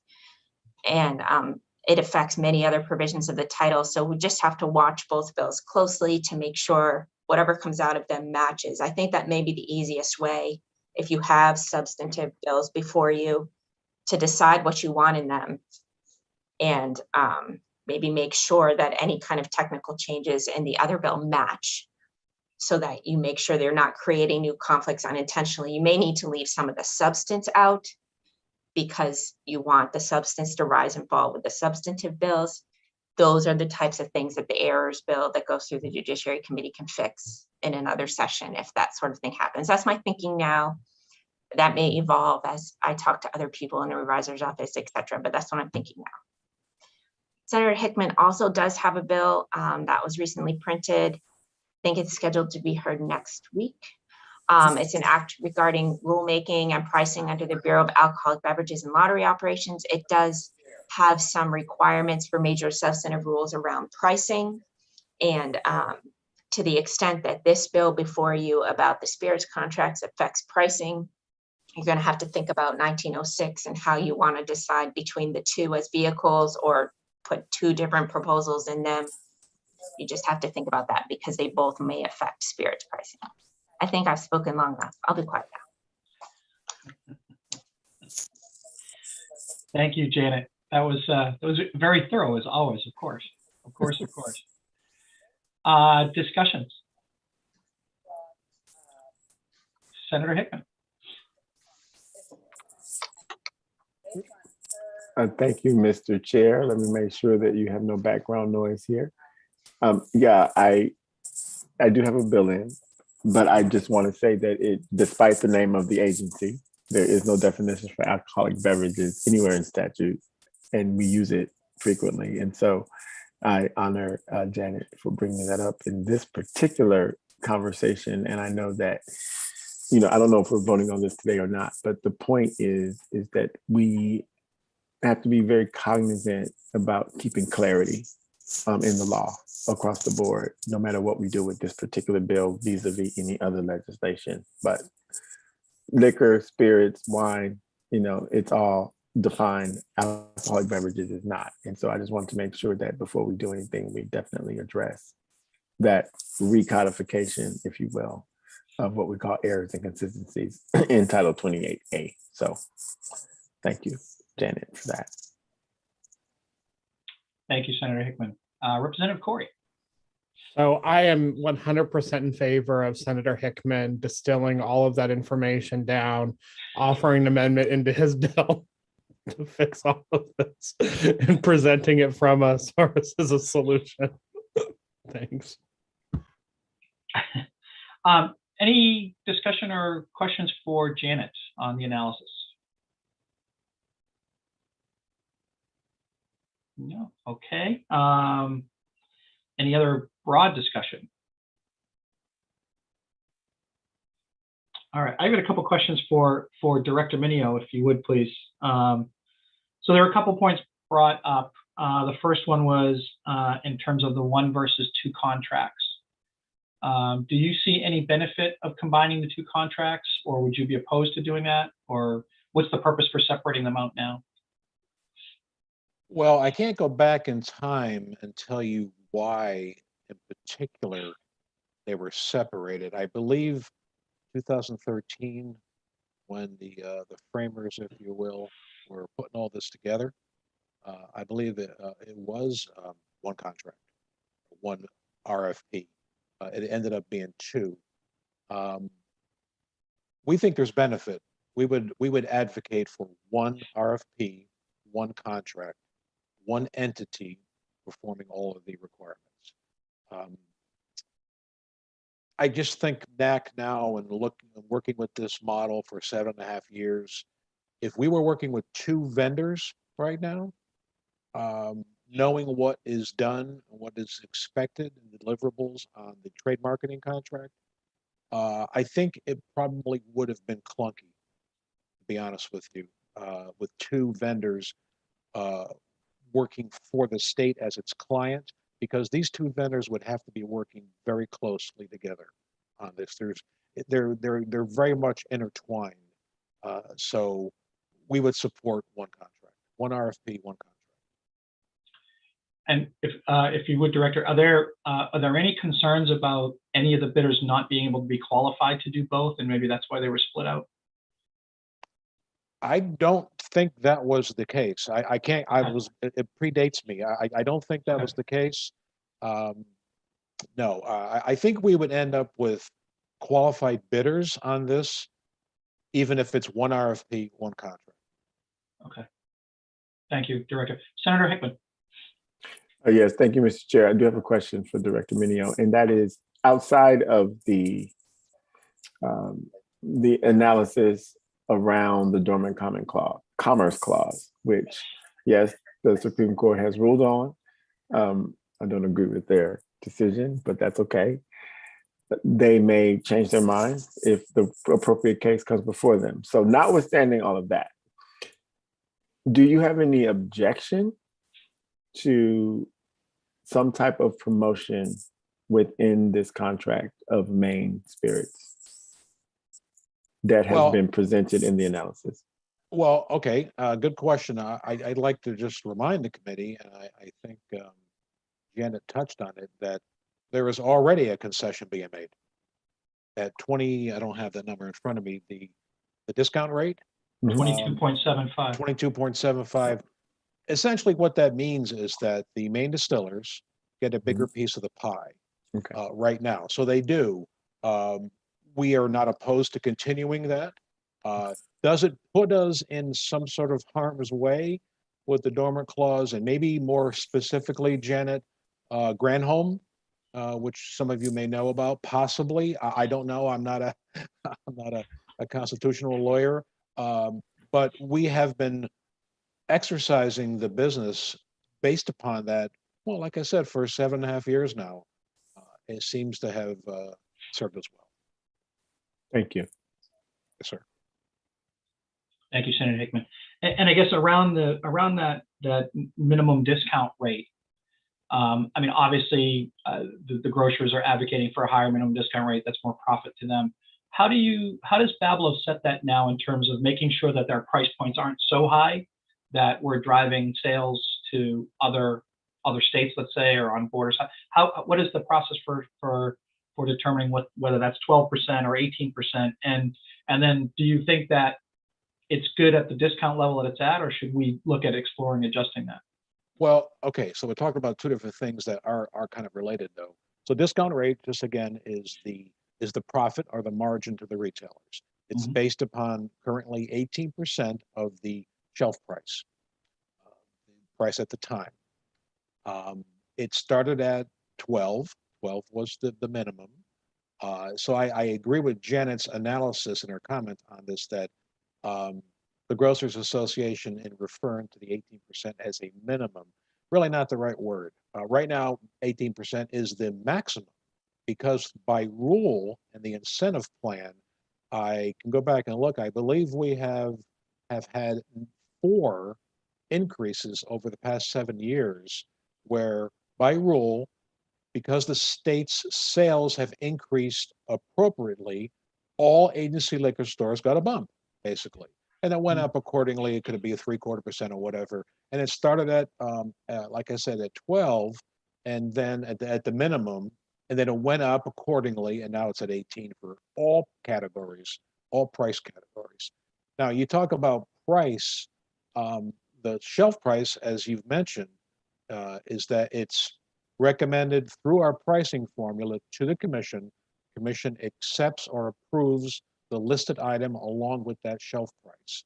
So I think you said, Representative, about driving the prices up. I wasn't sure where you were going with that, but I just meant if you increase the discount rate, if one of two things has to happen, right? If you maintain the shelf price, that means that's less revenue for the state, right? If you increase the shelf price to account for that extra 5% or whatever they're asking for, where does that extra discount rate come from? Yeah, Does the state lose it in operation cost or profit, or does it result in a higher shelf price? Got it. Now I understand your question. I guess maybe another way of saying it is that as the retailer margins go up through the increased discount rate, the sales for the state go down, because that's factored into the pricing formula. When the sales go down, the profit goes down. So in a nutshell, there would be a fiscal impact to the state. There has been, quite honestly. I mean, there has been. I think I put it in my testimony that as the retailer discount rates have gone up, and I think I said something like 18 million to 44 million over the past 4 years. As their margins have increased, again, by rule, we accept it, we've implemented it. As they've gone up, our sales and profits have gone down. There is a fiscal impact to the state when their margins increase. Is there some kind of, I don't want to say it, it's probably hard to project, but is there some kind of sliding scale maybe we could look at that says at 12% it's X, we raise it to 20%, it's going to affect it this, it's going to affect it Y. Is there something that maybe Bablo can provide, or DAS or somebody can provide for that? Okay. Yes, yeah, we can do it. We absolutely can do it. So what we would do is we would look at currently using our current pricing model. We would look at a given year. Matter of fact, we've already laid out the framework for that. We can look at, for example, the last full fiscal year 21. We can look at the sales and look at it based upon, at the time of the 18%, which is where we maxed out. We can then apply, it's just math, we can apply 20%, 25, 30, we can apply whatever, and we can tell the committee what that fiscal impact would be to the state. And of course, obviously, what it does an increased margin to the retailers. Sure, we could do that. Okay. Happy to do that. Okay, thank you, Director. So I guess maybe to put that into precise. So 18% we have that now, and I think the grocers were asking, their proposal was to increase it to. Looking for that right now. And Janet, if you know off the top of your head, jump in. I want to say it was 20 to 20. and 25 for Main Spirits. Yeah. So maybe just run those numbers for us if you could, Director. Just tell Yes, us sir. what that might look like, and then we can box it in. If we want to do something in the middle, we'll have at least a range that we can work with it. And Representative, do you agree then that we would use fiscal year 21 since that's a finite number? We know what those sales numbers were. Does that make sense? Yeah, I'm okay with that. My only concern would be in the middle of a pandemic. I don't know whether sales are up or down or leveled off or where we're at. I mean, I guess I might say a typical year, right? I mean, hopefully we're going to get out of this at some point. We can we can go back to fiscal year 19. We can do I'll that. let you use your discretion. Yeah. I would No say problem. an average year, if you've seen a market change in rates because of COVID, note that and find something that would be close to average with the normal projected rates type of thing. Just so again, I'm just trying to get an idea of what the sweet spot might be between the discount rate and what we can expect for revenue. We will do that. Thank you, sir. Thank you. Any questions, comments from the discussion from the committee for Director Minio?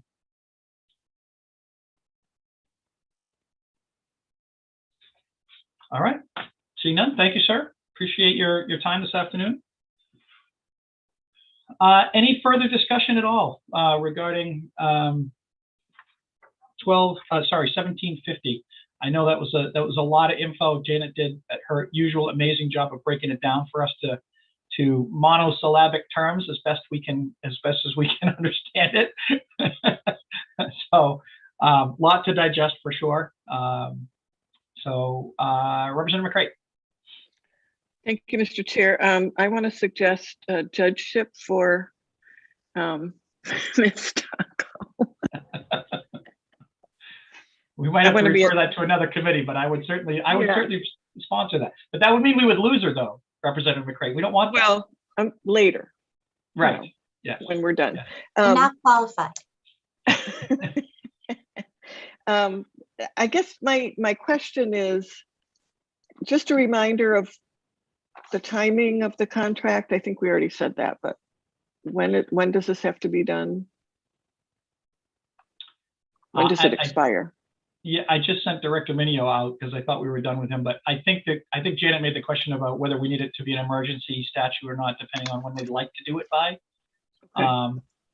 My thought would be, and I'll defer to the committee, but I guess my thought would be we should probably, if we can get it done early and get it in their hands, that would probably be helpful. The sooner they get it, the better. Okay. If it looks like we'll have, the emergency won't work, then we can always readdress that afterwards. But Janet, sorry, jump in. So the contracts, which are online, their terms end on June 30th, 2024. So that doesn't seem like right around the corner, but there is lead time that's built in. And so in the testimony, it was that they might want to do the RFP starting as early as June. So, but the rings a bell. Actual contract is not over until June 2024. Okay, and second question, just process, since this is a concept draft, we're talking probably about a committee amendment to the bill. Yeah, okay, thank you. The sponsor is no longer here to propose an amendment. Yeah. He already introduced it and gave it to us and then left.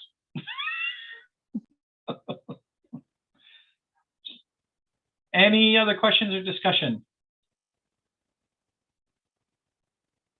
All right, seeing none, then I would certainly entertain a motion of some kind. Senator Farren. I will make a motion to table, please. Motion to table by Senator Farren. Is there a second? Second. Second by Representative Corey. So initial motion by Senator Farren, seconded by Representative Corey that the tabling is non-debatable. Let me see. We have 1, 2, 3, 4, 5, 6. We are good. let's just do a show of hands. I don't think Karen needs to call the roll. All those in favor of tabling, please raise your hand. Hold them up so Karen can count them, please.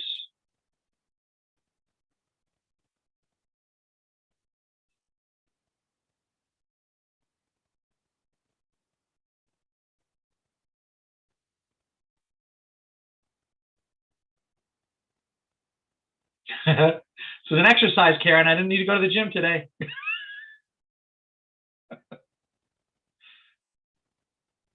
Okay, I have 9. Thank you. Anybody opposed? Right. Seeing none, I assume that Senator Farron's raised hand is because he needed to say something or wanted to say something to make the motion. So seeing none, then the motion table passes. And that concludes our work session for 1750. And I think, Janet, unless you have other things or things we need to talk about, I think then we're good, right? Nope, and there's no committee meeting Friday, so just look for Karen's weekly schedule, which will come out later in the week to see when we're meeting next. Okay. Everybody good? Well, thank you all. First day Son Senator Lucchini. I think it went, certainly wasn't perfect by any stretch, wouldn't expect it to be, but I do very much appreciate everybody's patience and perseverance today. It was a long, busy day, but I think we did some good work today. So thank you all for that. Thank you all for that. And keep your eyes on your emails. Karen will send out the notifications for the next one, and we will see you then. Absolutely. So we are adjourned. Thank you.